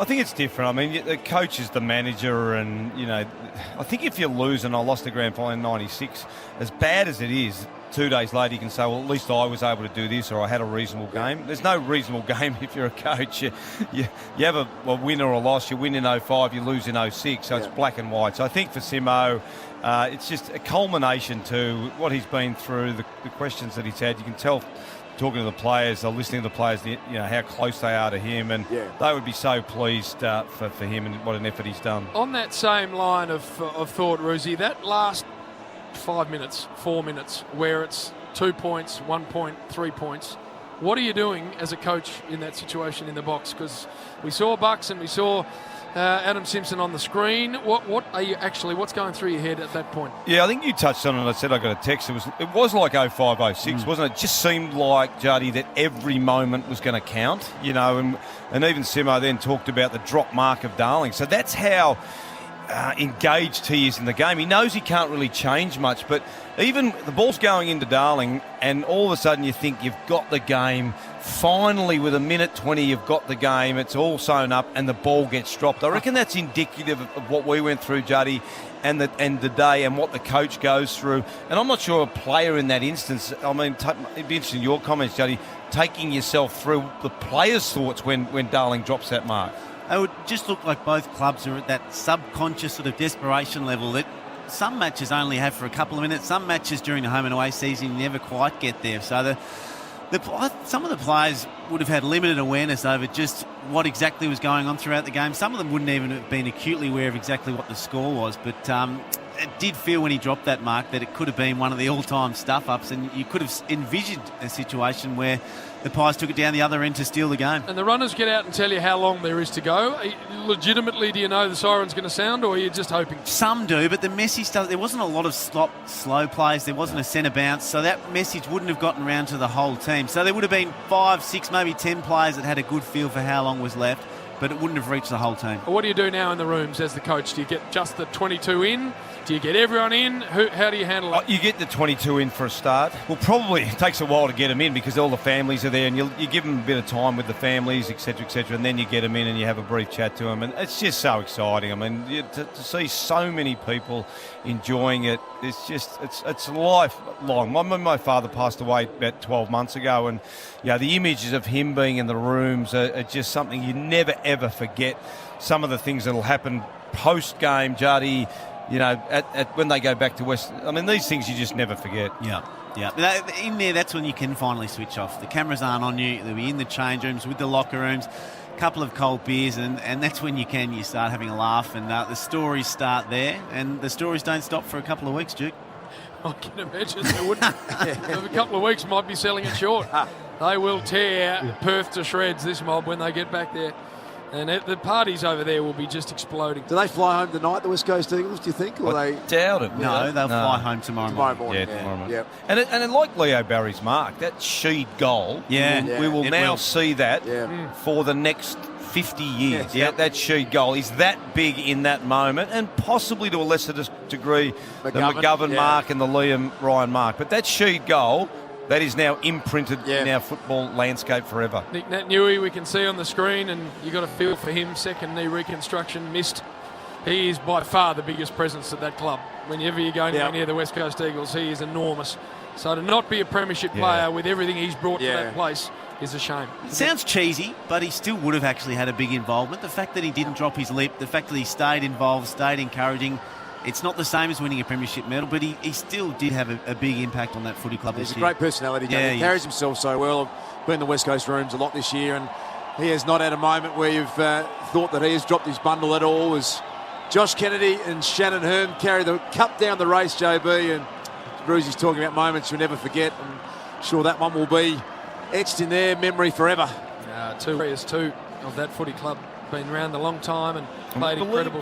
We believe Kennedy didn't get a vote in the Norm Smith, which I find is actually quite staggering. Yeah, I can give you the voting, Ruzi. It was a win to Luke Shuey with 11 votes. Second was Taylor Adams with 7 votes. Dom Sheed got 4 votes, 1 to Langdon and 1 to McGovern. So Josh Kennedy didn't poll a vote in the Norm Smith medal. All right, been absolutely fantastic. Well done to the Eagles, 5-point winners. Well done to Collingwood too on what has been a fantastic season. Chew Man, all the people, Damo in the back, you've all been sensational. For McDonald's, this has been Triple M rocking the grand final. Here's Brett Thomas with an M Sport update for Metro Trains. Well, West Coast has pulled off a remarkable victory, beating Collingwood by 5 points in a thrilling AFL Grand Final. The Eagles trailed by 29 points in the first quarter before gradually working their way back into the game. Dom Sheed, the match winner, converting a difficult set shot late in the game. Here's the call on Triple M. What can he do from this pocket? Set shot, left footer, it is good. That is incredible. That is unbelievable. To basketball, Ben Simmons and the Philadelphia 76ers have beaten Melbourne United by 20 points in the first NBA v NBL matchup. The Aussie superstar enjoyed the hit-out. It was a lot of fun. It was getting back into the court, getting a feel for the game again. Playing team basketball is what we do, so we had a lot of fun. Melbourne Storm is still preparing for their old halfback Cooper Cronk to play in the NRL Grand Final tomorrow. That's despite the Roosters star barely training this morning. Here's Storm assistant coach Adam O'Brien. I think he might. Yeah, at the end of the day, we have a plan in place. If he does play, and we have one if he doesn't, probably stop worrying about it a little bit. Planning a night out with the girls or just going around the corner? Wherever you're going, 1-3 Cabs will get you there. Get the new 1-3 Cabs app now. 1-3 Cabs, we'll get you there. 11 degrees, partly cloudy as the post-match party gets underway at the MCG thanks to Metro Trains after the Eagles beat the Pies to win the Premiership. For McDonald's, Triple M rocks the grand final. As we've got to know Jane Kennedy this year, we've learned that as a working mum, she's doing the best she can. Did you drop the kids off in your pyjamas one day? Oh, I've done that lots of times. Have ya? I did fall asleep in the car outside the school. And Waiting. And then finally, a school teacher came and knocked on the to wake me up. Did your head hit the horn? End your day the right way with Triple M's Kennedy Malloy, driving you home from 4. Dave, we won that Clark Road contract. Yeah, so we're going to need more workers. Well, truckloads more supplies to get it done. When businesses need funding, NAB QuickBiz provides fast access to unsecured funds based on the strength of your cash flow, not your assets. Hey, Dave, grab a shovel. The first load's already here. It's called NAB QuickBiz for a reason. To apply online, search NAB QuickBiz today. Terms, conditions and lending criteria apply. NAB. More than money. For a limited time, you can buy a high-performance Husqvarna grass trimmer with pro-grade features from just $189, a handheld blower from $229, or an easy-to-start hedge trimmer from just $324. Plus, save up to $150 on selected Husqvarna brush cutter models. Available at your local participating authorised Husqvarna servicing dealer today. Husqvarna, ready when you are. Offer valid for a limited time or while stocks last. See husqvarna.com for details. What are we going to do? Footy season is almost over. Time to face the hangover that comes after the high. Oh, forgot about Bathurst. Honey, take the lock off the fridge. We're going to party like it's, I don't know, still footy season. The Super Cheap Auto Bathurst 1000. Bring it on. Get all your official merch at the Super Cheap Auto pop-up store online at supercheapauto.com.au. MotoGP riders live on the edge. It's a fine line between breaking clear and sliding out. A rider's concentration and a fan's exhilaration. The only way to get closer to the edge is to book your tickets now for the Michelin Australian MotoGP 2018. Share the ultimate action-packed weekend with mates, or make the most of our family offer. Kids 14 and under go free. October 26 to 28 at Phillip Island. Tickets from $40 at motogp.com.au. T's and C's apply. Supported by the Victorian Government. Whether it's a crowd favourite or a rising star, we've got your finals lineup covered at First Choice Liquor. Pick up a fan favourite like a case of Bundaberg UP and Cola cans for just $69. That's right, just $69. Pick up your own finals lineup at First Choice Liquor. We all love footy season, but that doesn't mean hay fever season is taking a break.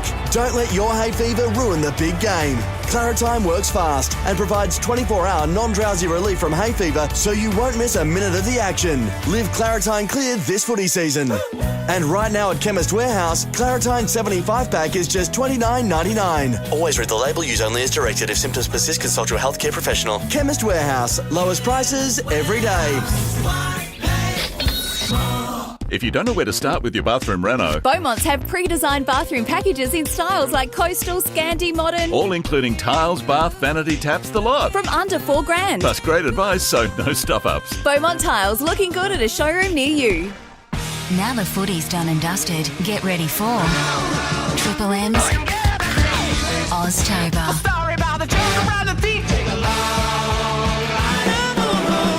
31 days celebrating the greatest Australian rock. And we'll finish it off with the biggest garage session in Triple M history. Birds of Tokyo, The Living End, Paul Kelly and more. Oztober, a month-long celebration of Aussie music.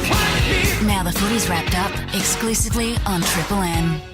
Ahead of the Virgin Australia Premiership party with Jimmy Barnes, here's the very sharpest bits from today's Grand Final Saturday rub. This man's got some news that he didn't share with any of us. A little bit. There's just I'm just a little confused. Yes. That Duck, your life and what's going on there, but it all seems to be steaming along beautifully at the moment. Yeah, all good. So, so we read in the tissues this morning that you're having a baby. Yes, well done. What about that? Another one? Another one. He's third. Yes. And that's nothing unusual. No. I wouldn't have thought of this, of course, Yep. What, BT? What, Brian? To 3 different mums. Yeah, okay, that's all right. Though, that's good, no, yeah. How's it all going, Doug? Yeah, good. Sorting through them. All going... Did you plan? Was it planned? All planned, Bill. Yeah. Little boy. You're fantastic, Duck. You're 48. Yeah. You don't need another 12. I look 25, Bill.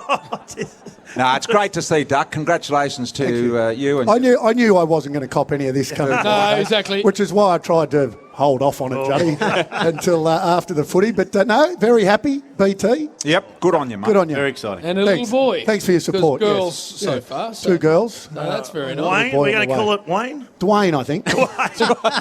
Let's throw a D in front of it. Well, let him put up with what I've put up with for all of my life, having a name like Wayne. So. Yeah. Maybe Dwayne. Hey, we've been smooched with the weather, Bristol. Yeah, it's not going to rain. How good is it? Yeah, it's beautiful. Sunshine, might get sunburn actually, so it's about 15 degrees. It's magnificent. We've been talking about the rain all week because we have nothing else to talk about. We've asked every question we could possibly ask any footballer or coach. We're questioned out. It's now time for us to just talk between ourselves.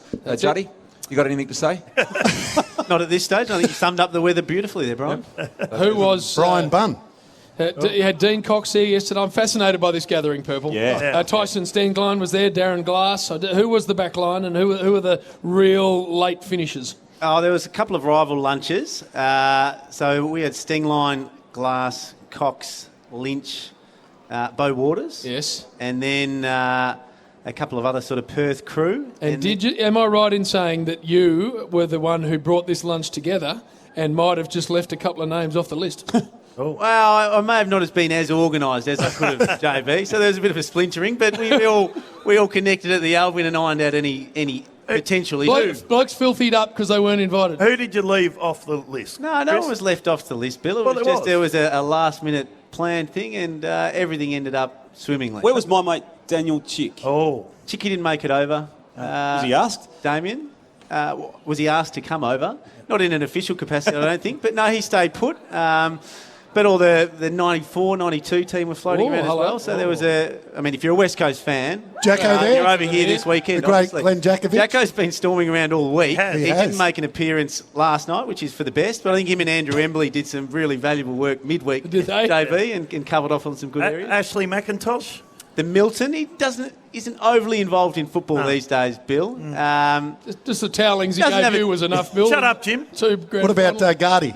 The Big Show, we didn't catch up with the Big Show. No, we didn't get to him. But it's all good questions. Who was it? No such thing as a bad question, Bill. No, we are fascinated by that particular group. Yes, we are. Because they just went about things a bit differently. Yeah, they zigged when they should have zagged, a couple of them. There's no doubt about that. But, oh well. That's life, isn't it, Brian? It takes all sorts of personalities, Judge, to get it right. As a Premiership captain of that great club, what will it mean if the West Coast Eagles get up today to you? I'll be pumped for West Coast if they're able to get up. Obviously, at 6 of the best years of my life over there, still a strong connection to the club and a lot of the people in it. So I think they will have learnt from 2015. Some people say they'll have scars from that, but I don't think that'll be the case. And I think they'll be too strong today. The other thing I need to get to the bottom of, Damo, was a very high-powered meeting in one of the corridors upstairs between our man, Brian. I've never seen our man Brian like it. He's not a shrinking violet, is he? No. He's a boisterous man. There was no high-powered It drifted back to me that a very subservient Bristle was in a conversation. There was a smallish man, but a man who clearly has some power about him, because I heard BT describing him and calling him Mr. Mr. Who was it? Did you go with the Mister? I can't recall calling anyone. You're actually very. It was Kerry Stokes, Jim. Was it the great man? And Brian was actually nice. Was he?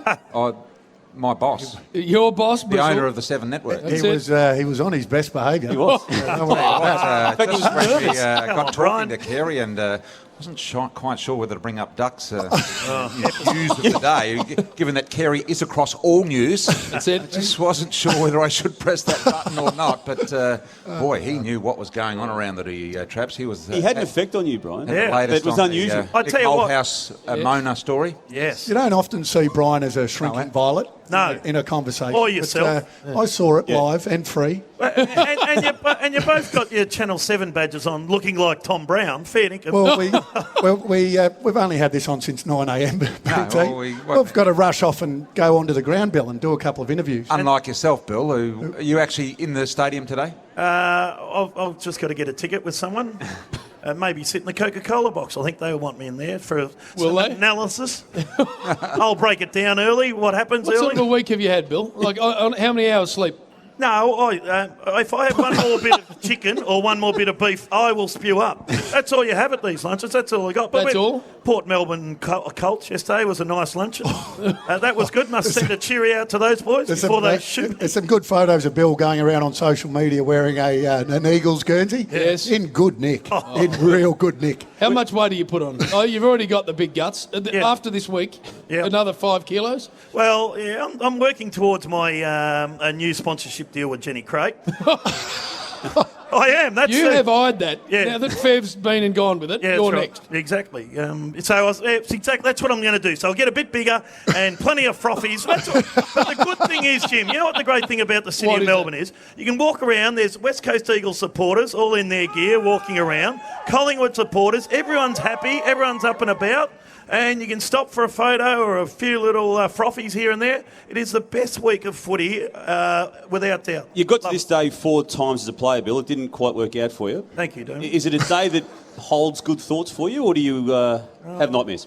No, it's not a great day, to be honest. But 1989 was one of the great games of all time, of course, when Hawthorn beat us by 6 points, and that was disappointing. And 4 losing grand finals, Bill. Yeah, and then 92-94, the West Coast Eagles were very good one year. McIntosh got you both years? No, I kicked 4 in one of them. If you have a look back in the records, I actually played all right. Of course. One of them. And then 95 Carlton, who we thought were too old, too slow, and they got us too. And I started a big all-inner at half-time. I thought I'd change the course of the game, and I started an all-inner. You went straight to the toughest guy at Carlton. Ange Christo. I grabbed him, and I had him. I was all over him. Then you had Cooter. And then Cooter crawled out of it somewhere. So it's a good question, Bill, because Duck has played in a couple of premierships as well, of course. And Duck, if you were playing today, Bill, or Duck, who would be the one player on the ground that you think might be susceptible to a legal bump or mid-air collision? The one area that you can still be really physical in our game is the marking contest. We know that. You're allowed to crash a pack as hard as you want.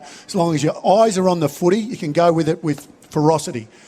If Mason Cox was standing in that forward line today and I'm Barras or McGovern or anyone else, one of the Lycett or one of those guys, I'm making sure that I'm hitting the big American very, very hard early in the game. And that's nothing... Within the marking contest. Within the marking contest, it's all legal, but you'd be making sure that you make him earn it, without a doubt. And I reckon the reason for thinking that that's reasonable thinking, Juddy, is I'm not sure that in his short time in the game that he's absorbed a really strong hit yet. For instance, I don't reckon he's been winded. I don't reckon he's had bruised ribs. I don't reckon he's had any sort of head knock. So it's all been pretty smooth and easily non-contact sailing for him at the moment. I just wonder if that did happen to him for the first time, how he might react to that. Well, we certainly saw the results last week when the body contact didn't come. Yeah. He was allowed to run around largely in space, and some of those marks were almost uncontested marks in a pretty crowded forward line. Do you think, though, BT, that clubs go down that path, though, Bill? I mean, it obviously it did in 89.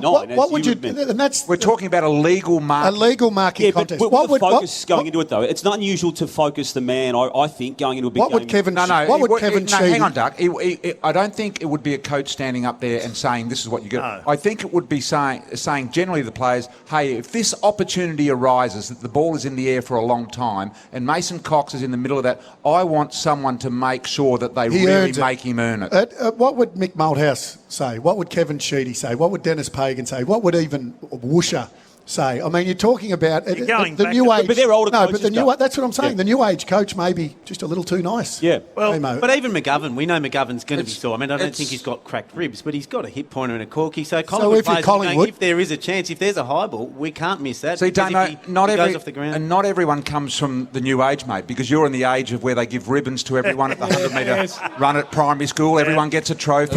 Purple ribbons. No best and fairest. Everyone gets a best and scores fairest even, medal. BT. No scores. You come from this era, and do. you come from a softness of nature and just a real pathetic background that is just not strong enough to be involved in stuff like You this. used to go for your marks with your studs up. Yeah. Brian did, actually. We He got did. that on TV, Brian. So, It was Bill, dirty. Yes. you grabbed the smallest Carlton bloke. Yeah. And then Oh, his back big there. mate came and grabbed you. What other impact in that fight did you have? Well, I threw a couple, and then No, you Cooter didn't. grabbed me. We've seen it. And you know what? Poor old Barry Stoneham, who's my good mate, wasn't even playing on the day. He's walking across the ground. He grabs Cooter in his suit and got fined $20,000. Actually, Baz, he's struggling a bit. He's still paying it off. And I still remember after the game, Gary Ayres sat us down. We'd been beaten by 80 points. And he said, at least one bloke in this room's had a go. And it's you, Barry. And you've got a suit on. That is... no, it wasn't good. But 89, of course, I thought me and Ablett did a good job. We kicked 11 goals between us. Oh, no. How many did you kick, Bill? Oh, Gazza kicked 9. Do the math. Damo, need to ask you a bit of news. Lots of West Coast Eagles people here. I have... thank you. Bill, I've had 8,000 this week ask me what... If another West Coast Eagles fan asked me if Andrew Gaff's going to North Melbourne, I don't know. I'm not attached to the club anymore, but I think he is. Yeah. But tell us what's actually happening. No, I think you've summarised it pretty accurately, Jim, the way the industry sees it to be as well. North Melbourne has put the big offer in. It's a deal that is about $2 million more over the 5 years with compared to what the West Coast Eagles have done. And he's done it really well. He's kept his cards very close to his chest. The feeling within the industry is that he will go to North Melbourne when he's able to announce that after this grand final. So it's almost $400,000 per year more than he would get at West Coast. But strangely enough, BT, and Ducky, it's not a financial decision he's making. I believe it now. It's going to be the family illness to his father, which will be the overriding. If that's the case, would he sit in the box today? Would you think that would be, I guess, in a way appropriate to sit in the box today if you knew you were leaving, Juddy? I think it's fine. Yeah. You think Simo would want him sitting in the box if he knew he was leaving? I think Simo's smart enough to know he's probably leaving, don't you think? And to come home... I don't know. BT and I have looked at his body language, and he seems to have a really good relationship with Simo, and maybe you might be right. He may know and just say, well, that's okay, but... I couldn't do it. I couldn't sit in the box knowing in my heart of hearts that I was leaving. Could you? Yeah. Juddy did. Yeah. Juddy played that last year knowing he was leaving. Yeah, you'd agree, Juddy, coming home for more money, I suppose. Was it about the money, Bill? What was it about? About the family reason, then just the potential to really give back to recycling was the big job. Yeah, for of course me. it was. And we nailed that. So you're welcome, Australia. But, I've lost my train of thought. No, I think you're loyal. To me, disloyalty is someone who gets drafted and doesn't put in. All right, you're loyal for the length of your contract. He's currently contracted. He should be doing everything within his power for that club to be successful during the tenure of that contract. For me, it just drives me crazy when people get drafted to the club, they don't contribute, they don't put in. They're the people that let you down, and that's what disloyalty looks like to me. Who else is moving around? Yeah, there's going to be a lot going on. Jesse Hogan, Jim, it's a name that's come up in this trade period every year for the past 3 already. It's as strong as it's ever been Luke right now. Darcy went with 100% this morning. That he's I did a Fremantle panel for 7. He just laid it all out. He says the 2 draft picks, first round, are coming back to Freo. May is going to go to Melbourne, and Hogan goes to Fremantle. Almost like it's done. The May to Melbourne has really ramped up since the preliminary final loss. They had been speaking to him before that. Collingwood was well and truly advanced in those talks with him, but the May to Melbourne thing is really starting to take hold. And if they're going to have to bring someone in like that, they're going to have to leverage out, and Hogan allows them to get into that conversation. So Melbourne would probably end up with May and something else on top. On the back of it, yeah. When it was all said and done. Yes, correct. And this is a cracking draft, Bristol, and if they can latch onto one of those big King boys or someone, set the joint up for the next 10 years. Yeah, absolutely, no doubt about it. It's a draft full of talls as well. A lot of good tall players in it, as you say. Are they twins or just brothers? Yeah, twins. Twins, with the twins in that. It's going to be, grab one of them, I reckon you're going to set yourself And the other up. interesting one with the trade period is the $1 million at least that GWS is going to have to move out of its cap on a budgetary component to next year's numbers. So Dylan Shield, Rory Lobb and Tom Scully are the three names that are doing the rounds at the moment. The first two, Lobb and Shield, are very open.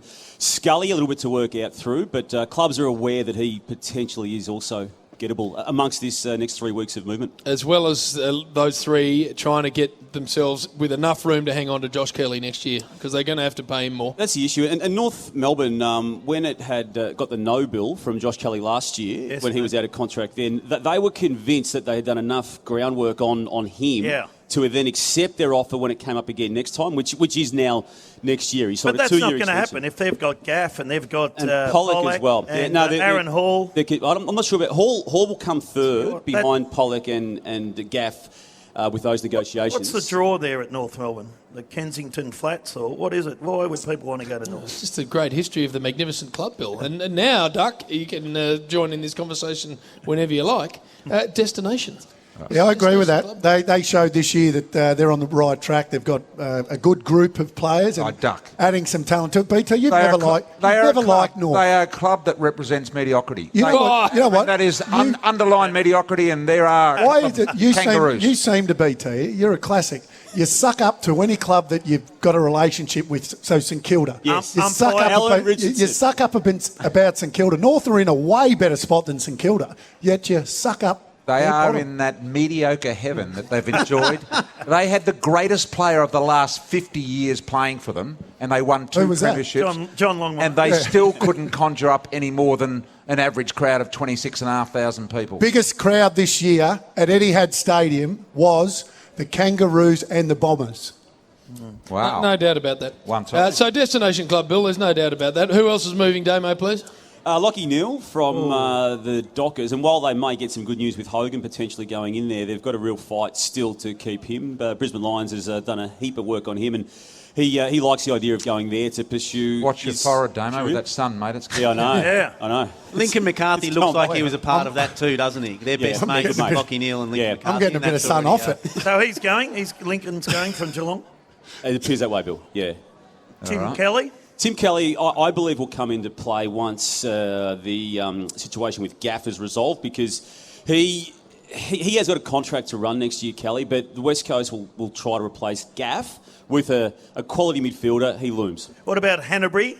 Hanbury will go to St Kilda. There's not a massive amount of interest in Hanbury outside of St Kilda, but it is there's a heads of agreement there to sign for 5 years. And Lysette's the other one. He might move also. And that's why Lobb presents as an option for West Coast in that regard. He's a bit like Gaff, hasn't given the club any indication. From the Eagles. Yeah. He'll go to Port Adelaide. The way the industry is talking. I dare say West Coast will match that offer and look to force a trade. Is what my intelligence is telling me. Also, Darcy Moore. There was some talk now that he might sign on at Collingwood. No, I still feel he'll be going to Sydney, Bill. I felt that since about May this year. I mean, he's had every chance to re-sign with Collingwood, and if they do get Stephen May in, or someone of that calibre, they're going to have to move someone. Not even named in the emergencies today, Darcy Moore. Darcy Moore? Yeah. Well, why would he be? Well, he hasn't played for 15 weeks. I know, but he was in the discussion this week to maybe come in. 10 weeks ago, he sprinted off the ground with what appeared to be a tragic hamstring injury. Yeah, and he hasn't played since. How can you sprint off? And I think they've got to get things right. Are you doubting him saying he's got a hamstring complaint? Is that why you're raising? No, in his sounds like it. That's what you're doing, isn't it? In his mindset, I think he's sure he's got one. In the club's mindset, I'm not sure they think he has one. For what it's worth, I read it the same way, people. Luke Dalhouse? Yeah, Jim, he wanted to go to Geelong. I think he still will get to Geelong. He's put a little curveball in the situation, because he posted on Instagram last weekend some activities with Tom Liberatore over in Portugal. And while you look at it, there's not a lot to see there, but it did go to his character, which had been questioned by his own Bob Murphy a couple of weeks ago. He was directing some comments back Bob Murphy's way, and I just know there's a couple of people at Geelong, Bill, who were absolutely all sold in on him going there. Just might have to a little rethink on it. He's a Geelong boy, of course, and they all want to come back to Geelong. That is a destination club. Why wouldn't it be? Jack Martin's another one too, who, like Stephen May, is contracted at the Gold Coast Suns. That's a big get. Throwing a lot of darts today, Damo. How many will land? Hopefully one of them. I'm not trying to land. I'm just telling you what it's... Unlike darts, and unlike you telling people that Rory Sloane 100% was coming to Melbourne, I'll just try and tell people accurately, BT, what's going on. 180. You're the only one who went with 100% fact this year, and that was Rory Sloane coming to Melbourne. Where's Martin going? Sorry, Purple? There's lots of interest everywhere. North will be seeing what he's doing. But no. He is contracted. I think they'll force him to stay, but he's just the market. I got a pair of sunglasses in my bag, Johnny. I'm going to actually put them on for two reasons. One, because it's nice and bright here. And two, if that button on Bill's shirt gives way, take mine. Have a look at it. What is wrong with you? I think I'm pregnant. We're not far away from the Virgin Australia Premiership Party with Jimmy Barnes. More of the sharpest bits from the Saturday Rub next as Triple M rocks the grand final. As we've got to know Jane Kennedy and Mick Malloy this year, we've learnt that Mick loves unusual sex. I've always wanted a conjugal visit. Is that just me? That's a A conjugal visit, which is said when you have sex in prison. What goes on in your head? And we've learnt that Jane loves a drink. We have a bar fridge. It must have been locked. Pretty much you had a nervous tick going on, like your eye was buzzing. I walked in and you'd fogged up the window. End your day the right way with Triple M's Kennedy Malloy, driving you home from 4. Jeez, he's quick. Go, son. Look at him go. Go, son. Yes! Fellas, score a great deal at BWS for the footy finals. Like a 10-pack of Jim Beam White Label and Cola cans for only $36. Hurry, offer ends soon. Conditions apply. Drink responsibly. Dave, we won that Clark Road contract. Yeah, so we're going to need more workers. Well, on truckloads more supplies to get it done. When businesses need funding, NAB QuickBiz provides fast access to unsecured funds based on the strength of your cash flow, not your assets. Hey, Dave, grab a shovel.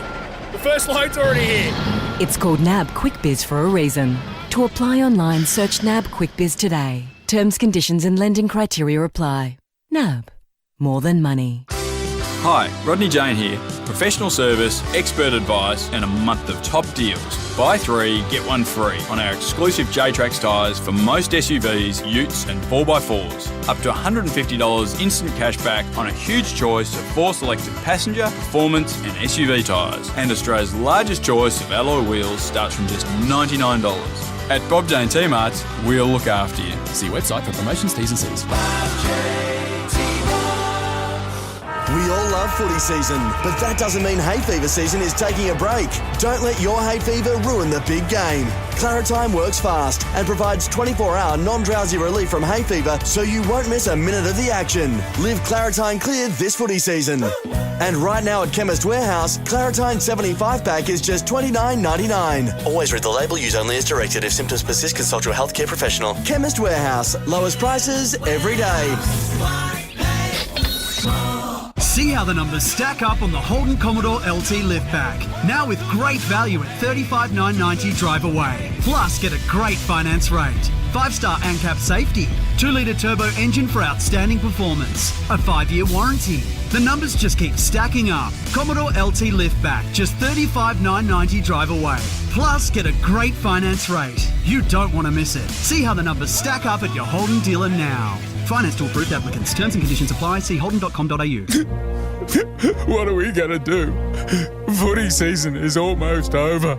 Time to face the hangover that comes after the high. Oh, forgot about Bathurst. Honey, take the lock off the fridge.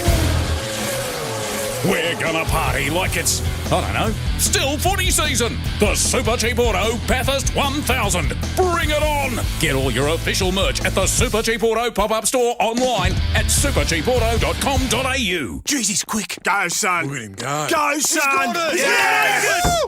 Fellas, score a great deal at BWS for the footy finals. Like 2 cases of Furphy Refreshing Ale for only $96. Hurry, sale ends soon. Conditions apply. Drink responsibly. All year, 18 teams have battled for the ultimate prize. History made at And the today, MCG. one team lifted the 2018 Toyota AFL Premiership Cup high above their heads. The West Coast Eagles have won the 2018 AFL Grand Final. On Monday, Triple M's Hot Breakfast will have a complete review of the biggest game of the year. Triple M's Hot Breakfast. Everything Melbourne. Everything AFL Grand Final. Back Monday from 6. For a lawyer who's there for you, visit gordonlegal.com.au. Ahead of the Virgin Australia Premiership Party with Jimmy Barnes, here's the very very sharpest bits from today's Grand Final Saturday Rub. Speaking of people who have played well, this man, Tom Mitchell, by the way, the 2018 Triple M Best on Ground Award, just for men, took away a Rolex watch, Yes. Juddy. That's Very worth sharp. winning. Very You would have won one back in the day. Did we give you a Rolex? Probably did, JB. I lose track of these. He is with Nez, of course, won the Brownlow as well. Had an extraordinary season. Nerily Meadows in the house with Tom Mitchell. Nez? Thank you very much, guys. Yeah, I've got Tom with me, who's got his arm in a sling at the moment after having shoulder surgery. The Triple M Footballer of the Year. Surely it beats the Brownlow. Yeah, it definitely does, and I think the Rolex speaks for itself, so very happy with the award. You're far more humble than Chris Judd is as well. But what has the year meant to you, and what has this week meant to you? Yeah, it's been a crazy week. Obviously going in for surgery, and then after Monday night as well, the week's been a bit different. Thanks to Watches of Switzerland, Tom, for the watch. What have you done with it? Are you wearing it today, by the way?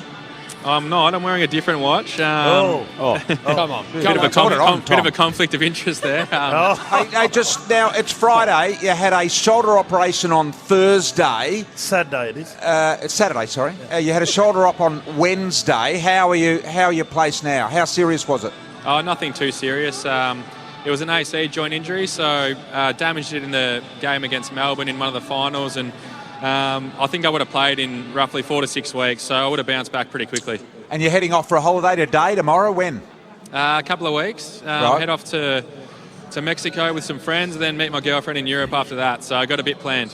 Tommy, what sort of a week, mate? Are you pinching yourself? Are you actually able to sit back and think, you know what, I've done this amazing thing of winning a Brownlow and a Triple M Best on Ground in the same week?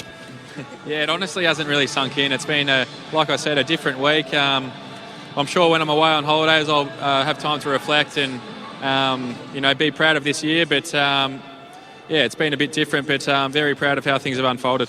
You kept yourself in really good order on Monday night after the win in the Brownlow, Tom. Can't be said of all your teammates in the same condition. A few got amongst it. Yeah, they did. It was great. I had all my teammates and family come and share the moment and the night with me, and had a few drinks afterwards. Some carried on a bit more than others, but I wasn't one of them, luckily. So One of your former teammates was one of the best on ground, wasn't he? Lukey Hodge? Yeah, he was in pretty good form, Hodgie. I don't think he was as good as Isaac Smith. He got the votes. He got the Norm Smith, didn't he? You gave him 3, did you, Bill? Yes, I did. Yeah, I was with he was him. pretty good. And James Sicily, who wasn't even at the Brownlow, Yes. managed to bust into your after party? Yeah, there was a few of those boys. They actually hired a room upstairs at Crown, and the night luckily unfolded my way, and they came down and celebrated with me, which was great of them. Great chatting to you. What an amazing year you've had. Go and have fun. Thanks, guys. Cheers. Now, Bill and Duck, tell us right now what's happening inside the rooms. Grand final dressing rooms, are they different to home and away, and if so, how? Well, there's a few more people in there. Obviously, it's a bigger buzz. You've gone through the week with the parade. We used to catch the bus up in the good old days, so we'd all get off there. But you try and keep it as normal as possible, Duck, fair to say. You get your strapping done when you normally get your strapping. You get a massage. And then you do get a bit toey, a bit nervous. But I've said this before, Jim. You got no idea what's happening on. You got no idea things like this is happening out there. You got no idea what's happening out in the middle of the ground. All you're worried about is playing and who you're up against. And then when they open those doors and you run down the race or walk down the race, it just hits you. There's 100,000 people, the atmosphere, and you start to get a bit toey then. Yeah, I think you're that focused because it is a grand final. Everyone says it's, you've got to keep it the same, but unfortunately it's not the same. And a lot of what you do on grand final, you don't remember. You're that focused. The thing that you do remember is actually running out onto the ground because the size of the crowd and the roar and everything else. But in terms of my preparation, I don't remember any of it because you're just so focused on what you're going to do. BT, no, that's right, you didn't play in a grand final. Damo, what is... Oh, no, yeah. No, hang on a minute. A ribbon. I reckon this year, yours were a long time ago too, Doug. We've almost forgotten. But I reckon this year has been the year, Bill, of how would you describe it? Sort of a much more casual approach. There's been laughter. Yes, there's been Buckley. jokes. That's caught on from Richmond to other clubs, Melbourne, and it just seems this year that everyone, including the coaches, as you say, Buckley is one of them, and Hardwick, to have a smile on their face, to do things a little differently and not be so serious in the build-up, even to the point when they run on the ground, they're still laughing and having a good time. Yeah, I think this has been the year of that really coming out of players. Yeah, no, I think you're right. Very low-key approach. Yeah. But tell you what, once said about when they get in for that last team meeting and the whiteboard's there and whatever's happening, they'll be switched on then. What I also found was when you run out in the ground and you do your little warm-up, then you got to line up. And we had nothing like the crow stance. So honestly didn't know if I put my arm around my teammate at the national anthem or do you stand there? And all I can remember was they say stare across at the opposition, try and outstare them. I'm looking across at Chris Langford.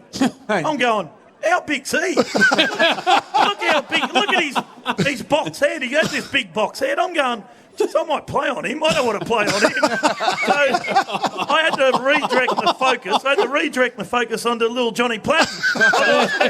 I'll fix him up. Have a look at him. But you don't know what to do you, Duck? Yeah, no, you're right. You don't know where to look, and do you sing the national anthem? Do you not? And all of those different things. But look, it's the best time, and I agree with you, BT. The change in how players approach games now is completely different. Yep. You'll have guys down there sitting there with their headphones on, really serious, and you'll have guys, mucking around with teammates and so on. So, very different approach these days.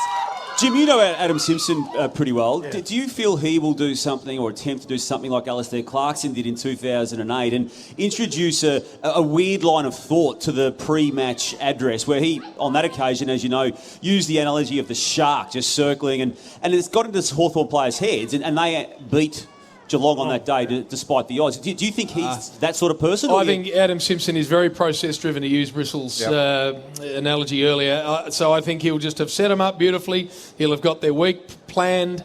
They will have ticked every single box, and he'll come today and just allow the process to get his players nice and calmly to the first bounce. So Adam's very good with that, don't you reckon, Doug? Well, you'll be able to ask him shortly, as will I on the ground, but I agree with you. They don't want to try anything new, out of the box too much on grand final day, then it is different. Yeah, risky. Your 2 day, there was no access to the ground for players pre-match, were there? No. So the boys are able to get out there and at least get onto the ground now. So I reckon in about 15 minutes they'll be going out for their warm-up, which is way earlier than what they're used to having. That's right. Not the normal time that they normally would. So it is different automatically. So that's different in itself. So they've got to adjust to that as well. Well, Nick Rewalt, when he played in his grand, we all know what sort of preparation he had. He used to come out, half an hour before and run. Or 2 hours before and just run and run and run.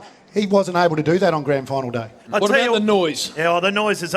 well, it's just when you stand there and the national anthem finishes... No, not the noise here. The noise when the national anthem finishes and that roar is unbelievable. You get in your position and all you try and do is get a kick. And you'd like a little easy kick. You wanted an easy one. Yeah, I want an easy one. Just a little in-your-hands job. So let me tell you, when you get at the 25-minute mark and you do have a look at the scoreboard and see and you haven't touched it, you're going, please, someone just give me something. My favourite vision of all grand finals, and it's what I'll watch today, is watching the captain lead out the team. I love seeing, I've seen vision when Bucks played in his grand finals. Jonathan Brown. So you watched yourself, did you? Yeah. Well, I was you can't watch yourself, Pete. Well, but you've made a pretty good career of it. When I watch grand finals, I just love the way the captain just leads his team onto the ground. It's just great vision, I reckon. Mark Rasciuto, 8-time All-Australian. Premiership superstar for the Adelaide Crows. Well, you got Collingwood and West Coast here, so it's hard to get too much support. Rui, how are you, mate? Very, very good. Now, you and Damo, you're sitting next to each other. You have punched on all year. First of all, it was about Tex, then Rory, then the camp. You have been punching on all year. He's like a dog with a bone, isn't he? How are you going with him? We have had a fractured relationship this year, haven't we? We used to be really tight. We don't did. talk to each other anymore, and I'm a bit scared. Sitting next to you right now. If you don't, have you moved on yet or not? Have you? I have, yeah, absolutely. We're coming back. We'll be back here next year. Right, if you've moved on, I'll move on too. Oh, good on you. Good. Beautiful. Truth. How is everything going? Big Rashoot? What's your week been like? No, it's been good. I didn't come over for the Brownlee. I came over yesterday and had a good day like most people do on grand final eve. And, it's a great... last year when the Crows were in, it was a great build-up and a huge build-up and then a big letdown. Like Bill probably experienced when he played in those grannies. It's not much fun when you lose, is it? No, it's not rude, but you were seen to be celebrating last night. I saw you at Club 23 and you're dancing and carrying on like a fool's head. No, you know that's not true, Bill. You're catching up with all the old Crows, or...? No, they don't. We don't do a catch-up. We just get over here and we catch up with Simon Simon Goodwin. I caught up with him and Bernie Vince yesterday. So that's one of the best things about Grand Final Week, just catching up with your mates over here in Melbourne. So, it was a good day yesterday. What about your big captain, Tex? We caught up with him on the night of the Brownlow, and he said that he rang his great mate Bernard and said, and these were his words, Bill, not ours, were they? He said, I'm going to take the Dale into bed for a cuddle. Yes. And he said, Bernie obviously latched onto it as well because they're having babies about a week apart. Yeah, and they'll both be great dads too. They're ripping fellas, both country boys. And, Bernie Vince has had an unbelievable career, just obviously retired this year. I think a lot of people were hoping they'd win last week, Melbourne, and Byrne would get a game in the grand final and, like Croft go out in the winning note in his last game, but it wasn't to be. And he's won a best and fairest at the Crows and won at Melbourne. And how much footy did you play with him, Any? Did you cross over with Bernard? I don't even know if we did play. He was at the club when I was there, but he was only just starting then, but a ripping fella. And you talked about Simon Goodwin. What a great season he and his footy club had. They came to a grinding halt, which can happen in prelims, but they made some huge inroads. And going to get better too. They've got a young list, plenty of stars. A lot of talk about Hogan being on the move. And Stephen May potentially coming in. Yeah, exactly. So that might even make them better, I think. Andrew Embley, first time we've had the proper chance to chat to you. Good to see you, mate. Yep. Let me just run through. There are 4 Norm Smith medalists in the history of the West Coast Eagles. The great Dean Kemp, Tommy Kemp, superstar. Yes. Peter Matera, Yes. as good a player as the West Coast have ever put out. Yourself, who tore that grand final in Newey. And then Chris Judd. So, and those other 3 that you mentioned, we all played well and we won. Unfortunately, Juddy, we didn't win that particular game. So it's not about, Chris Judd and that performance in 2005. We all talk about Leo Barry and the great grab that you had. If you actually played a little bit better, Juddy, you might have actually got the medal that really counted, the Premiership one, and the Norm together. I did my bit that day, Andrew. Most people don't drink when they're pregnant, but you've been drinking this week. Concerned about that? A bit hard. Yes, I must admit, I put on a few kgs since I finished up. But I did a function with Coxie this morning, Dean Cox. I tell you what, if anyone hasn't seen Ashley Sampi for a while, I reckon Dean might have swallowed him. That's how big Dean Cox is looking at the moment. But it's. Well, you used to have the restaurant together. We did, yes. Not anymore. Yeah, well, he had all the profits, so we don't have that anymore. But Coxie and I have been good mates for a long time, and that's the great thing. Like, not just the West Coast guys, but other guys that you sort of see that you used to play against, and you catch up and you have a couple of beers over a really great week, and it's always good to see those people. And Joey, you would have played a lot of footy against Embers over the trip. Which one of you was less accountable? To an opponent? No, probably me. Embers did a couple of two-way rolls. He could play both. Mate, I played on Lee a couple of times. We shook hands at the start. We were both the best players the following day, JB. Ships in the night. We loved it. All right, a footy myth, Damo. What the hell is this? Footy Mythbusters. I just thought it was too good an opportunity, Jim, to have Andrew Embley here and to then not relay a story that we've got some familiarity with, but I don't think it's ever been told properly. All the goings-on off the field of the West Coast Eagles are fascination to so many people, and we've got most of the story over the journey, but inclusive of a little run-in that you, Andrew, had with Daniel Chick at the height of whatever it was that was going on over there. And you were very good and very generous with your time a couple of years ago when the footy show went over there to just delve a little bit deeper into all of that. And you did refer, and you went on camera with a story about yourself and Chicky and how things got a little bit haywire in the course of a training session one particular day. So if you don't mind, I'll just get you to tell the bits of the story that you're comfortable with, and then we'll get to the bit that I'd like to reveal to everyone, Jim. I must admit, back in the Wild Wild West in the mid-2000s, there's a bit going on, and so this one particular afternoon, I'll keep it quite short for you, but Daniel Chick and we had a few issues, but nothing over the top, and he came to the football club one day, and I was getting a massage on the table, and he's thrown a couple of punches, and I didn't think too much of it, and that particular night, I called my mate Curry, and we went out and had a bite to eat, and about 10 o'clock comes, and I must admit, I might have had a couple of, too many, and I thought, how dare this guy come into my football club, and do what he did. So, being the tough guy that I was back in the time, I got my phone and I called Chicky up, and it went to voice message, and I left this very abusive message. Right. And it was something like, if you do that again, you're going to cop it. So, if you want to be a tough guy, I said, how about tomorrow morning, 7 a.m, you put the headgear on and the mouthguard in, and I'll meet you at the club, and we'll do it properly, all right?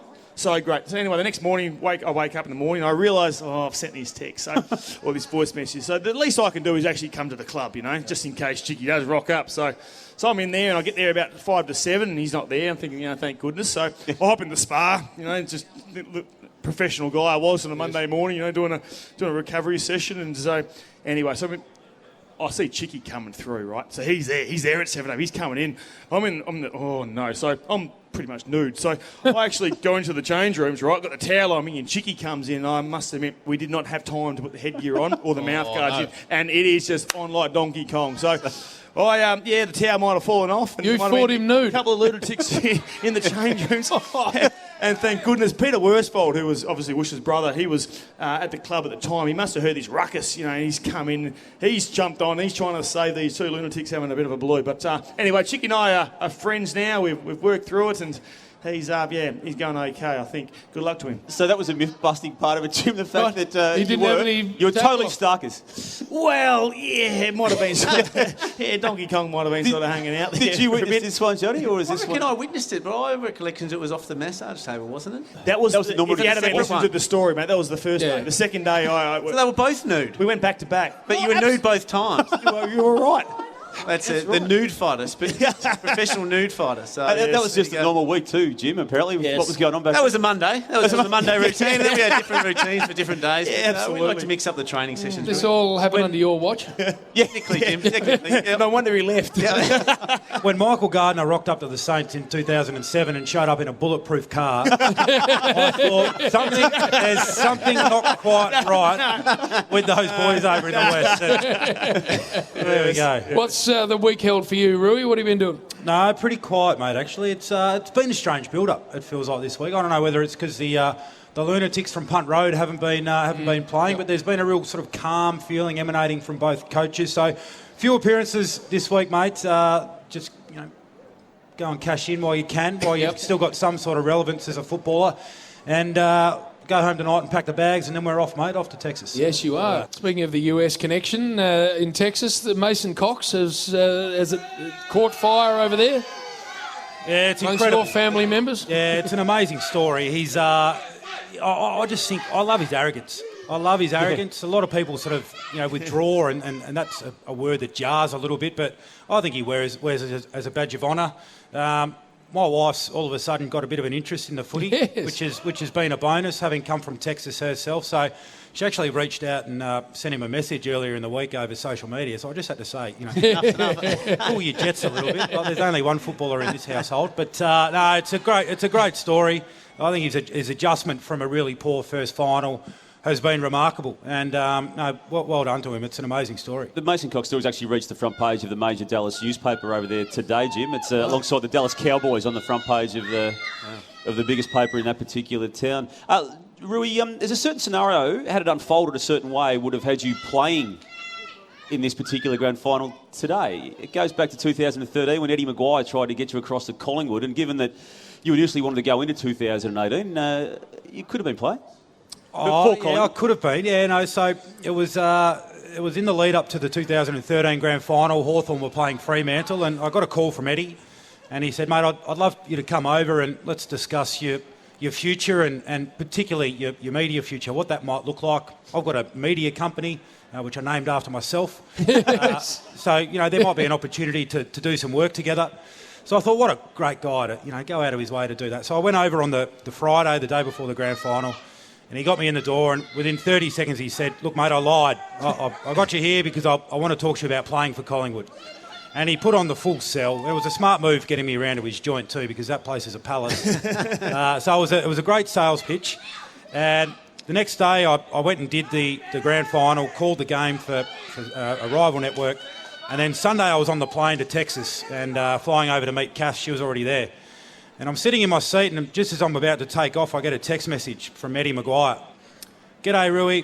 Great to catch up the other day. I know you're about to take off for Texas." Well, I mean, how? I didn't tell him I was flying. Yep. He just, that's the power of Eddie Maguire. He'd managed to source the information. And he said, "Before you take off, I want to leave you with 2 words. Brian Lake." Brian Lake, of course, had left the Dogs the year before, gone to Hawthorn, won the Norm Smith medal the day earlier. And he went on to say, here's Brian Lake. He goes from the Bulldogs playing in front of 15,000 that Eddie had every week to 80,000 big crowds at the G. You can be the Brian Lake of 2014 if you come to Collingwood.